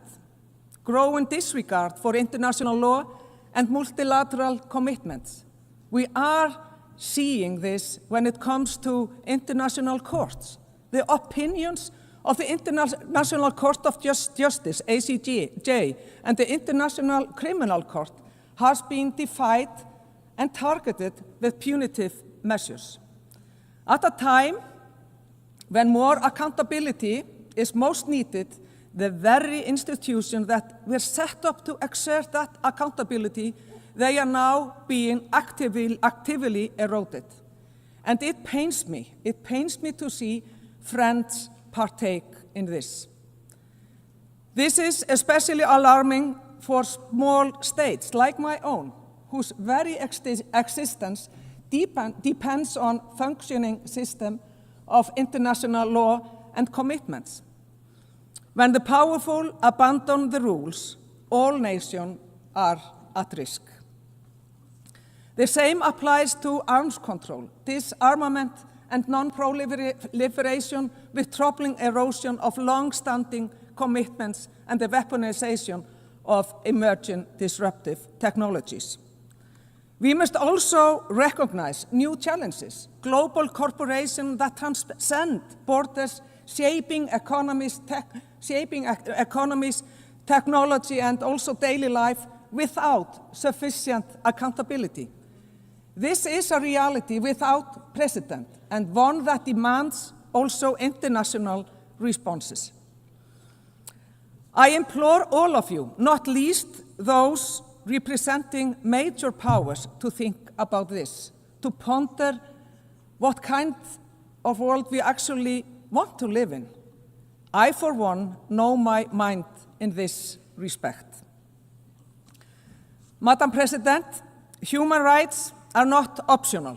They are not optional. They are universal, indivisible, and fundamental to peace and prosperity.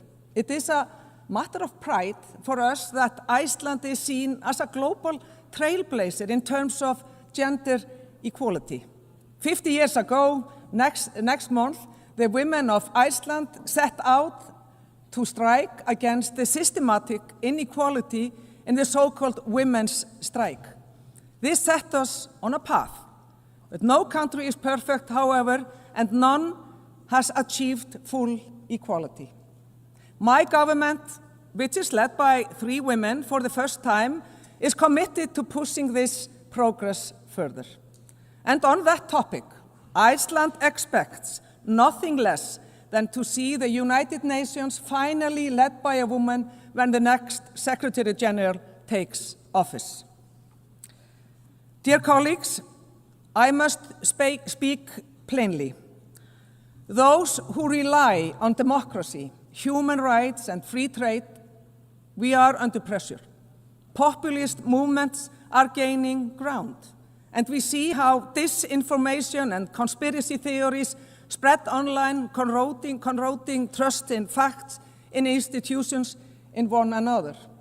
The result is predictable: rising intolerance, especially towards marginalized groups, women, LGBTQI+ groups and persons, minorities, people whose only crime is being who they are. And let us be clear, women are not the problem. LGBTQI+ people are not the problem.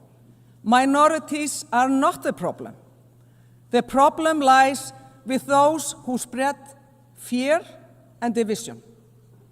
This trend is deeply dangerous for democracy, and it is why Iceland, as a member of the Human Rights Council, will continue to speak loudly and very clearly. Equality is not negotiable. Human dignity cannot be bartered away. Freedom of expression is the cornerstone of democracy. It is also the foundation of innovation, of culture, of progress. But freedom comes with responsibility. To distort free speech into the mass production of lies, propaganda, or AI-driven disinformation is not the exercise of freedom. It's betrayal. Twisting facts into fake news, science into lies, and upending reality is an attack on truth itself. Iceland will continue to defend freedom of expression, but also to insist that it be used responsibly, not as a weapon to harm or to divide. President, as global needs are at an all-time high, we are seeing large-scale reductions in development budgets by several major donors with profound consequences for the poorest countries and the most vulnerable. Iceland, we will not follow that path. Ultimately, development cooperation is an investment in our common rights and freedom, bringing us towards a more stable, just, and a peaceful world. The climate crisis that we are certainly facing knows no borders. In the high north, where Iceland lies, temperatures are rising more than twice the global average. Glaciers retreat, permafrost thaws, oceans warm. And it is the poorest, those least responsible, who suffer then the most. For us Icelanders, renewable energy is the backbone of our security and also of our independence. And the ocean is our lifeblood, our history, our livelihood, our identity. Its health is inseparable from the fight against climate change and from the protection of biodiversity. The ocean gives, but it also takes. That shared understanding deepens our solidarity with small island states and others who are now on the front lines of sea level rise. Their reality must be faced by the entire UN membership together as a global family. Colleagues, the United Nations is not only about states and structures, it is about people, the people who work tirelessly for these organizations, often under immense pressure and even risking their own lives to uphold its ideals. To them, Iceland extends its deepest gratitude. Your dedication reminds us that the United Nations, imperfect as it is, we know that, still has a beating heart. But it is also about us here, the leaders gathered here. These are serious times that demand serious leaders as well. We cannot afford cynicism, short-termism, or the comfort of slogans. We must act with love for our people, with respect for our neighbors, and with wisdom for future generations. This is not naive. This is not naive. It is the essence of responsible leadership, and it is what the world needs from us. President, the undermining the very institutions that have advanced peace, prosperity, and human rights over the past 80 years will only deepen the challenges we face. At this critical moment, it is crucial we reverse course so that we can pass on to the future generations that we may have at times taken for granted. The world needs the United Nations, and we have to be strong as we can be. And yes, we face daunting challenges, but our story as a global community is not only of crisis, not at all. It is also one of progress. Apartheid was abolished. Extreme poverty was cut in half. Treaties were created to protect our skies and to protect our seas. These achievements remind us of what is possible when we act together. For Iceland, the choice is very clear. We will always stand for equality, for respect for international law, and for peace, even when the tide turns against us, even when others wish these values silenced. We will not be silenced. We will keep these values alive because they are the essence of the United Nations, and they are grounded in the dignity and worth of human person. And let us revive the ideals that inspired the founders in San Francisco 80 years ago and draw on that same spirit today. Not for their sake, but for our children's sake. They deserve a world where peace, where justice, dignity, and freedom are not just words on paper, but lived realities. And that is the legacy we must leave them. Thank you so much.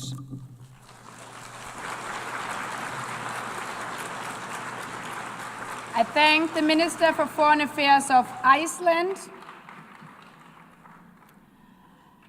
I now give the floor to His Excellency Subramaniam Jaishankar, Minister for External Affairs of India.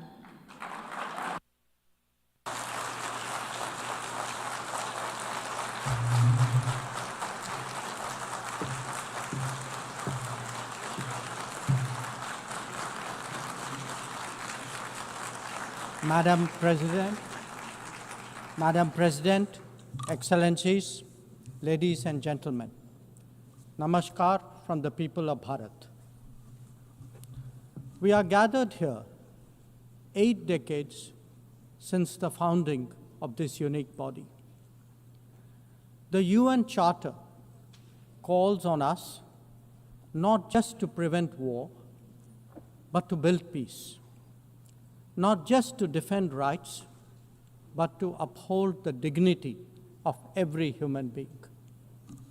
It challenges us to stand as good neighbors, uniting our strength so that generations to come inherit a world of justice, of progress, and of lasting freedom. Madam President, forces unleashed by history since the founding of the UN propelled this body forward. As decolonization advanced, the world began to return to its natural diversity. The membership of the United Nations quadrupled, and the organization's role and remit grew significantly. In the era of globalization, its agenda evolved even further. Development goals took center stage, even as climate change emerged as a shared priority. Trade acquired greater prominence, while food and health access were recognized as essential to global well-being. Where security was concerned, the UN undertook peacekeeping operations and promoted disarmament discussions. As a result, the UN became a natural platform to debate key global issues. Madam President, we must ask ourselves today, how has the UN lived up to expectations? And just look at the state of the world. There are two significant conflicts underway, one in Ukraine and the other in the Middle East, West Asia. Innumerable other hotspots don't even make the news. The slow progress of the SDG Agenda 2030 presents a sorry picture. On climate change, the reality is of recirculated commitments and creative accounting. If climate action itself is questioned, what hope is there for climate justice? When a once-in-a-century pandemic hits us, we saw open discrimination in access to vaccines and to travel.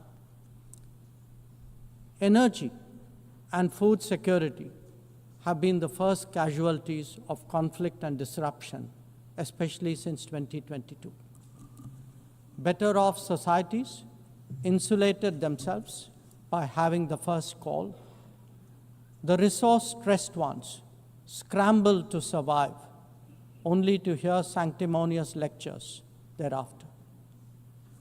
When it came to trade, non-market practices gamed rules and regimes. The resulting concentration exposed the world to leveraging. On top of that, we now see tariff volatility and uncertain market access. As a result, de-risking is a growing compulsion, whether from limited sources of supply or over-dependence on a particular market. Economic concerns have other dimensions as well. Heightened technology control is one. The grip on supply chains and critical minerals is another. The shaping of connectivity is no less sensitive. Protection of key sea lanes has become a challenge. Restricting the evolution of a global workplace is an issue. Each makes a compelling case for more international cooperation, not less. But are we really headed in that direction? And where has the UN actually made a difference? Madam President, as members of the UN, we meet here as sovereign equals. That is not a formalism, but a recognition of the inherent diversity of our world. Understandably, we have different history, traditions, heritage, and culture. For them to coexist, for them to enrich each other, it is imperative that we foster understanding and respect. This will only happen when we resist political interference and economic pressures, when narratives are free of prejudice, when double standards are abjured, and when pluralism is truly appreciated. Madam President, Excellencies, while asserting our rights, we must also firmly face up to threats. Countering terrorism is a particular priority because it synthesizes bigotry, violence, intolerance, and fear. India has confronted this challenge since independence, having a neighbor that is an epicenter of global terrorism. For decades now, major international terrorist attacks are traced back to that one country. UN's designated lists of terrorists are replete with its nationals. The most recent example of cross-border barbarism was the murder of innocent tourists in Pahalgam in April this year. India exercised its right to defend its people against terrorism and brought its organizers and perpetrators to justice. Because terrorism is a shared threat, Madam President, it is essential that there is much deeper international cooperation. when nations openly declare terrorism a state policy, when terror hubs operate on an industrial scale, when terrorists are publicly glorified, then such actions must be unequivocally condemned. The financing of terrorism must be choked, even as prominent terrorists are sanctioned. Relentless pressure must be applied on the entire terrorism ecosystem. Those who condone nations that sponsor terror will find that it comes back to bite them. Madam President, an objective report card will show that the UN is in a state of crisis. When peace is under threat from conflicts, when development is derailed by lack of resources, when human rights are violated by terrorism, the UN remains gridlocked. As its ability to forge common ground diminishes, belief in multilateralism also recedes. Central to the erosion of the UN's credibility has been resistance to reform. Most members strongly desire change, but the process is being made an obstacle to the outcome. It is imperative that we see through this cynicism and purposefully address the reform agenda. The historical injustice done to Africa should be redressed. Both permanent and non-permanent membership of the Council must be expanded. A reformed Council must be truly representative, and India stands ready to assume greater responsibilities.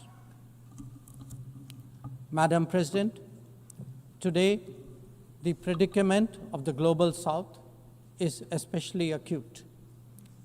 Bharat, under the leadership of Prime Minister Narendra Modi, believes that it has both a duty to contribute and an obligation to motivate. That is why we have undertaken more than 600 major development projects in 78 countries, as well as innumerable community-based initiatives. They range from large infrastructure to small livelihoods, from capacity building to people's welfare, from concrete assets to education and training.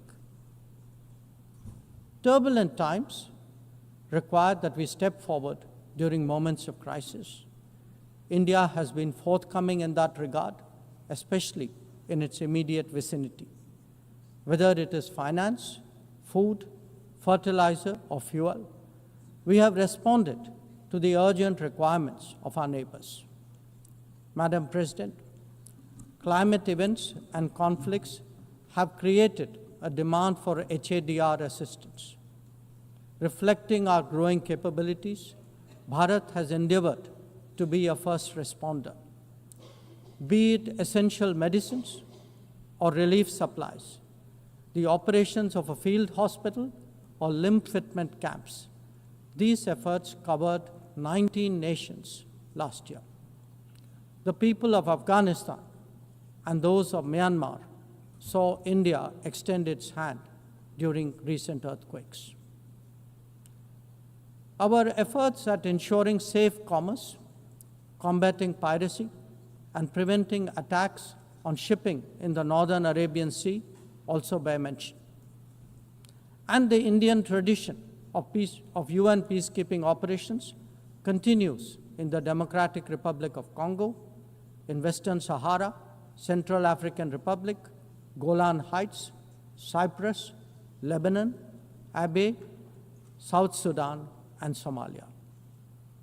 To put it clearly, our soldiers ensure peacekeeping, our sailors protect maritime shipping, our security counters terrorism, our doctors and teachers facilitate human development the world over, our industry produces affordable products, our techies promote digitization, and our training facilities are open to the world.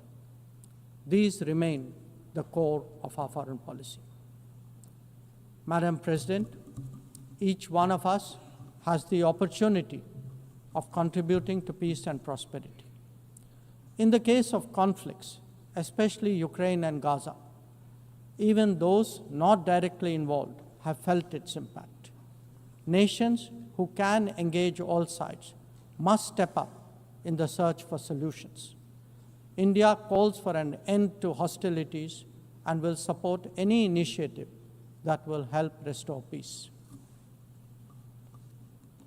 The last decade in Bharat has also seen transformative changes due to the vision of Prime Minister Modi. Our digital public infrastructure has redefined governance and enabled delivery of public services on an unprecedented scale.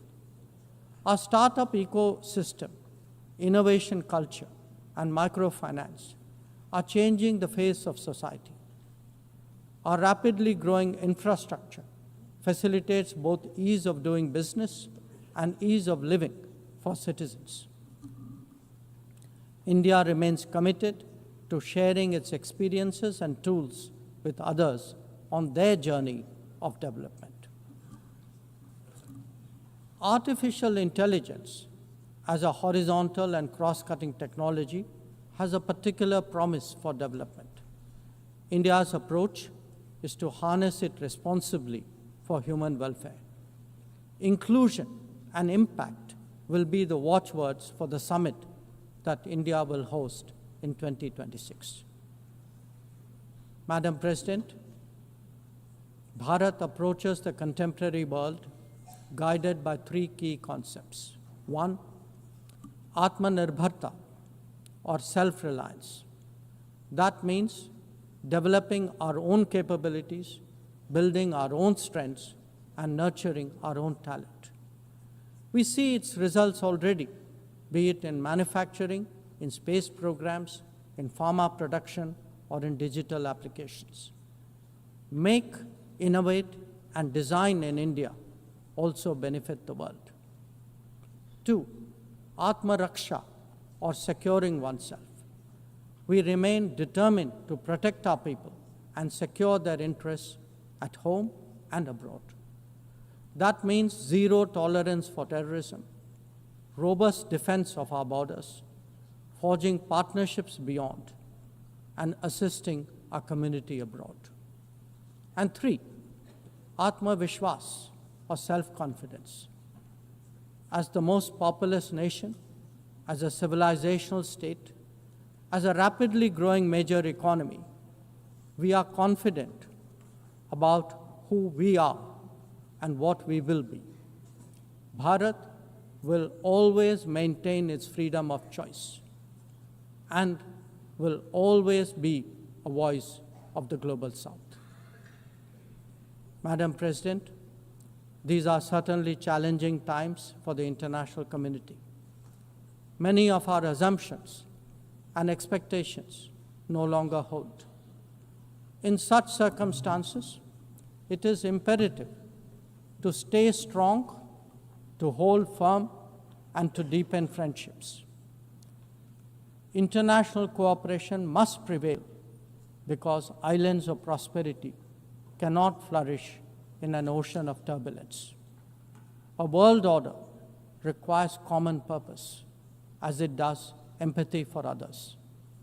That is where we look to the United Nations. Madam President, every member who can make this world a better place must have the opportunity to do their utmost. And for that to happen, reformed multilateralism is the obvious way. The 9th decade of the UN must be one of leadership and hope. Bharat will do its fair share and more. I thank you.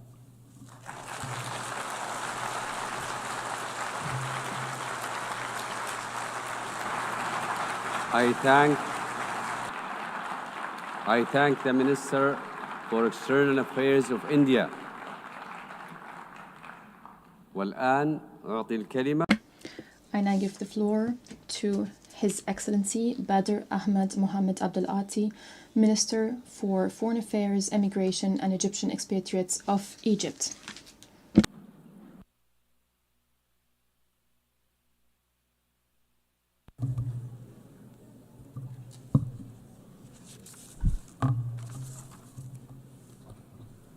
In the name of God, the Merciful, the Compassionate, Your Excellency Annalena Baerbock, President of the General Assembly, Your Excellency Antonio Guterres, Secretary General of the United Nations,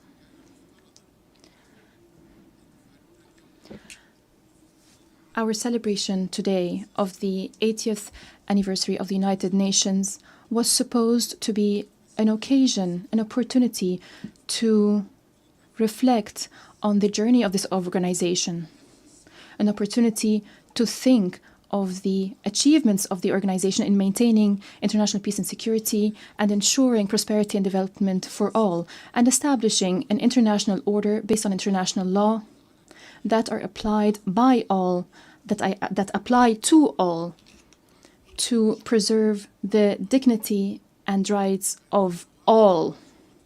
However, the reality of these international organizations today, 80 years after its establishment, has nothing to do with these noble goals. The multilateral international system is facing challenges. Its pillars are being eroded. It's fluid as a result of crimes being committed in full view of the international community. The international community is standing idly by, is a spectator before the systemic violations of international law that undermined the international system. We're seeing double standards across the board, but especially in the Middle East. The Middle East is at a point of implosion. The bases of stability, peace, and security are absent. There is no noteworthy respect of international legitimacy. Our Palestinian brethren is falling victim to the most heinous Israeli actions. It's a war, a wanton, unjust war waged against defenseless civilians for a sin they did not commit, driven by an extremist ideology that only sees destruction, killing, and systematic starvation, a toxic narrative, an incitement to hatred and violence.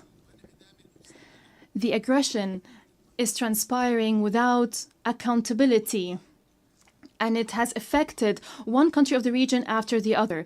The most latest, what we've seen, is the wanton aggression against brotherly Qatar. Egypt is one of the first to anchor the pillar of peace in the region when President Sadat visited Jerusalem in a historic visit in 1979. Egypt feels concerned and feels responsible at the same time. 2 years following this wanton aggression against Gaza, following the daily violations in the West Bank, the foundations of peace that we have been laying for 75 years are now being threatened.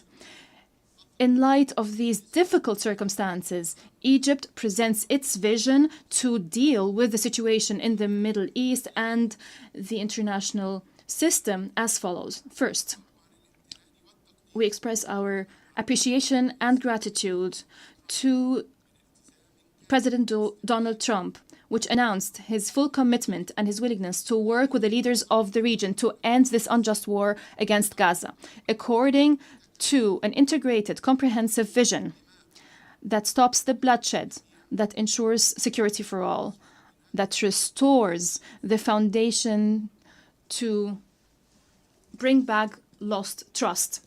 Egypt is fully willing and is fully committed to building on the vision by President Trump to restore stability, to end the war, to open a political horizon that paves the way towards the establishment of the Palestinian state, to also release hostages and detainees, and to heal all wounds, the wounds of the orphans, the wounds of the injured, the wounds of the hungry in the Gaza Strip, and put an end to the arrogance of might and to put it aside and to restore hope for tomorrow.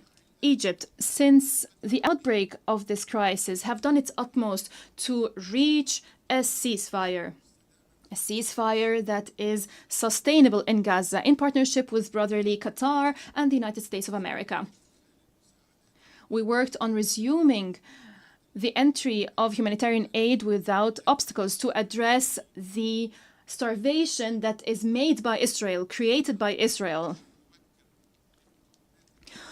We must restore the basic necessities of life. The entry of humanitarian aid must be a priority for the international community. Together, we all must ensure the provision of humanitarian aid as soon as possible and at scale. And we also must work together to protect civilians. We reiterate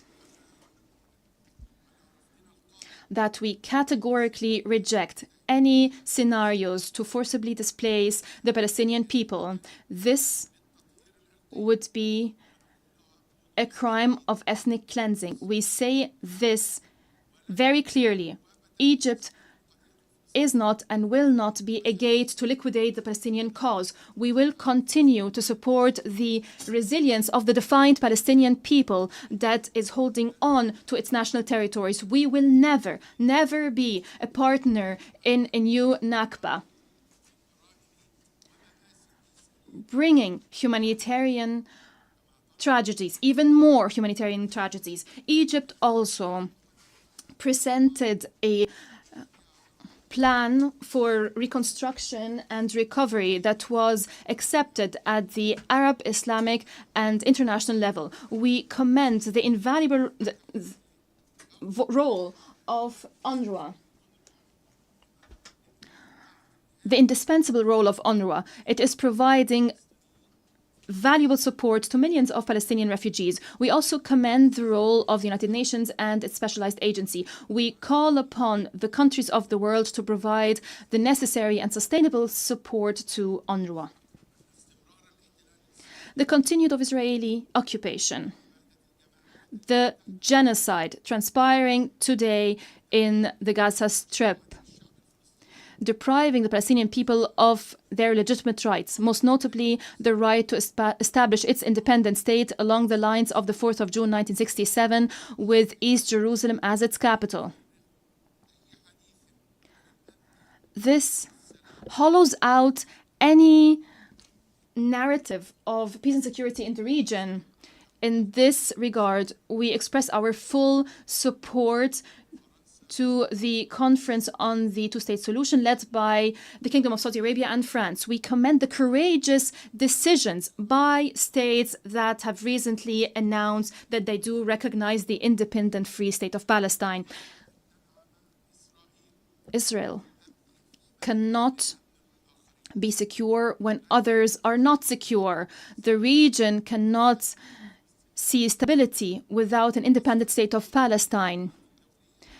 International resolutions contain the parameters necessary to settle the conflicts of the region. What we need is insight, wisdom, political will, and understanding the lessons of the past.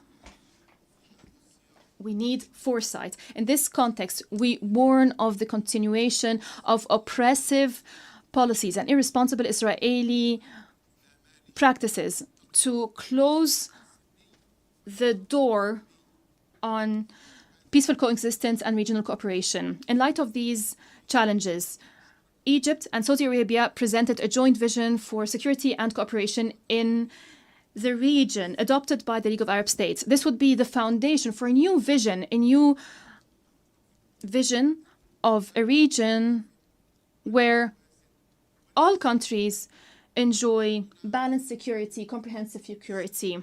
We extend the hand of peace.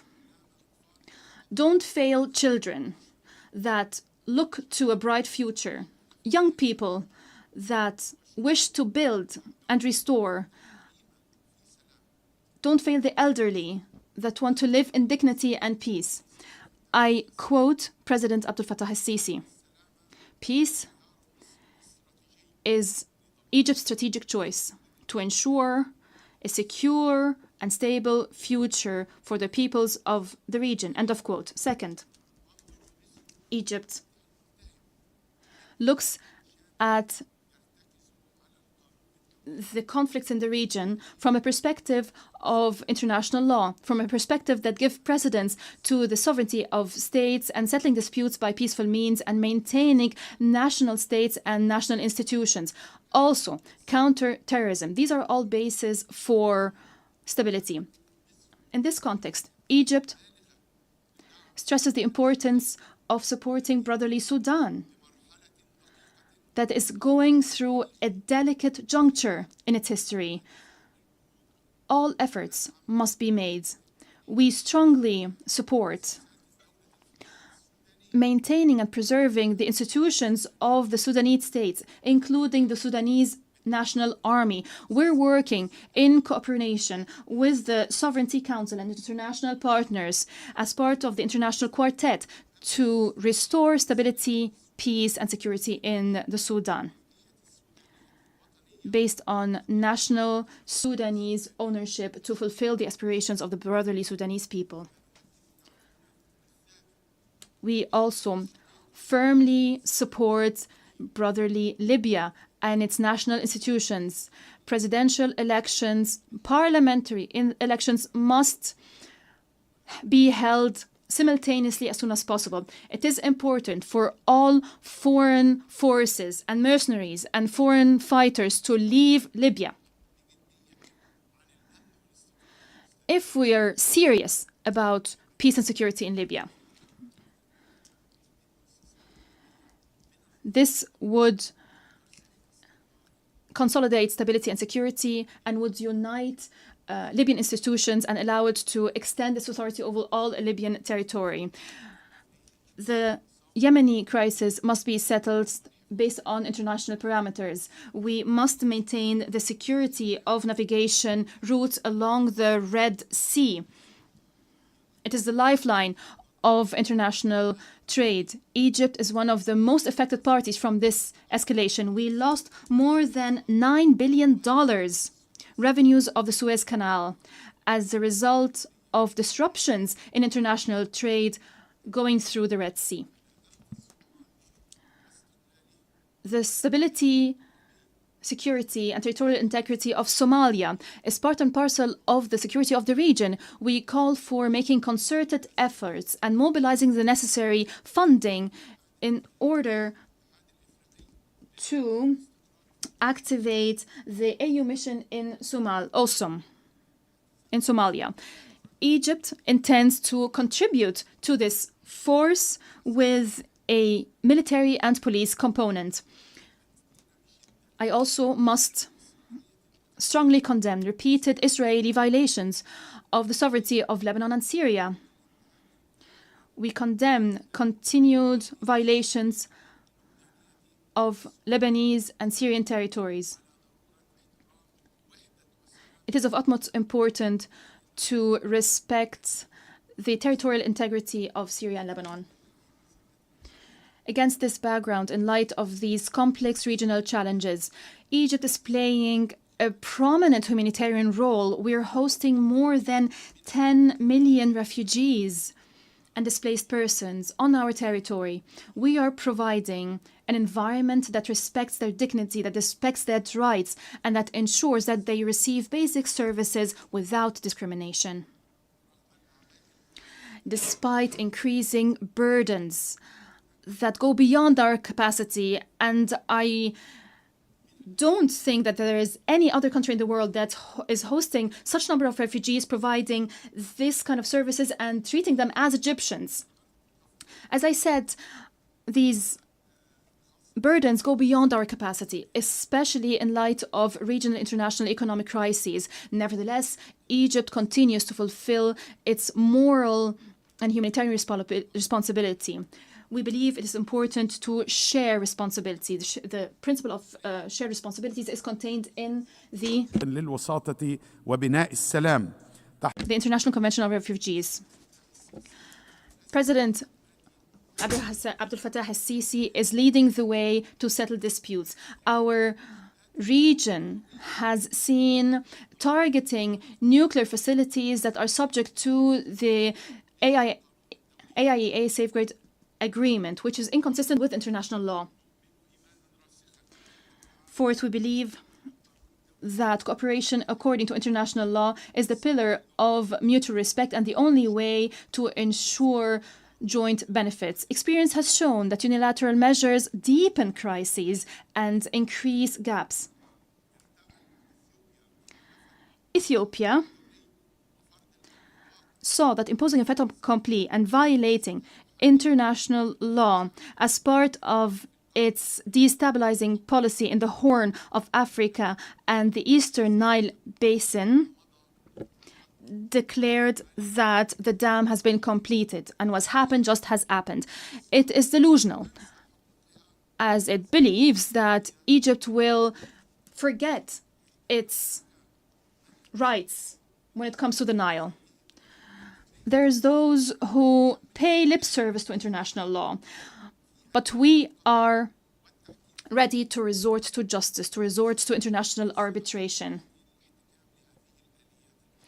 If intentions to actually abide by these mechanisms turn out to be true, if they turn to stalling, if they turn to threatening the fate of people in downstream countries, we will get back our rights and we will not be lax in that journey. International law allows us to protect our existential interests in the Nile Basin. Fifth, we believe that restoring the United Nations and international financial institution is no longer a matter of choice. It's a necessity to ensure a balanced representation in the decision-making bodies at international level. Egypt is committed to the Zelwini consensus and the CERT declaration to lift the historic injustice that has inflicted the African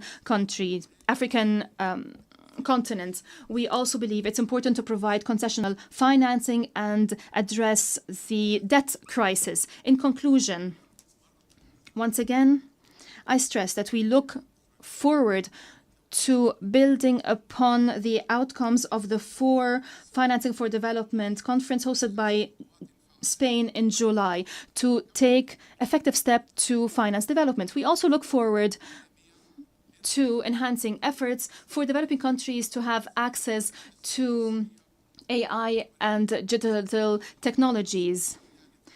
At COP20, at the COP conference hosted by Egypt, we made efforts to ensure we have a loss and damage fund, especially in light of crisis in climate financing. It's important to provide financing to developing countries without increasing the debt burdens on these countries.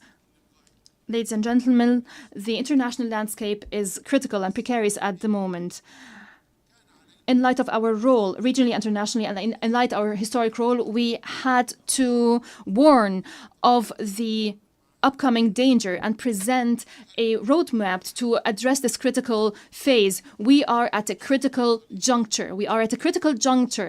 Either the Middle East would go back to reason, to go back to international law, or we rush towards a state of chaos that some might think would be able to control by force, by the arrogance of force. However, experience and history has shown that using force would inevitably lead to a disaster, and the first to be affected by that are those who have used force. I stress that Egypt, as a founding member of the United Nations, remains, after 80 years of the existence of this United Nations, we remain committed to international law. We remain committed to enhancing multilateral action, as we recognize that absence of international governance will affect us all. We have a negative impact on us all. There is no alternative to committing to international law and to enhance the implementation of international law. There is no alternative to holding violators of international law accountable. There is no country above the law. There is no country, whatever it is, that cannot be held to account. All this to maintain international peace and security, to achieve sustainable development, and to promote human rights. In conclusion, I quote President Abdel Fattah el-Sisi: "Peace is not born out of force and bombardment. It's not born out of normalization that peoples reject. Peace is only built on understanding, equity, and justice." I thank you very much.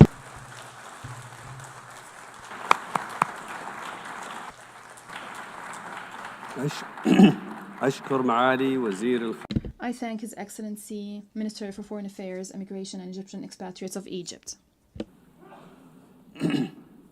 I now give the floor to His Excellency Maxim Zhukov, Minister for Foreign Affairs of Belarus.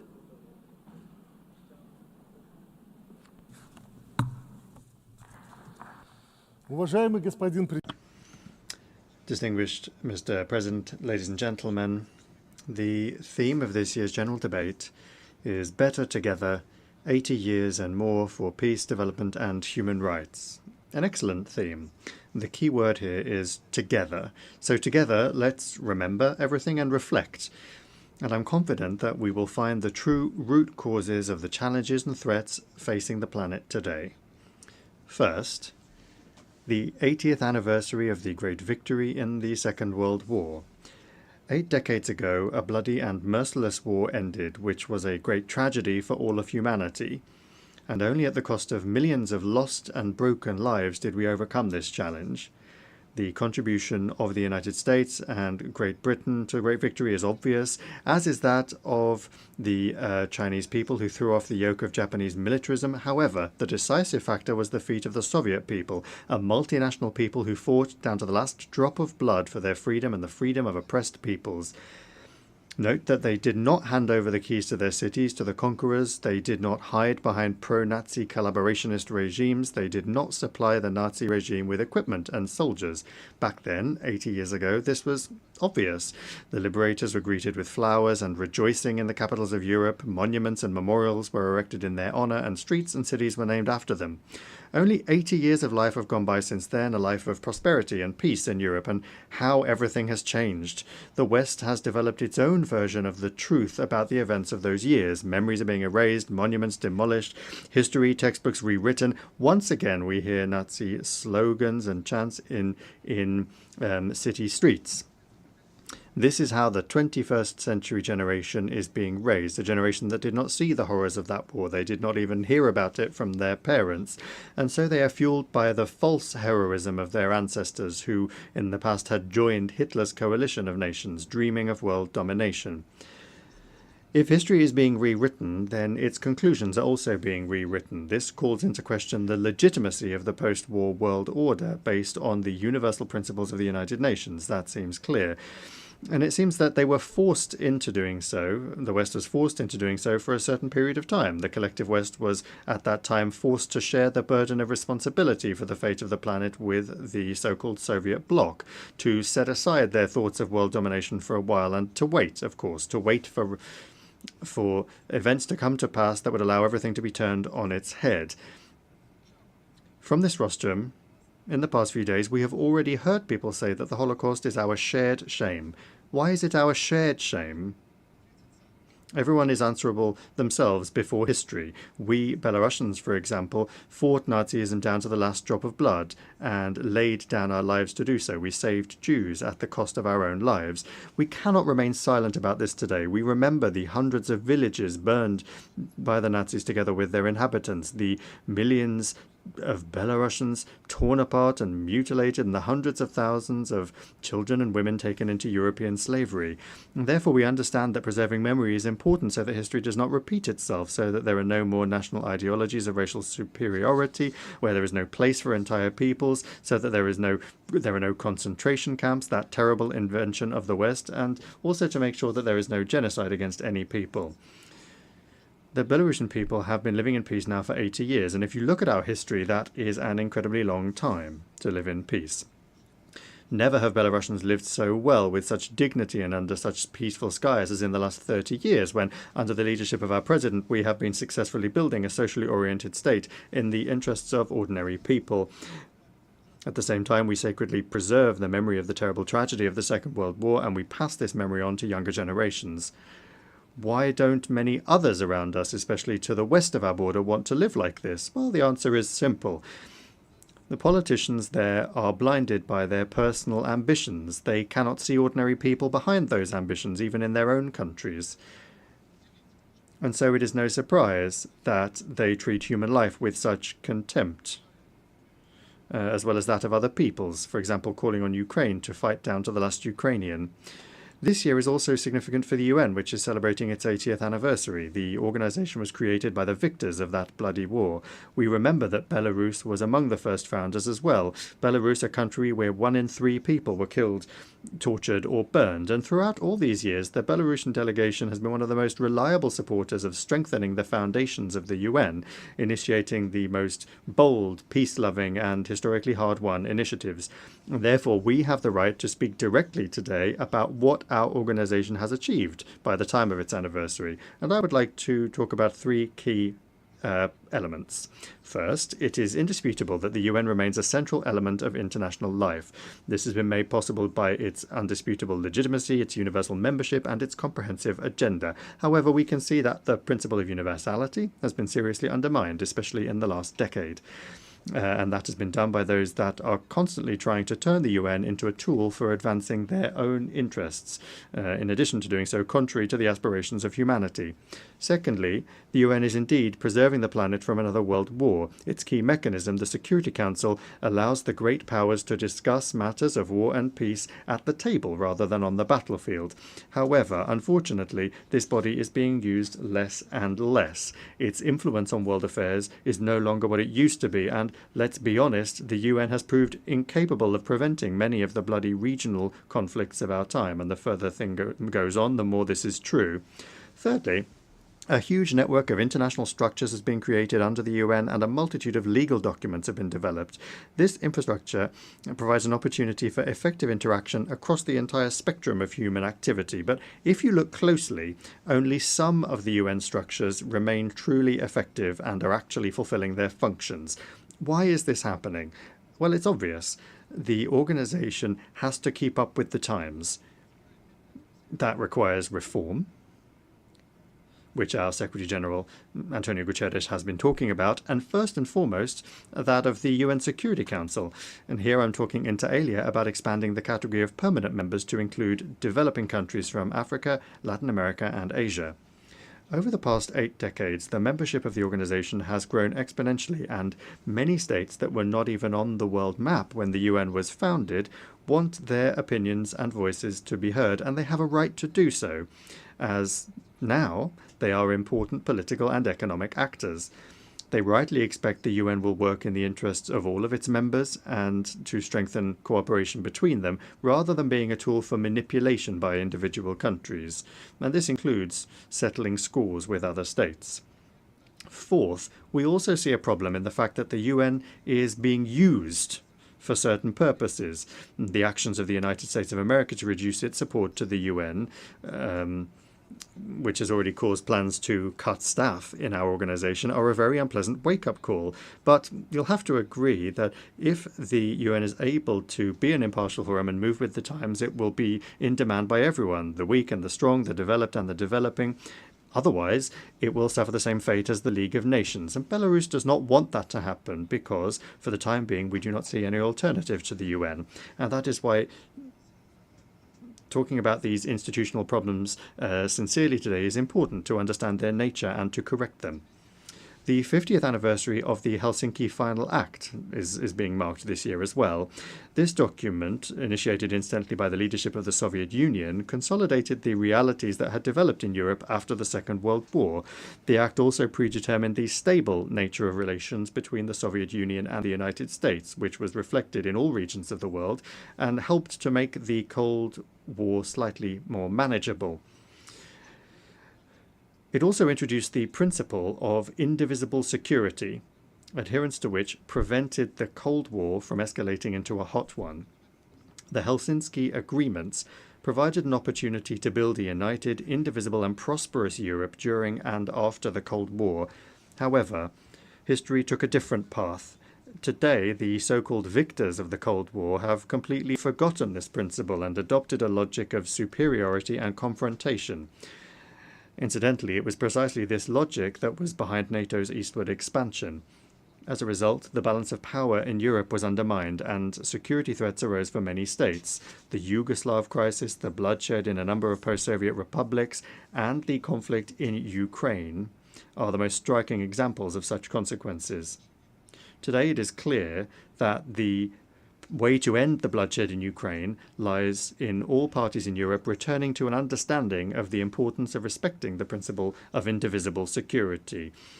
And it's important that one of the main global centers of power, the United States, has finally started to understand the importance of this.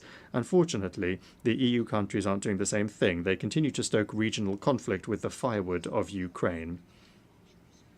Joint efforts are particularly needed to increase the level of trust between countries, although there are no ready-made solutions at present. But action must be taken, and we, in Belarus, which is at the heart of Europe, understand this perhaps better than anyone else. After all, it was through us that the most tragic wars of modern times have swept through our country every 50 years or so, leaving nothing but memories in their wake. And that is why we cannot delay. Just look at what our European neighbours are doing on the EU's border with Belarus and Russia. They are laying mines, building walls, moats and trenches, defensive lines and barbed wire. They are trying to create a sense among their population of an impending threat from the barbarians to the east, and there have actually already been victims, albeit among NATO countries who are either drowning in bogs or being blown up by their own mines. Incidentally, I saw here on the North Lawn near the UN building a piece of the Berlin Wall has been set up as a monument to human rights, and the inscription says 155 kilometers and 200 victims during its existence, or something to that effect. Today, a much larger wall, thousands of kilometers long, is being erected on the border between the EU and Russia and Belarus, from Finland down to Poland. And there have already been hundreds of victims along this wall since its construction began. Today, hundreds of innocent migrants from countries of the south who, in search of a better life, are striving to reach the EU, which has destroyed the normal way of life in their countries, are dying. So if we are not able to prevent the construction of this wall together, then let us at least reserve a place on the North Lawn where we can put up a piece of that wall when the countries in question come to their senses and decide that such a wall is no longer necessary. We could say how long it was and how many people died as a result. And we can say that this is a monument to the right of freedom of movement. Belarus is speaking out and proposing concrete solutions. In particular, the President of the Republic of Belarus has put forward an initiative to develop a Eurasian Charter of Multipolarity and Diversity in the 21st century, to launch a new paradigm for a Eurasian architecture of equal and indivisible security. I won't talk about this in detail. The Minister of Foreign Affairs of the Russian Federation already spoke about this very well. We then call upon all Eurasian states to join in this process and to show the same responsibility that our predecessors demonstrated half a century ago. There is no alternative to this dialogue. We need to rid ourselves of prejudices and sit down at the negotiating table. Our appeal, of course, also is addressed to the countries of the European Union, which have traditionally been sceptical of any initiatives coming from the East. But I would like to remind them that this East is far from what it was even a decade ago. It is, in essence, the global South, or even the global majority, you could call it, and that is what must be reckoned with. It's time to finally understand that the days of the dictates of the collective West are a thing of the past. And therefore, I would like to advise European countries to reflect on their place in the world in light of the transformations that are underway, which, as we can all see, are not clearly in their favour. The decline in economic competitiveness is undermining the traditional European model of the welfare state, leading also to a fall in living standards and rising inequality, as we can see. The crazed militarization of the region is driving Europe, especially the new EU and NATO member states, into a deep financial abyss. The foundations of European society are being rapidly destroyed as a result of the virtually uncontrolled mass migration that's taking place and the failed policy of false multiculturalism as a response to this challenge. And all of this is happening against the backdrop of ever more fences that are being hastily erected in the East. These are not just concrete fences, but political, ideological, interpersonal ones, and in essence, civilizational fences. What then do they think lies beyond these fences in the East? It's not just Belarus and Russia anymore. There's also the Indian Ocean, and as our Chinese friends say, a community of shared destiny and shared responsibility for the future of humanity that is stretching all the way to the Pacific horizon that exists there, with the weakening of customs and physical borders, the strengthening of cooperation across the entire spectrum of pressing issues, the development of interpersonal contacts and multifaceted interaction. This is a community where, despite numerous cultural and national differences, people respect each other at the very least and do not impose ideological dogmas and rules of behavior on one another. Billions of people, millions of kilometers of territory, a powerful, rapidly growing economy, and the most advanced technologies, ones that are now our own. We have everything, and our own modern mechanisms for cooperation as well. The BRICS, the SCO, ASEAN, the African Union, the League of Arab States. Therefore, in essence, all of these political and militaristic shenanigans by the EU on its eastern border and economic sanctions against us, these are all measures of harsh self-isolation that are driving EU countries even deeper into domestic economic and political crisis. And allow me to say again, this is self-isolation. If European elites intend to continue in the same vein, it will become even worse for the peoples of Europe. However, all of these problems can be solved if, instead of self-isolation, Europe accepts the concept of Eurasian cooperation and security on our vast continent. And another thing, this year we are marking the quarter century that has passed since, from the rostrum of the General Assembly, one of the greatest hopes and promises in the history of the United Nations were voiced. A full 25 years now separate us from the Millennium Summit, at which the Millennium Development Goals were adopted. At that time, it seemed that with the dawn of a new millennium, we were also entering a new era, one of beneficial globalization and universal prosperity. Where do we find ourselves a quarter of a century later? On the one hand, we have become even more interconnected and interdependent, and this is thanks to technological development, which is constantly changing the concepts of time and space. But on the other hand, multiple fault lines have emerged that completely negate all of the positives. Consider the following figures. In 2000, there were around 50 million displaced persons in the world. Today, there are more than 120 million. More than 1 billion people on the planet still live in multidimensional poverty. Conflicts in Ukraine, Palestine, Syria, post-war syndrome in Afghanistan, Iraq, Libya, and a number of other countries that is preventing the peoples of those countries embarking on the path of recovery. Large-scale military action against sovereign countries outside of any legal framework. Trillions of dollars spent on mindless militarization. This is where we've ended up 25 years on instead of those hopes.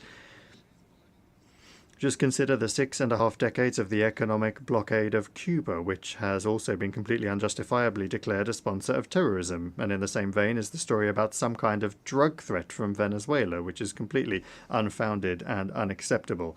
Is this really the result that the UN system was striving for 25 years ago? So why did the expectations and hopes of the beginning of the millennium not come true? In this regard, the words of the president of Belarus spoken at that Millennium Summit proved prophetic. For many centuries, a small group of states has determined the fate of the world, viewing other nations as peoples as a disenfranchised mass. The past quarter century has shown that many in the West have been unable to abandon their centuries-old mentality. As a result, the West has not become a leader in the process of change, but rather a source of threats and losses. Certain Western elites that are accustomed to living for centuries at the expense of others continue to exhibit a colonial mindset, albeit a modernized one. It's no surprise that even today they continue to display arrogance and power that they exert over developing countries, which was characteristic of colonial times. Our African friends can speak very eloquently about colonial times, and incidentally they're calling for reparations as well for the harm caused by the West. Over the past quarter of a century, then, we have seen the West not working together to solve development problems, but rather imposing democracy and the weaponization of the economy. This policy has spawned many wars, chaos, millions of refugees, created barriers to international trade, undermined global food security, entrenched poverty, hunger, and inequality, and international organizations, chief among them the UN and the WTO, have been sidelined.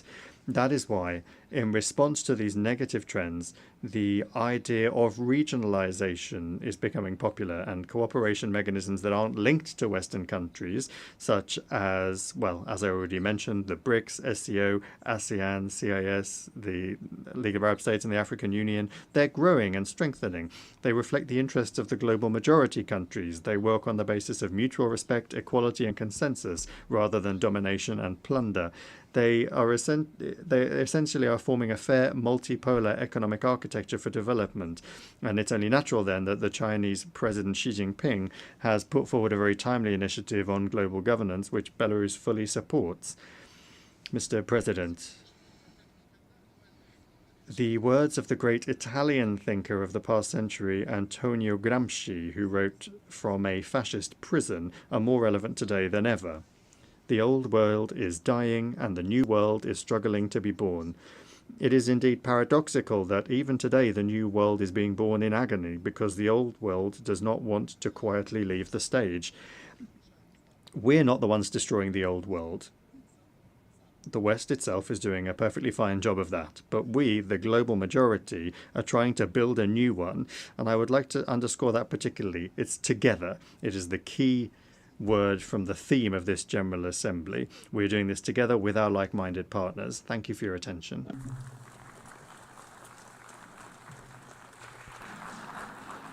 I thank the Minister for Foreign Affairs of Belarus.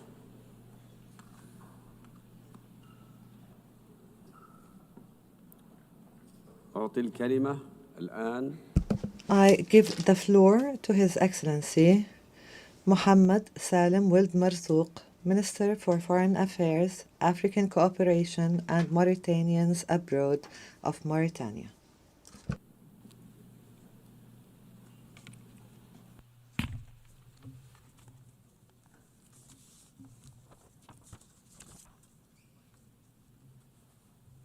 In the name of God, the merciful, the compassionate.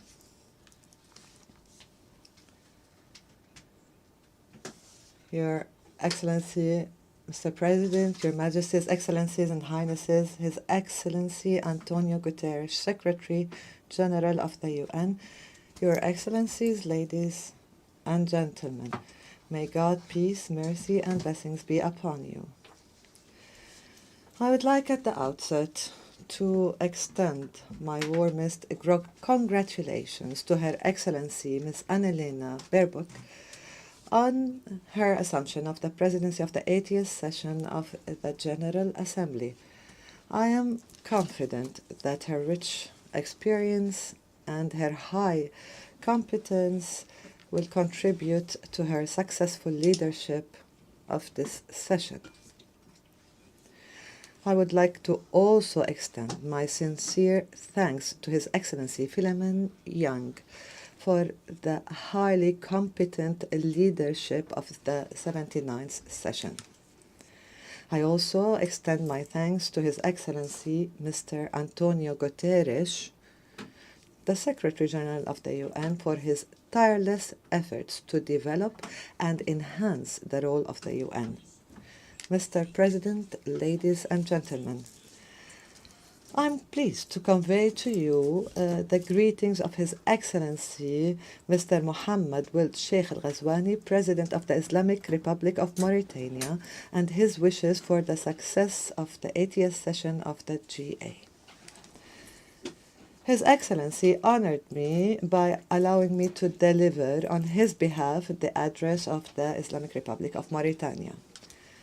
This session, of course and naturally, represents an opportunity to celebrate 80 years of achievements by our organization in the service of humanity as a whole and in various fields.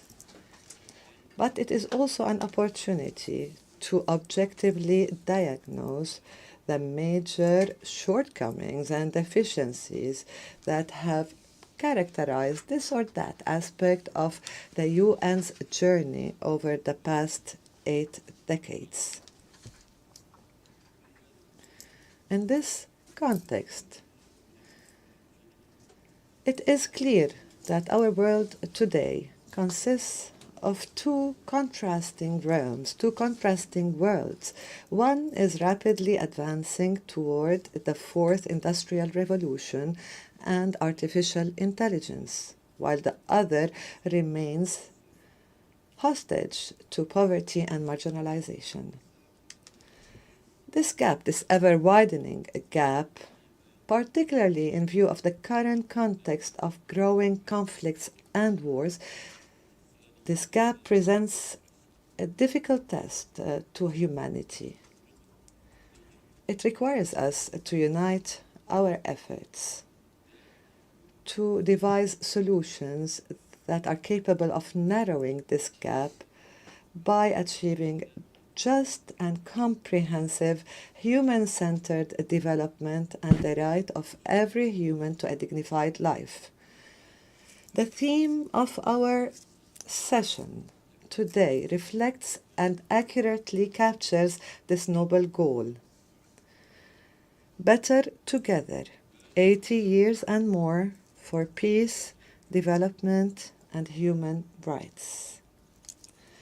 Mr. President, ladies and gentlemen, the session is convened amidst a global context that is extremely complex and challenging. We see tensions, wars, conflicts that are escalating in various regions. We see also the exacerbating effects of terrorist threats and natural disasters resulting from climate change. Human suffering is increasing, and the humanitarian burdens on entire populations are multiplying. This exposes international peace and stability to increasing risks and reinforces the need for a more effective role of the UN. Amidst all of this, the genocidal war being waged against our people in Gaza is a true litmus test to the human conscience and the credibility of the international system. We in the Islamic Republic of Mauritania condemn this aggression and this genocidal war and reiterate our support for the Palestinian people. And we stress that violence cannot bring lasting peace and security, and that stability in the Middle East as a whole depends inevitably on enabling the brotherly Palestinian people to realize their right to establish an independent state with East Jerusalem as its capital, in line with relevant international resolutions and the Arab Peace Initiative. In this context, we are pleased to have seen the momentum in the efforts to recognize the state of Palestine. That was powerfully demonstrated by the overwhelming vote in the UN General Assembly in favor of the New York Declaration on the implementation of the two-state solution, which was the outcome of the high-level international conference that was held in July 2025 at the initiative of the Kingdom of Saudi Arabia and the Republic of France. I have here to thank, on behalf of my country, the Kingdom of Saudi Arabia and the Republic of France for organizing the aforementioned conference despite all the challenges and the obstacles.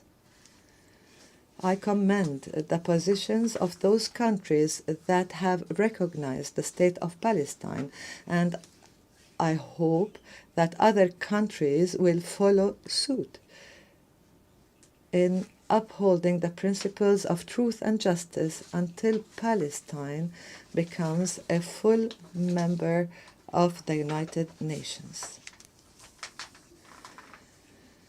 In the same vein, my country reiterates its strong condemnation of the recent Israeli aggression against the brotherly state of Qatar, which constitutes a flagrant violation of this country's sovereignty and of all international norms and conventions. We also affirm our support for peaceful solutions in Libya, Sudan, Yemen, and Syria. We support all international efforts regarding Western Sahara, and we call for a negotiated end to the Russia-Ukraine war to spare the world further tragedies. At the same time, we commend the peace agreements between Rwanda and the Democratic Republic of Congo on the one hand, and between Pakistan and India on the other. Mr. President, ladies and gentlemen, in a world where conflicts, poverty, disease, climate change are burdening humanity, the need is more urgent for more just and effective international and global political, economic, and health governance that places and prioritizes human life and dignity. This can only be achieved through a balanced reform that restores confidence in the United Nations and renders the organization more capable of fulfilling its noble purposes and goals of safeguarding peace and security and building a more equitable world. Accordingly, my country renews its commitment to the legitimate demands of our African continent as set out in the Eswatini Consensus for equitable representation in global governance structures. We call the international community to support developing countries in addressing challenges of food security, climate change, the problem of debt, and to support their efforts towards achieving the Sustainable Development Goals. Madam President, ladies and gentlemen, the Islamic Republic of Mauritania places a high priority on the strengthening of the rule of law and good governance, the consolidation of values of justice and equality as its top priority. Therefore, we have implemented a range of strategies and reforms aiming at promoting transparency in the management of public affairs, reforming and enhancing the independence of judiciary, supporting the role of the parliament in oversight and accountability.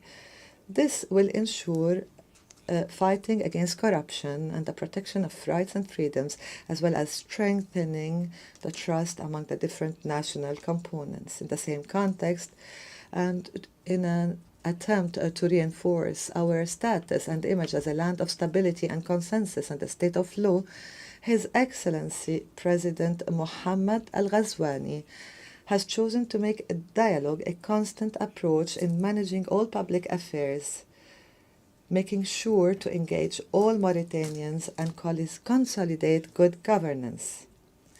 In terms of social cohesion, protection of social cohesion, that is, my country is placing development at the service of citizens everywhere through structured programs that embody spatial justice. It is building dams, constructing schools, establishing health centers, providing the foundations for a decent life for thousands of families in villages and cities and rural areas, strengthening national solidarity in full harmony with the process and in parallel with the process of consolidating the rule of law and the foundations of good governance. We have a comprehensive health coverage program that has provided insurance for vulnerable families. The number of beneficiaries increased by 147% between 2019 and 2024, with universal health coverage reaching approximately 21% of the total population. As for human rights, my country has strengthened its human rights frameworks and systems by combating the effects of slavery in all its forms and confronting human trafficking through well-established legal and institutional mechanisms. Mauritania hosts approximately 250,000 refugees from Mali, and we have completed the conciliation of the legal status of more than 150,000 migrants in conditions that fully respect their rights and preserve their dignity.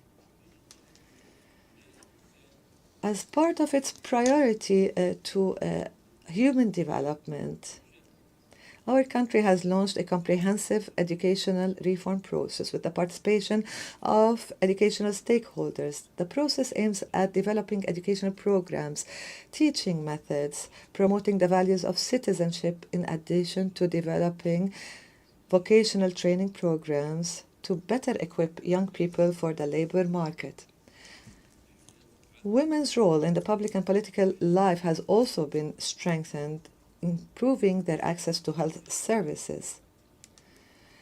In the field of combating terrorism and extremism, my country adopts an integrated strategy that combines security measures on the one hand, intellectual and educational approaches on the other, and promotes the values of justice nationally and also in the framework of regional and international cooperation. On the economic front, the country continues to diversify its economy to enhance the ability to create job opportunities and confront crises. We recorded a growth rate of 5% in 2024, while inflation rates are expected to not exceed 2.5%. In terms of energy transition and sustainable development, the country has witnessed the launch of major projects, including a 300 million hybrid renewable energy plant, and the adoption of a green hydrogen law and the signing of major international agreements, in addition to the launch of the World Bank-supported DREAM project. Our efforts continue also to combat desertification and preserve biodiversity, and we look forward to actively participate in the COP30 Climate Summit in Brazil and to advance the fulfillment of international commitments to reduce emissions and finance climate change adaptation. Mr. President, ladies and gentlemen, the Islamic Republic of Mauritania is committed to work on strengthening multilateral cooperation and reform the international political and financial governance system in a manner that strengthens our collective ability to achieve sustainable development. Mauritania will remain faithful to its approach to contribute to the promotion of regional and international peace and security, to diversify and consolidate its partnerships, to address the various challenges facing our country, our continent, and the world as a whole, on a path to achieving a safe and dignified life for all. Thank you for your attention. May peace, mercy, and blessings of God be upon you.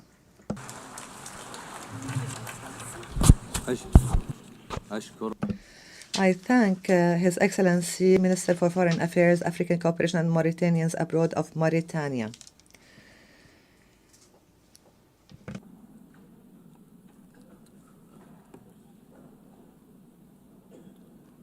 I now give the floor to Her Excellency Auna Silvia Tusoyo, Minister for Foreign Affairs of Romania.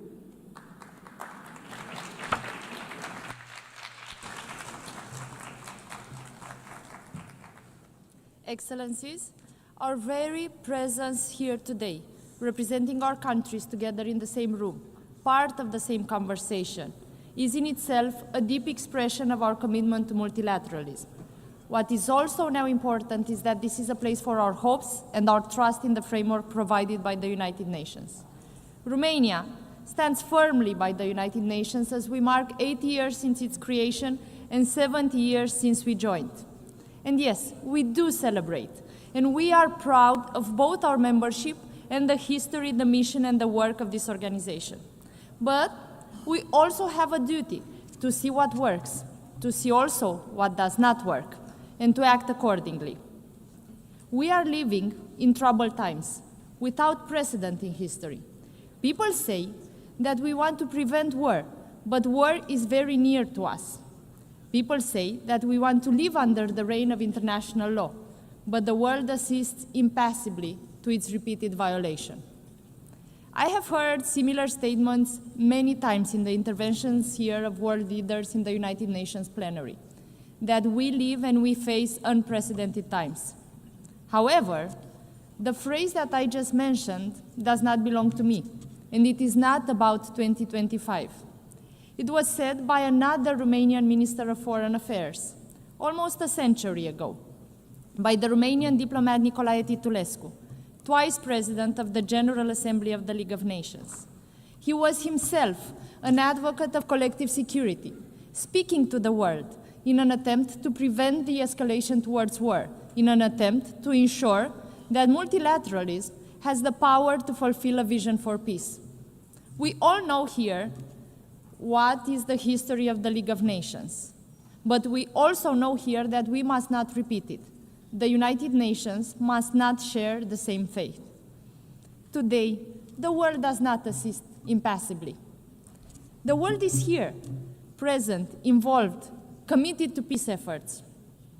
We are here to ensure that aggressors can no longer replace the rule of law with the rule of the mighty. Romania remains a staunch supporter of international law. We lead in promoting the universal jurisdiction of the International Court of Justice. This is particularly so after the International Court of Justice rendered its advisory opinion on the obligation of states in respect of climate change this July. We call on the states here today to join the declaration of promoting the universal jurisdiction of the ICJ launched by Romania. Looking at the international peace and security, our aspirations remain the same as those of Titulescu, remain the same as those that were 80 years ago, 70 years ago. For almost 4 years, we have been witnessing a fully fledged war of aggression against Ukraine, started by Russia, uninvited and unprovoked. A war that has unleashed the greatest security crisis in Europe in recent history and challenged the rule-based international order. We must respond to that challenge. The latest violations of the sovereign airspace of Poland, Estonia, Denmark, and of my country, Romania, by reckless actions aimed to provoke, were condemned by many other countries here in New York at the UN Security Council, and we are grateful for that. We once again proved together that provocations meant to destabilize our alliances and to put pressure on our unity have achieved the exact opposite. Any common challenge unites us more. We know and reaffirm that we are stronger together, that the prosperity of any of us is based on the security of all of us. The war in Ukraine, which is carried out both conventionally and hybrid by Russia and its allies, potentially might affect the maritime security in the Black Sea area, and it challenges already the resilience of the neighboring states. We, the United Nations, must act with the conviction that a just and lasting peace in Ukraine is in everybody's interest, We welcome the ongoing US and European leaders' efforts in that respect, and we urge for an immediate, complete, and unconditional ceasefire.